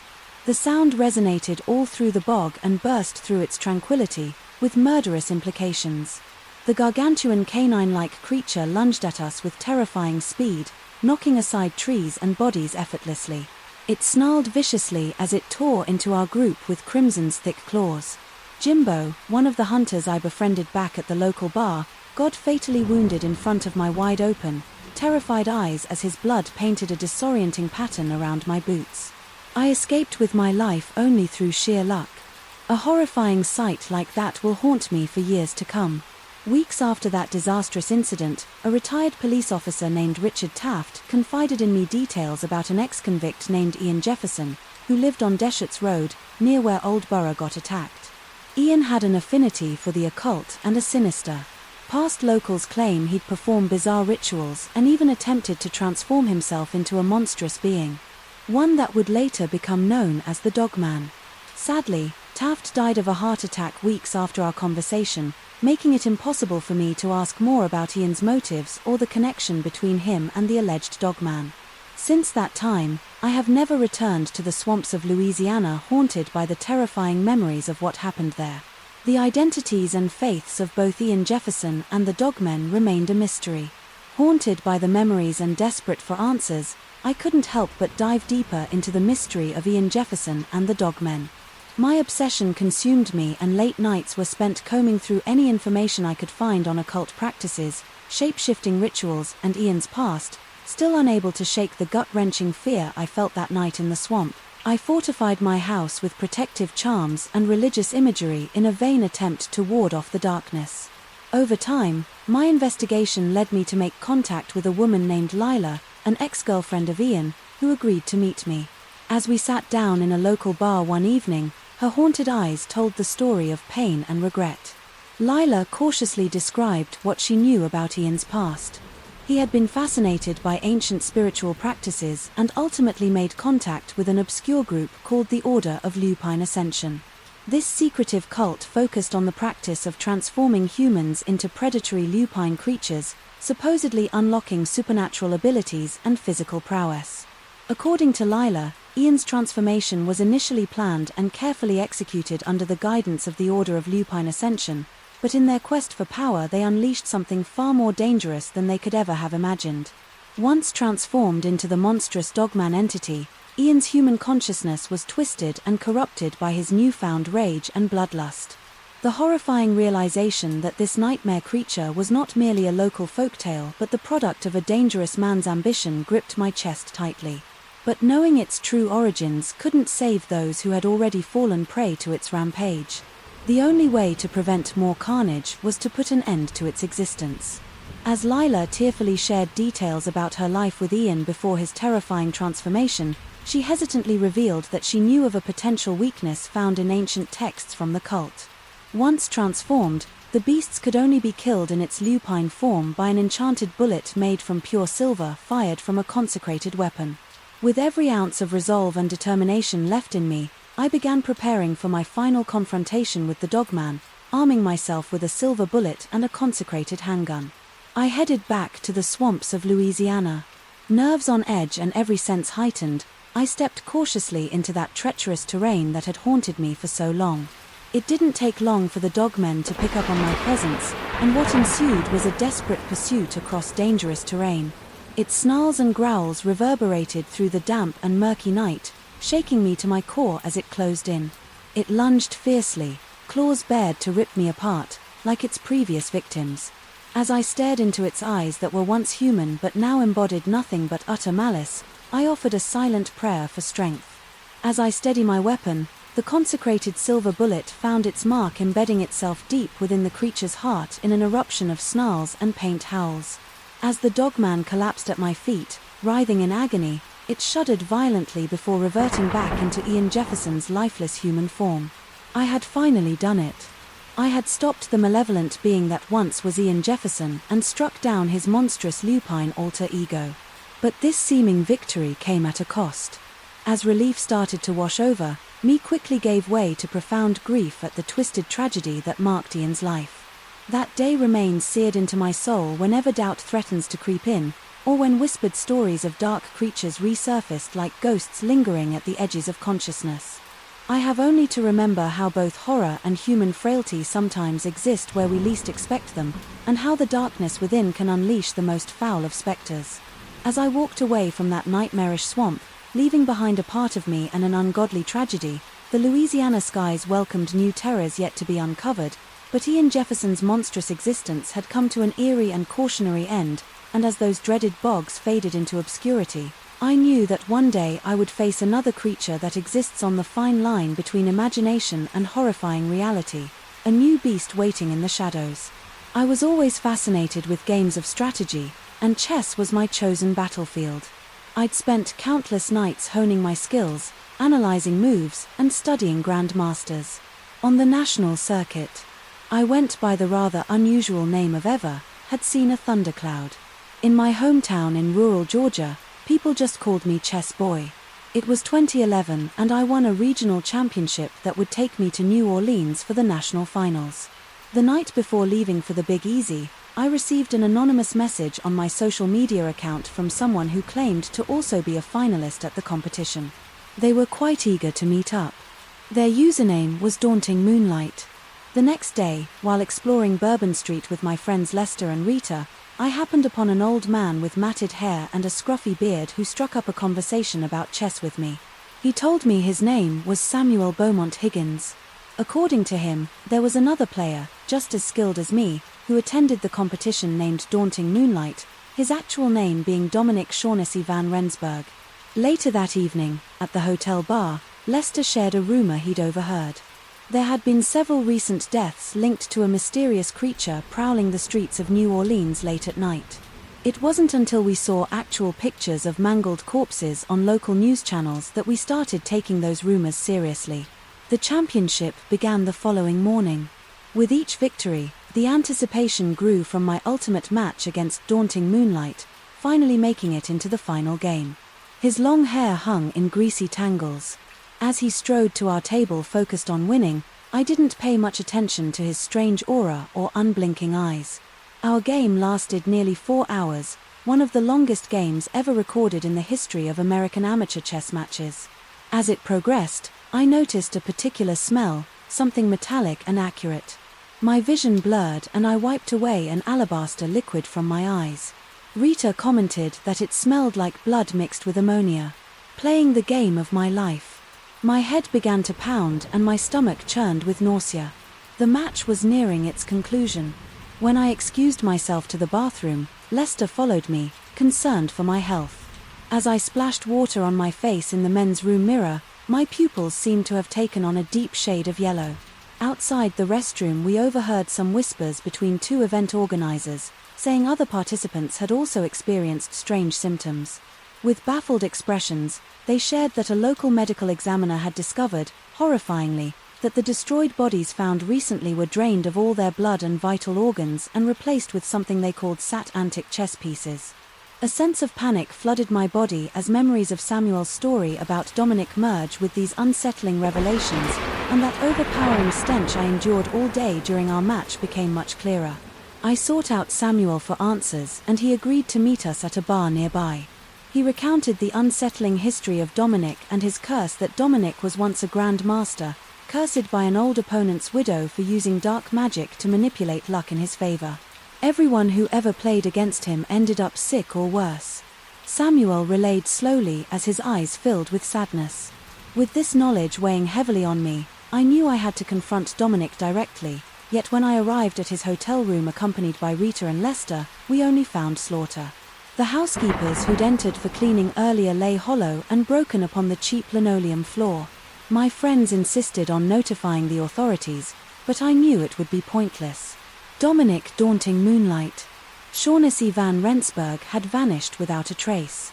The horrific secret he carried now felt like my own, plaguing my memory every time I set foot in the competitive chess world to this day, unable to escape the nightmare of that final tournament and the sinister figure with whom I competed for those seemingly endless hours.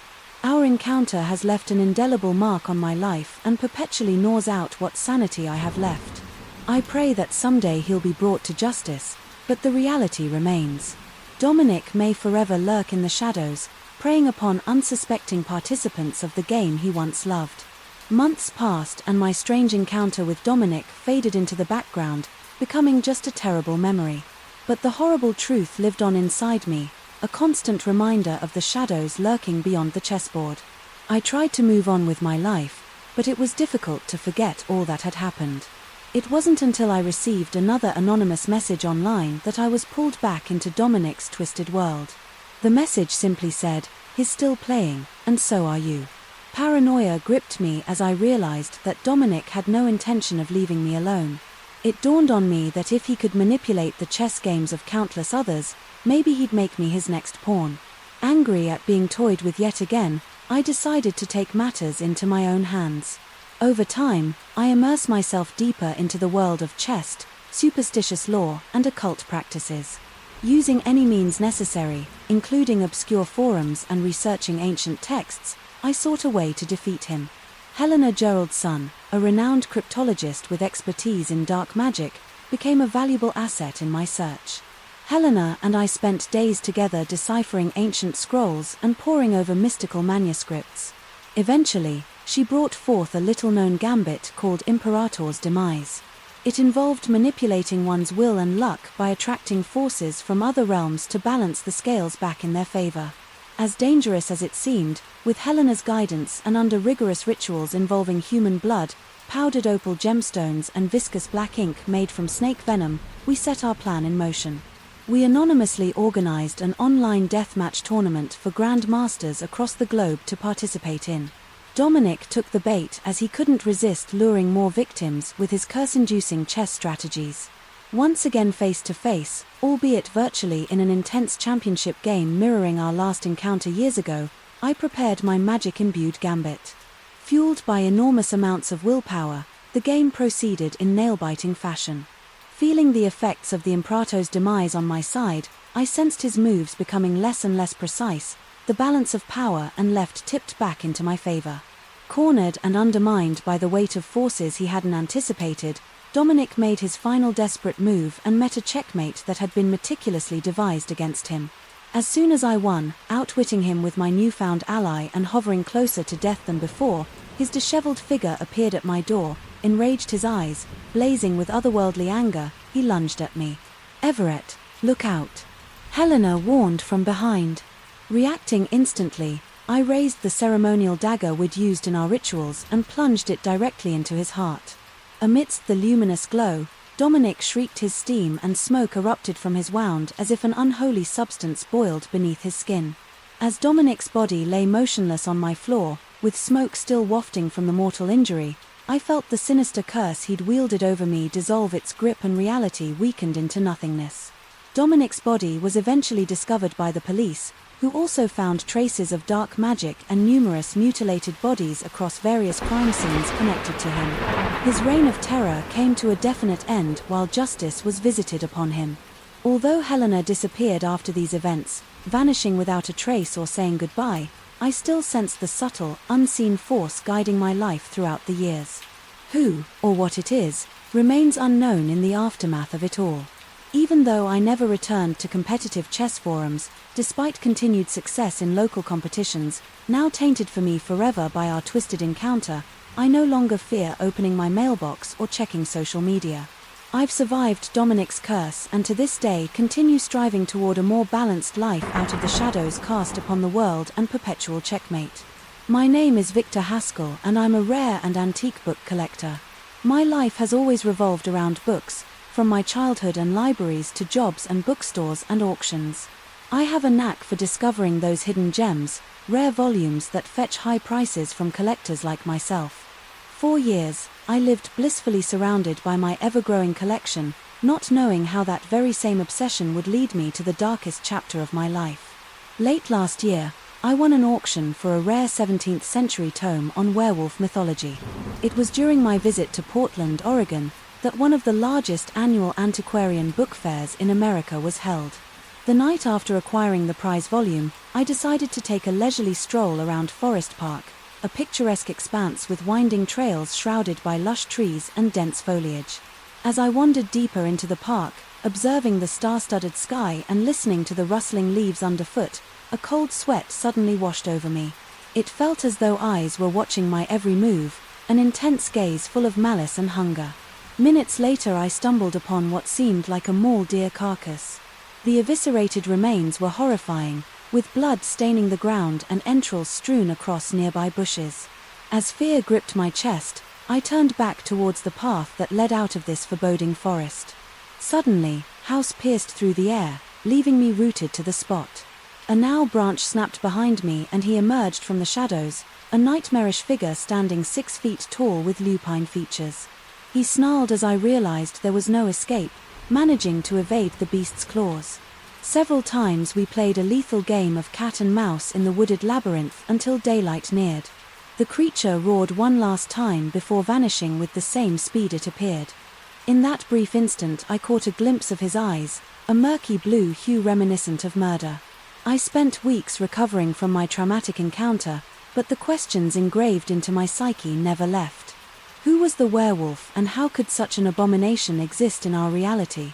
Desperate for answers, I turned my attention to an old acquaintance, Gregory Larson, a fellow book collector who dabbled in occult-related matters. When I recounted my horror, I saw his grip waver. He had heard whisperings of a man who seemed to possess unnatural powers over creatures of the night.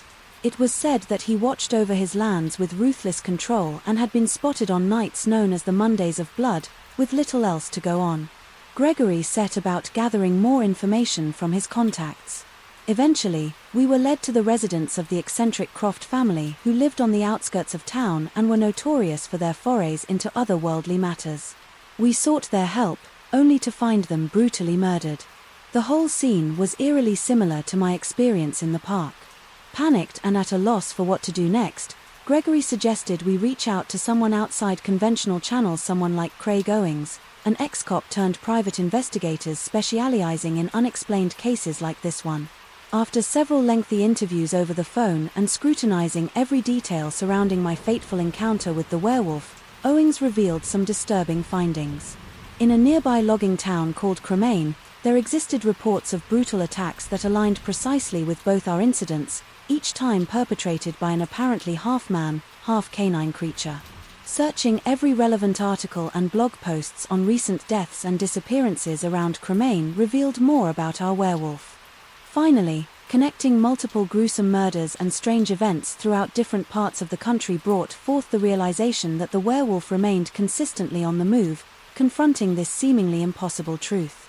As the situation escalated beyond our control, I realized that the horror living in the shadows of our reality could not and would not cease. The werewolf continued to haunt us all, leaving tiny breadcrumbs bearing the weight of its unknowable malice, and deep down, I feared it was only a matter of time before we crossed paths again. After realizing that the werewolf remained consistently on the move, I felt compelled to share my findings with Craig and Gregory. Together, we devised the plan to track its movements to various online forums, where eyewitness accounts were documented. As we painstakingly pieced together its path, a chilling pattern emerged, one that sent shivers down our spines. The werewolf appeared to be leading us in an unending circle, always one step ahead, yet seemingly taunting us at every turn. It was clear that we needed to change tactics. We reached out to other collectors and researchers in the field of lycanthropy, sharing our collected evidence, while keeping our own identities hidden for our own protection. Several experts advised us to find an ancient artifact in Eastern Europe that reportedly held the power to turn its owner into a beast or control those already cursed. This could be our chance to confront and contain the beast. We spent weeks hunting it down through underground networks and black markets until, by sheer luck, we managed to get our hands on it. The artifact was an ancient relic made of twisted silver and adorned with symbols depicting moon cycles. As we held it in our hands, an eerie energy seemed to pulse within. Aware of the potential dangers, we carefully studied the relic and deduced the way to harness its power without losing ourselves in the process. A simple incantation chanted under moonlight while wielding the artifact would imbue us with just enough power over its curse. The next step of our plan involved luring the beast into one final confrontation. By invoking its sire, we revisited the scenes where it had struck previously, deliberately retracing its steps as though challenging its claim over these locations. The night finally arrived and we found ourselves face to face with the werewolf. Once more, he snarled with fury. His monsters formed, towering over us in a formidable display of power. "Why have you trespassed in my territory?" he growled, murdered, boiling within his piercing blue eyes. "We seek to end this senseless rampage," I shouted with every ounce of courage, holding the artifact before me. As our group began chanting the incantation, a supernatural presence seemed to grip us. The werewolf's rage faltered and for a moment he appeared vulnerable. Suddenly, the night erupted in a cacophony of guttural howls. As an entire pack of werewolves encroached upon us from all directions, our nemesis bellowed, unleashing an enigmatic power that shattered our incantation mid-verse. The unthinkable was unveiled. Our antagonist was not just a cursed being, but also the true master of these beasts. As we stared into the face of death, a haunting understanding washed over me. Defeating him was never our fate. Instead, we were pawns in his twisted game of vengeance. In one swift moment, an upheaval tore through our ranks. As the beasts attacked with ferocity, we fought to save ourselves and each other through brute force and last-minute incantations. While each werewolf that fell seemed to weaken their leader momentarily, it wasn't enough to overpower him completely. With only seconds left before our demise, I resorted to drastic measures. Holding the artifact with trembling hands, I broke it in half. A deafening wave of energy surged through the air as pain seared through my very core. The werewolves were instantly immobilized by the curse. Obliterating force cries of confusion filled the air as each creature reverted back to their human form in a state of disorientation and regret over their past heinous acts. Their master lay defeated yet alive, stripped bare of his supernatural powers, but still aflame with rage towards us. "Who are you?" he snarled in his now human voice.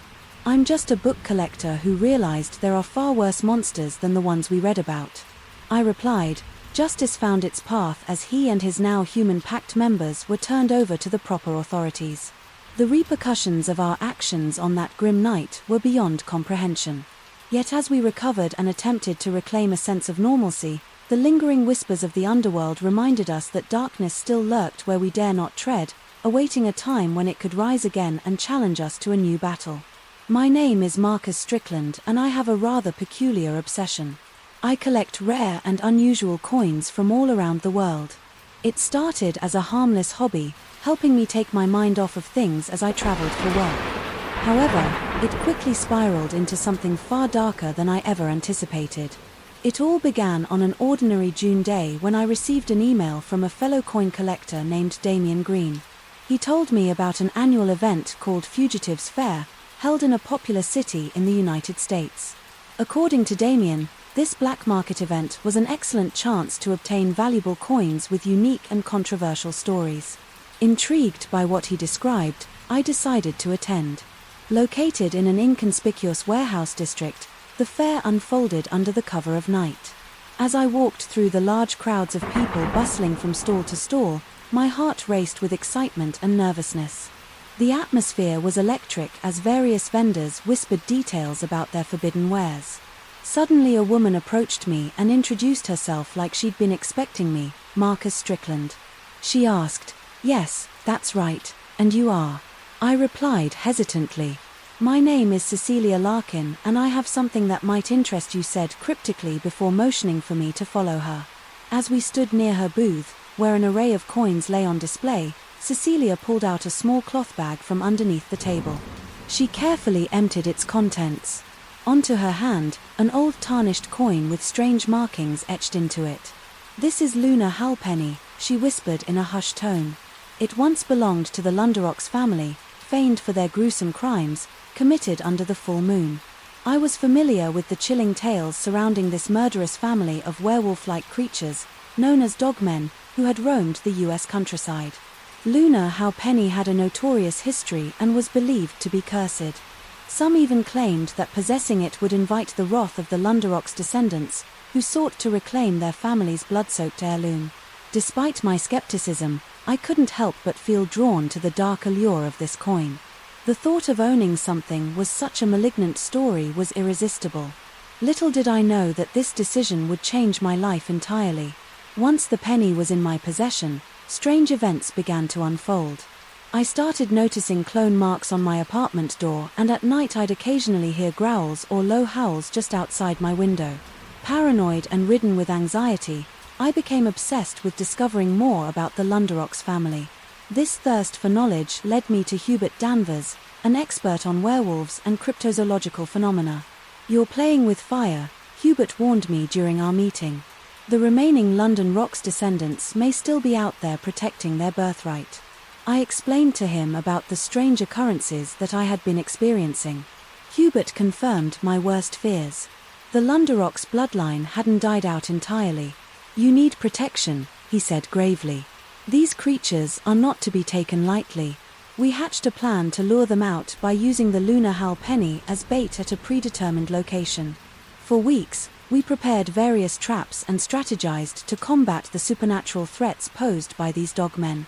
On the night of our endeavor, fears surged through me as we awaited their arrival under an ominous full moon that casts long shadows over the abandoned warehouse site we'd chosen for our confrontation, but Hubert's determination lent me courage as we stood vigilantly alongside one another as midnight approached. We heard them, the guttural smiles and snapping of branches as the dogmen closed in their eyes, glowing with primal rage in the darkness.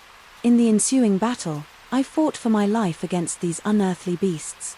While witnessing their terrifying bloodlust firsthand, we somehow emerged victorious in the end and managed to drive them off thanks to the well-coordinated ambush we prepared, blooded and trembling. I could hardly process what transpired that night. I knew then that the world was far scarier than I'd ever imagined. I'm sure you expect me to say that I tossed away the cursed coin right wrong, as unsettling as this experience was, an unnatural attachment to it still lingered, almost as if I had passed some unspoken initiation and was now part of the story myself. Despite the dangers and anxiety that held me captive, I spent months researching and trying to uncover the truth behind the legend of the Lunderox family. If I was going to be hunted by these creatures, I figured I needed to understand my enemy. It wasn't easy. Many were nothing more than tales passed down to generations, bits of folklore and horror stories told around campfires. It became an obsession, but it paid off. One day, while going through some old newspaper articles in a library's microfiche collection, I discovered a story from the 1920s about a man named Clarence Lunderox. He was found dead on the outskirts of a small town with horrific injuries inflicted by an unknown animal. The town believed it was a bear attack, but there was some strange inconsistencies in the report. I dug deeper into this new lead, trying to piece together how Clarence fit into the larger puzzle of this family curse. Suddenly it hit me. Clarence Lunderox was no random victim. He had been killed by his own kin as punishment for attempting to break free from the family's dark legacy. With that information in hand, I decided it was time to take action against these creatures that sought my destruction. I had learned their ways and knew they could be killed, and with Hubert's expertise and my newfound knowledge, we set out once more to confront these beasts. Only this time would be on their turf. It took weeks to track them down to their den, hidden deep in the Appalachian wilderness. We arrived under the cover of darkness, trepidatiously making our way through the dense forest. As we approached what looked to be an abandoned cabin covered in growth, we could hear the howls and growls emanating from within. We exchanged a determined nod, silently acknowledging what could be our last moments. Alive, Hubert brandished a silver knife while I clutched the cursed Luna. How Penny tightly prepared to use it as a lure if necessary. We stealthily approached, our senses heightened and our nerves tingling. With anticipation bursting through the cabin door, we found ourselves face to face with the remaining Lunderox descendants and their terrifying hybrid forms. They snarled and lunged at us, but this time we were ready. We dodged their attacks and struck back with everything we had. One after another, they fell to our blows and tactical precision. The pennies seemed to have an effect on them as well. Its cursed aura weakened the creatures when they got too close. In the midst of the chaotic battle, I noticed one creature hesitate, as if fighting against their own nature. In that moment, I saw humanity in its eyes. This creature wanted no part in this bloody legacy. It yearned for freedom from the curse that plagued its family for generations. My heart went out to this tortured soul, and in that split second of empathy, I made my decision: we wouldn't kill them all. With renewed determination, we focused our efforts on subduing the remaining beasts without causing lethal harm. It was risky, but once it was incapacitated, we knew what must be done. We used restraints forged from silver to bind the pain creature and bring it back with us.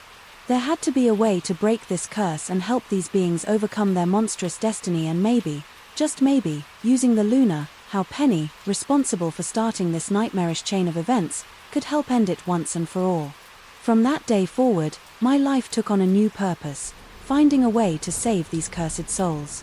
Surrounded by danger and dark secrets, I ventured deeper into supernatural mysteries most people couldn't even dream of, and even though I carried the weight of this mission on my shoulders, never before had I felt so alive. It wasn't too long ago that I won the prestigious Capital Alpha Award for my research paper titled Serial Killers, a Psychological Analysis. You could say I know a thing or two about the darkest corners of the human mind. As a criminology student just out of college, I recently landed an internship with the FBI's Behavioral Analysis Unit. My name is Roland Abernathy, and little did I know that my life was about to change drastically. My new internship led me to move to the charming lakeside town of Glenham. It was relatively small, with only several thousand residents, but it had a certain charm to it that made me feel like I belonged there. There was a strong sense of community in Glenham. People knew each other here. It wasn't long before I noticed something out of the ordinary. Glenham had recently experienced its third mysterious animal attack on local livestock in just 1 month. The sheriff's office ruled them as attacks by wild animals, but something didn't add up for me. The mutilations were far too precise and organized, not the kind of mess left by coyotes or bears. My curiosity piqued, and I decided to pay a visit to Sheriff Ellie Jackson. "What do you think it is?" Then, she skeptically asked. When I presented her with my speculation based on photos taken from scenes of these so-called animal attacks, I don't know yet. I responded cautiously, but whatever this is, it doesn't fit with typical animal behavior. Her eyes darted toward her notes as she bit her lip and thought, mulling over the idea before she took a deep breath and agreed you might be onto something. With her blessing, I set out into the community to gather information about any rumors or legends swirling around town, piecing together whispered stories from locals and sightings too strange to make the local papers. That thought weighed heavily on my mind as I found myself sifting through reports of vicious dog-like creatures seen in the forests around Glenham, creatures that only came out during the full moon. It was when I began my own investigation into these rumors that I met Jonah Jaspers, a retired veterinarian who ran a local animal sanctuary. He approached me while I was asking questions at the local diner. "I hear you're looking into those animal attacks," he said, taking a seat beside me with an open document, a report detailing wolf sightings from state game wardens. "That's right. Do you have information about them?" I asked with growing anticipation. "Yeah, but not here," he replied cautiously, eyeing the room too many years. As we walked over to his animal sanctuary on the outskirts of town, Jonah informed me that these attacks were new. In fact, they had been occurring for decades, always around the time of the full moon. "There's something ancient and dark in our forests," he whispered apprehensively. "I don't know exactly what it is, but it's old and hungry and craves blood." That night, Jonas shared with me articles and stories passed down to generations describing gruesome murders committed by a creature fitting the description of both man and wolf. The more we discussed it, the more all signs pointed towards one chilling conclusion, that somehow these attacks were being committed by an age-old legend come to life, a dogman or werewolf. The thought of something so monstrous shook me to my core. If this was true, Glenham was in grave danger. After further analyzing patterns and past attacks and piecing together forensic evidence left behind at the scene, we quickly realized that another attack was imminent. It was happening tonight. Despite mounting dread in our hearts and in undecided urgency, Jonah and I decided to try and do something about this menace. We went out into the woods as night fell in search of this elusive monster, armed with what provisions we could find and a newfound determination for the truth. Hour after our passed, with no sign of any werewolf or other dangerous creature. The night seemed to hold its breath and the forest was eerily still. It took until the moon reached its peak before we heard something unnerving close by. A resonant growl echoed through the trees before we knew it. The monstrous being part man, part wolf emerged from the shadows with frenzied hunger in its eyes. Blood dripped from its jaws. As at lunch for us, our world became a blur of claws and teeth, panic coursing through my veins. Jonah grabbed a nearby branch, swinging it at the creature with all his strength. The creature snarled and backed away, but only for a moment. It quickly lunged forward again, taking Jonah by the leg. The beast began dragging him towards the woods, his terrified screams filling the air. Thinking quickly, I looked around me in desperation and found a burning torch in our makeshift camp. I sprinted towards the creature and swung the torch at its face, forcing it to release Jonah. It snarled and tried to attack me again, but I kept swinging the torch between us. With each swing, it reluctantly retreated back into the woods. Jonah arrived on the ground in pain. His leg was mangled and blooded. I did my best to wrap a makeshift tourniquet around his leg before helping him up. "We have to get out of here now," I insisted with fear-driven urgency. We hobbled through the woods as fast as we could manage, considering Jonah's condition.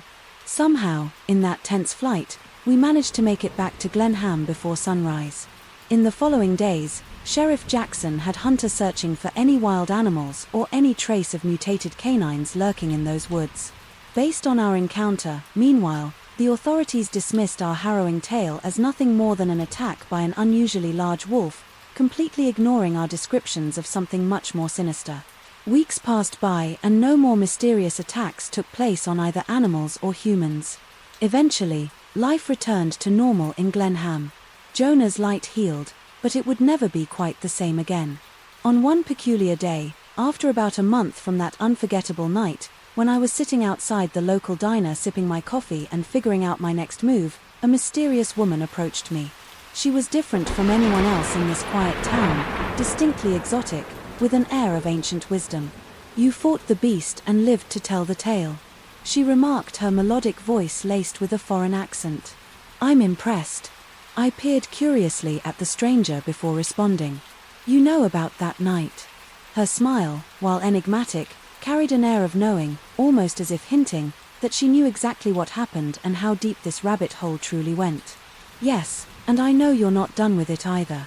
Glennon might be safe for now, but you're at the forefront of something bigger," she said cryptically. She handed me an aged leather journal filled with cryptic symbols and ancient folklore. "This won't be the last time you cross paths with the supernatural Roland Abernathy. Arm yourself with knowledge or become its prey." Before I could ask any more questions or figure out how she knew my name, she vanished into the crowd as if she were never there, and, just like that, life kept moving forward. The motel room might begrudgingly called home was soon transformed into a temporary occult research center. As I delved deep into the enigmatic journal left to me by the mysterious woman, I gradually realized that each turn of the page unlocked another door to understanding my newfound purpose. Months later, buoyed by my research and haunted by my experiences in Glenham, I decided that my internship at the FBI's Behavioral Analysis Unit had served its purpose. I realized there was a deeper calling to explore and embrace, driven by a world unseen yet teeming with supernatural forces. So, armed with my newfound knowledge of all things mystical and macabre, I embarked on a journey unlike any other. A journey where every breathtaking risks being devoured by unspeakable horrors trawling in shadow but against all odds, relentlessly striving towards unraveling these enigmatic evils from behind their veils with only two immutable weapons, wit and hope. And thus began my thrilling descent into blood-curdling cryptids, spine-tingling spirits and nightmarish entities inhabiting the world's darkest corners. No longer bound by the constraints of my previous life, I now embraced the unknown, determined to face those spine-chilling terrors that lurk in the shadows. Everything about my life changed on September 21st, 2019. That was the day I packed up my things and headed to Medora, North Dakota. At the time, I was excited to find a new start in a small town way off the beaten path, in one of America's most picturesque landscapes. My name is August Hawthorne, and I used to work as a private investigator for a firm in Chicago. After some personal events that I'd rather not share, I found myself wanting a fresh start. That is what brought me to Medora. From the moment I stepped foot in Medora, I could feel the difference: the crisp air, the seemingly endless sky, and the peace-filled silence that filled my ears. It all seemed perfect at first. About 2 weeks into my stay in Medora, whispers began circulating around town about strange sightings and unexplained incidents. A handful of residents had reported seeing a large wolf-like creature standing on its hind legs with glowing red eyes. "Hey, August, have you heard about this absurd werewolf nonsense?" my neighbor Richard asked me. One day, while we were enjoying our daily morning coffee routine at Lilibet's Diner, I chuckled at the idea. "Werewolf, really? People here believe in that." He shook his head and said, "I don't know about everyone else in this town, but I certainly don't believe it." We dismissed the stories as nothing more than folklore or overactive imaginations until one fateful night, when everything changed on October 12th, as we sat outside Little Bit Steiner late into the evening talking with our friend Mike, who worked behind the bar there, about our plans for the upcoming weekend. Hushed screams echo through the streets, drawing our attention away from our idle chatter. "Did you guys hear that?" Mike asked, alone by what he heard. We cautiously approached the source of the screams. A few blocks down was the residence of a local man named Donnie Sutter. As we drew closer, I felt my stomach churn from the overwhelming scent of blood and rot in the air. The front door of Donnie's house stood wide open. Stepping inside hesitantly, my eyes were met with a scene out of a horror film. Donnie's body was savagely ripped apart, his limbs strewn across the room and pools of crimson liquid pooled on the floor. "We need to call the police." Richard whispered, his voice shaking as he dialed the number on his cell phone. As first responders and investigators swarmed the scene, it quickly became apparent that this attack was beyond the capabilities of any human. The ferocious nature of the murder only further fueled the rumors about a werewolf roaming Medora.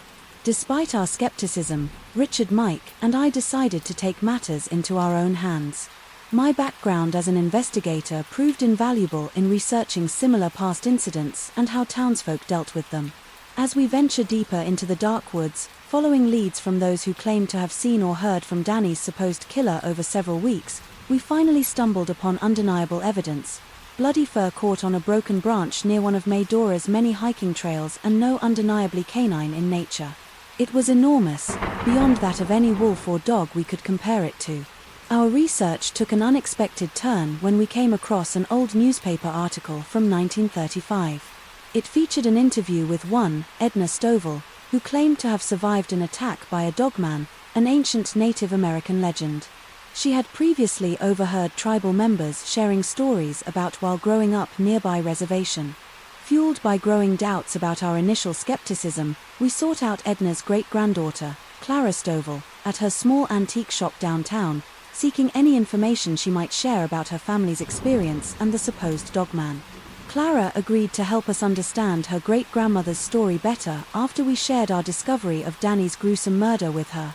At the risk of anyone overhearing our conversation, we huddled together amongst the tall antique shelves as Clara whispered her great-grandmother's tale. She explained that her great-grandmother was attacked one night while walking home alone, sustaining horrific injuries but somehow managing to survive. She said the attacker was not human, but rather an ancient entity that was half man, half wolf. According to tribal legends shared with Edna by a trusted Native American elder who treated her wounds, fearing the creature would continue its bloody rampage. We dedicated ourselves to hunting it down and putting an end to its reign of terror. Richard took the lead, attempting to piece together a pattern of the creature's movements. Have you noticed that these sightings all seem to happen during full moons? He questioned us, raising an eyebrow. Mike nodded in agreement. Yeah, and it appears the attacks are becoming more frequent over time. While Richard meticulously tracked the creature's movements, Mike decided to study Edna's descriptions of the attacker and visit local gun stores to arm ourselves for a fast-approaching confrontation with the beast. Clara contacted tribal elders familiar with the legends, hoping to gather any information that could help us vanquish them for good. Armed and ready for battle, we decided we wouldn't sit idly waiting for another gruesome murder to happen under our watch.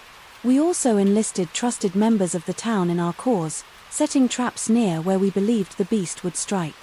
Next, as another full moon dawned upon Medora, we set out into the ominously silent wood surrounding the town, clinging tightly to our weapons and pausing at every snapping twig in near paranoia. Hours passed with no sight of anything unusual. That was until we ventured further onto trails rarely traveled by locals. We stumbled upon a hidden cave tucked away in a rock face just outside of town. What crept me out was how there were hints of human activity within its depths, the blurred lines of man and beasts that haunted my mind. Suddenly I spied something large moving in my peripheral vision. Snap. One of our traps had been set off. As we cautiously moved towards its growls of agony, a massive figure tangled. The neck trap came into view, part man and part wolf, an amalgamation so monstrous that it became clear why ancient tribes whispered about such a creature, despite centuries gone by. Without hesitation, Mike gained his shotgun at its bloodshot eyes. A split-second decision that blinded the creature in one attack. While it lashed out in rage, flinging Richard through the air with terrifying force. His body landed on the ground with a sickening crunch, as bones shattered and blood painted the snow crimson. The wounded creature went berserk and its claws came for me. However, I managed to dodge before dropping to my knees and firing at the beast's abdomen. Its federal hall of pain reverberated through the woods as it stumbled back into the shadows, severely weakened but not defeated. A moment of solemnity occupied my mind as I realized Richard had given his life to expose this abomination, wreaking havoc on our town. We have to finish this, I said to Mike. Who is this? Shaken as me by Richard's mortal injury for Richard from Medora, we pursued the beast's blood trail into the depths of the cave, whimpering and growling, guiding our senses, until we found it hunched in a dark crevice, a furious mix of man and beast unwilling to accept defeat. As Clara had discovered talking to tribal elders familiar with these monsters, their real weakness lay not in physical force, but in accepting their humanity. Please, I implored it. If there is any part of you that is still human, let us help you stop this battered and desperate. It stared at us, indications of understanding crossing its twisted features. Coincidentally, tribal elders arrived moments later. Thanks to Clara's frantic calls for aid, their spiritual songs started healing this tragic creature. We watched with bated breath as man and wolf slowly separated from one another, a sight we swear we never shared with fellow Medora residents in the years following that night. For certain things are better left unspoken for their impossibility alone. With their help, Richard's sacrifice, and the resilience of the damned town of Medora, we defeated. This evil time has blurred my memories, but that chilling night still lingers. I sometimes wonder what happened to the man at the heart of that beast, a man who had lost control to violence, and how horrifyingly mankind's nature can walk a fine line between human and darkness. My life has always been relatively mundane.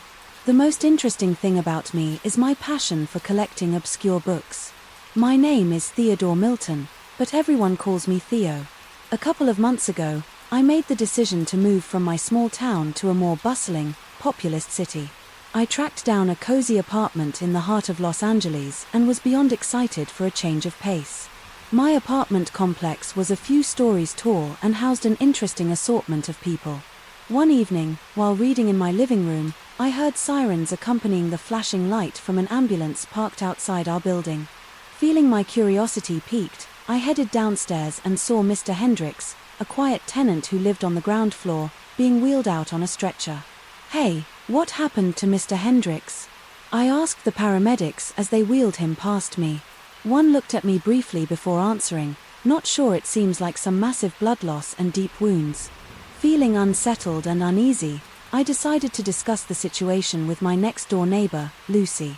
As we gathered at her door later that evening, she simply explained that Mr. Hendricks wasn't the first victim of such brutal attacks in Lane. Intrigued and concerned simultaneously, we pulled up news articles discussing incidents involving unexplained wounds throughout the city.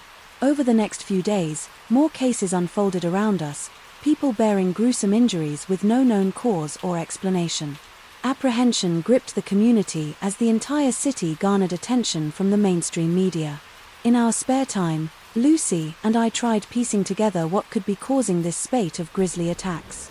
It was during one such research session that Lucy stumbled upon an old podcast that detailed a string of similar events taking place across North America. Their investigation led them to something they called dogmen, elusive creatures believed to possess characteristics of both humans and wolves. Unsure if this held any legitimacy, we continued our research and found more material on these alleged dogmen. These mythical beings, capable of assuming human or canine form, had been spotted in and around forested areas and were said to have caused similar attacks in different regions. One evening, as Lucy and I discussed our findings outside my apartment, we noticed the newcomers standing a few feet away from us. He looked middle-aged, tall, with broad shoulders and odd-looking because of his unusual posture. Jim introduced himself and mentioned he had just moved into the complex. Feeling somewhat at ease with him, we shared our recent discoveries. Surprisingly, he began to spend an unsettling tale that stemmed from his own experiences. During his time studying wolves in the northern United States, he'd come across stories detailing the existence of these sinister dogma creatures. But there's more. Not only do they possess both human and canine traits, Jim explained solemnly, with fear in his eyes, but they are believed to be the most brutal predators with the capability to stalk and massacre their victims. His words echoed within me. As the weeks rolled on, more attacks occurred, each more heinous than the last. Our once striving community now seemed pockmarked with horror, not being able to take it any longer. After the most recent attack on a young child in broad daylight on our very own neighborhood playground, Lucy moved away to her family's home state of Texas, leaving me behind with Jim. Realizing that this mysterious creature was still eluding us and proving too dangerous for anyone to face alone, faded my hope away. The rising tension brought about by fearing from my own life plagued me day and night as I tried to figure out what I could do. A few days after Lucy left, it felt unusually long. I dropped by a nearby cafe in a bid to clear my mind. Before heading back home, as I sat sipping my coffee, I was greeted with a newspaper update detailing the capture of the elusive creature.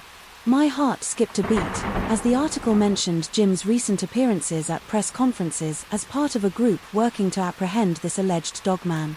Distressed, I hurried to his apartment and confronted him as his face filled with an uneasy acknowledgement.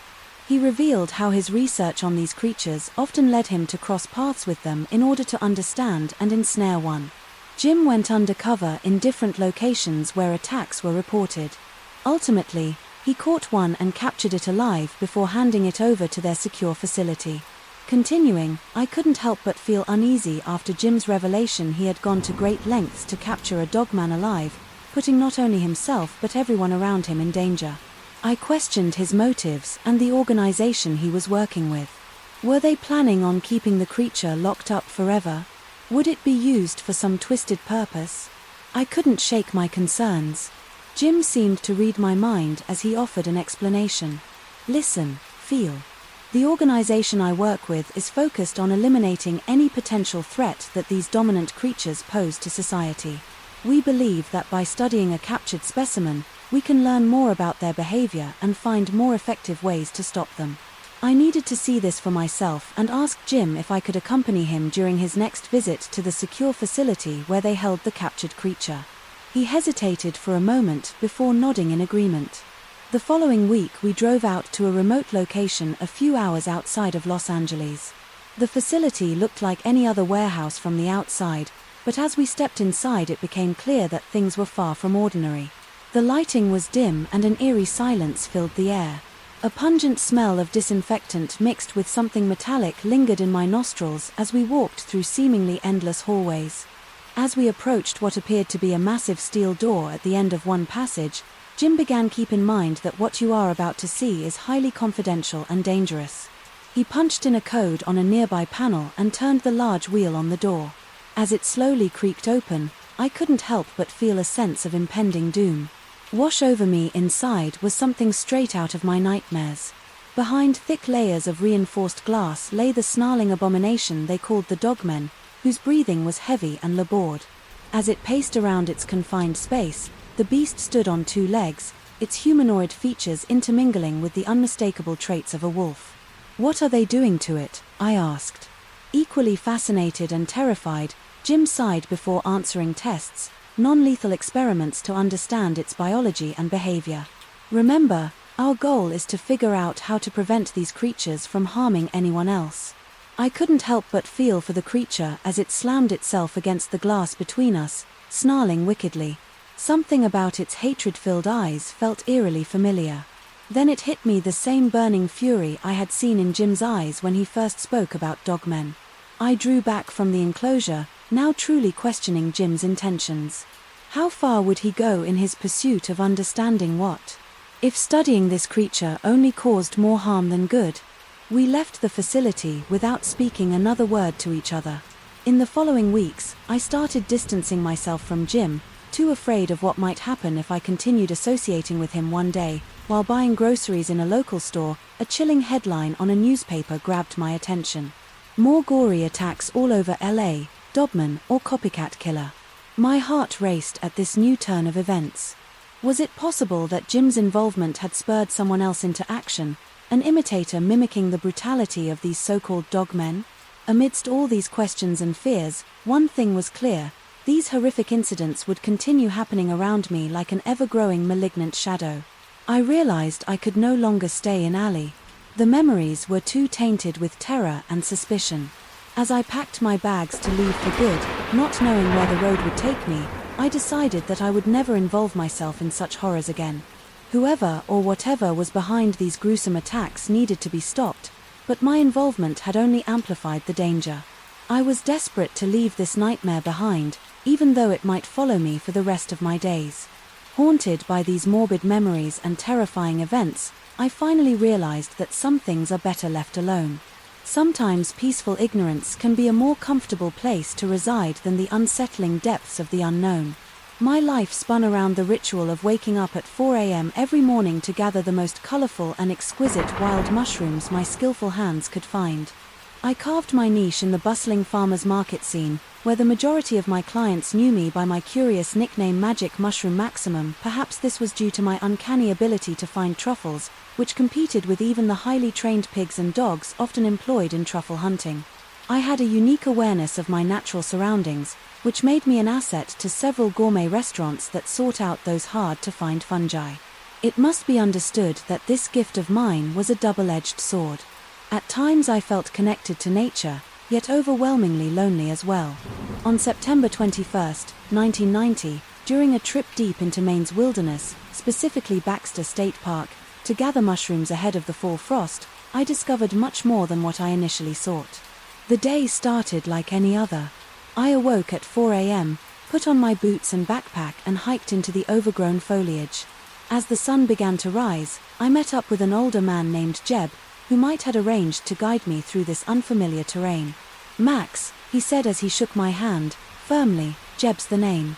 As we venture deeper into the thick forest of pines and birch trees, Jeb started telling stories about his own encounters in these woods throughout his lifetime, tales that sounded almost surreal. But just as we were discussing these strange occurrences, we stumbled upon something genuinely sinister. Jeb froze as an ear-piercing howl echoed through the dense trees, followed by an unearthly growl that rattled our bones from mere feet away. "Stayed behind me," Jeb commanded, his voice trembling ever so slightly. We heard movements rustling in the underbrush, twigs snapping beneath unseen feet as whatever had made those growls circled us. As we cautiously continued on our path, gripping the utility knives at our sides, embracing for the unknown, we couldn't ignore the overpowering reek of decay. It hit us with revulsion and curiosity. Following the sound, while trying to maintain distance from the source, we came face to face with pure nightmare fuel, a torn and tattered tent occupied by eviscerated human remains. Gore splattered against every surface. Inside around 3 partially devoured bodies, I found a wallet. "Jeb!" I gasped as my breath caught in my throat. "It's George Linden." My fingers shakily handed it over. Jeb glanced at George's ID photo, clearly recognizing his old pal. Before losing himself in deep thought, "Max," Jeb whispered after an agonizing moment of silence. "The creature that did this is no random beast, it's a dogman, forgetting any possible peril." Momentarily I raised an eyebrow at him, my voice barely audible, as I whispered, "What a Doberman." Jeb repeated firmly, "You know, a werewolf. It's terrorized these parts for decades now. So why hasn't anyone done anything about it?" I managed to squeak out before realizing I may be directly asking for trouble. "People have tried but failed. It seems. Capturing or killing it is near impossible," he confessed grimly. With Jeb's guidance, we managed to avoid further encounters with this elusive monster while still collecting my precious mushroom harvest. But the memory of those mutilated corpses haunted us for days. Only through local legends and hush whispers did anyone else truly seem to understand our ordeal up there in Baxter State Park. So here I am, Max Magic Mushroom Ruskin, cursed with that stupendous nickname and cursed to carry this harrowing secret looming over my conscience. The Dogman remains lurking in the depths of Maine's most secluded wilderness, confounding skeptics and believers alike. Who would have thought that I, a humble mushroom gatherer, would get caught up in such a tale of horror? And yet that's what happened on September 21st, 1990. I couldn't just let the dogmen terrorize Baxter State Park without trying to do something. The gruesome scene we discovered that day had left its mark on me, and I felt a deep sense of responsibility to take action. Weeks went by as I researched the local legends, spoke to witnesses and survivors, and eventually enlisted the help of a local paranormal investigator named Lewis. He was well versed in the lore of the Dogmen and had been fervently hunting it for years. Together we came up with a plan to trap this supernatural beast. Our preparations took several months of sourcing materials and gathering information, but finally we were ready. We decided to set up our trap in the same area where Jeb and I encountered the creature months earlier. It seemed to be one of its regular hunting grounds. Equipped with night vision goggles, silver weapons, and motion-detecting floodlights, we camped out overnight near our intricate trap setup. Hours passed as we nervously waited in silence, all the while sharing stories of prior encounters with the legendary Dogman. Suddenly we heard how pierced the night air. It did not resemble any animal either of us was familiar with. A chill ran down my spine. "It was time," Lewis whispered, urgently, "get ready. This is it." We stared intently at our surrounding area until the motion-detecting floodlights snapped on in a brilliant burst of light, momentarily blinding us as our eyes adjusted quickly to the light. There stood an enormous creature, its muscular body covered in thick fur, its mouth full of razor-sharp teeth, visible even from our distance. The beast's enraged red eyes fixed themselves on us for a brief moment before stopping dead in its tracks. Caught in our meticulously planned snare, Lewis sprang into action.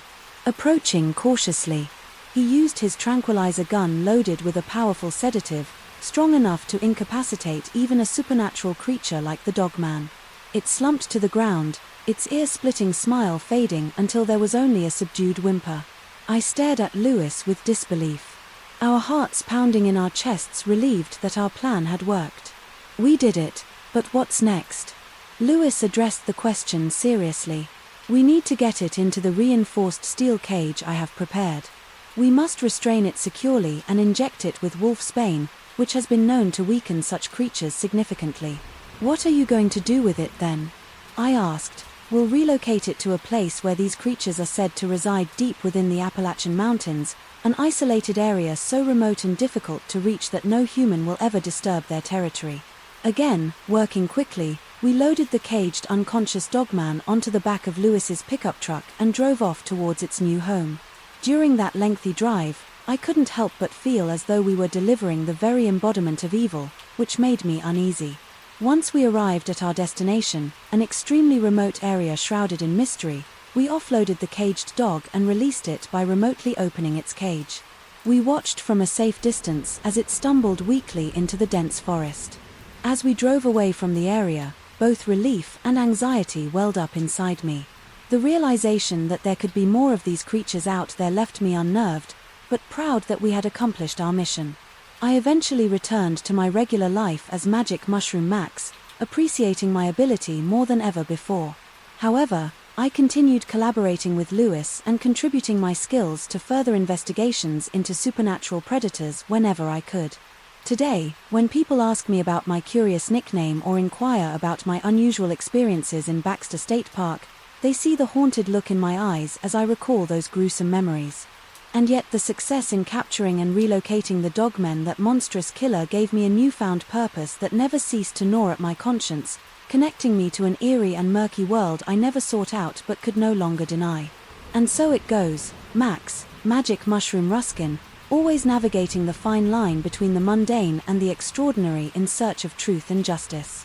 If nothing else, those horrifying events were but a catalyst that pushed me further into understanding this surreal world, forever entwining my life with the supernatural.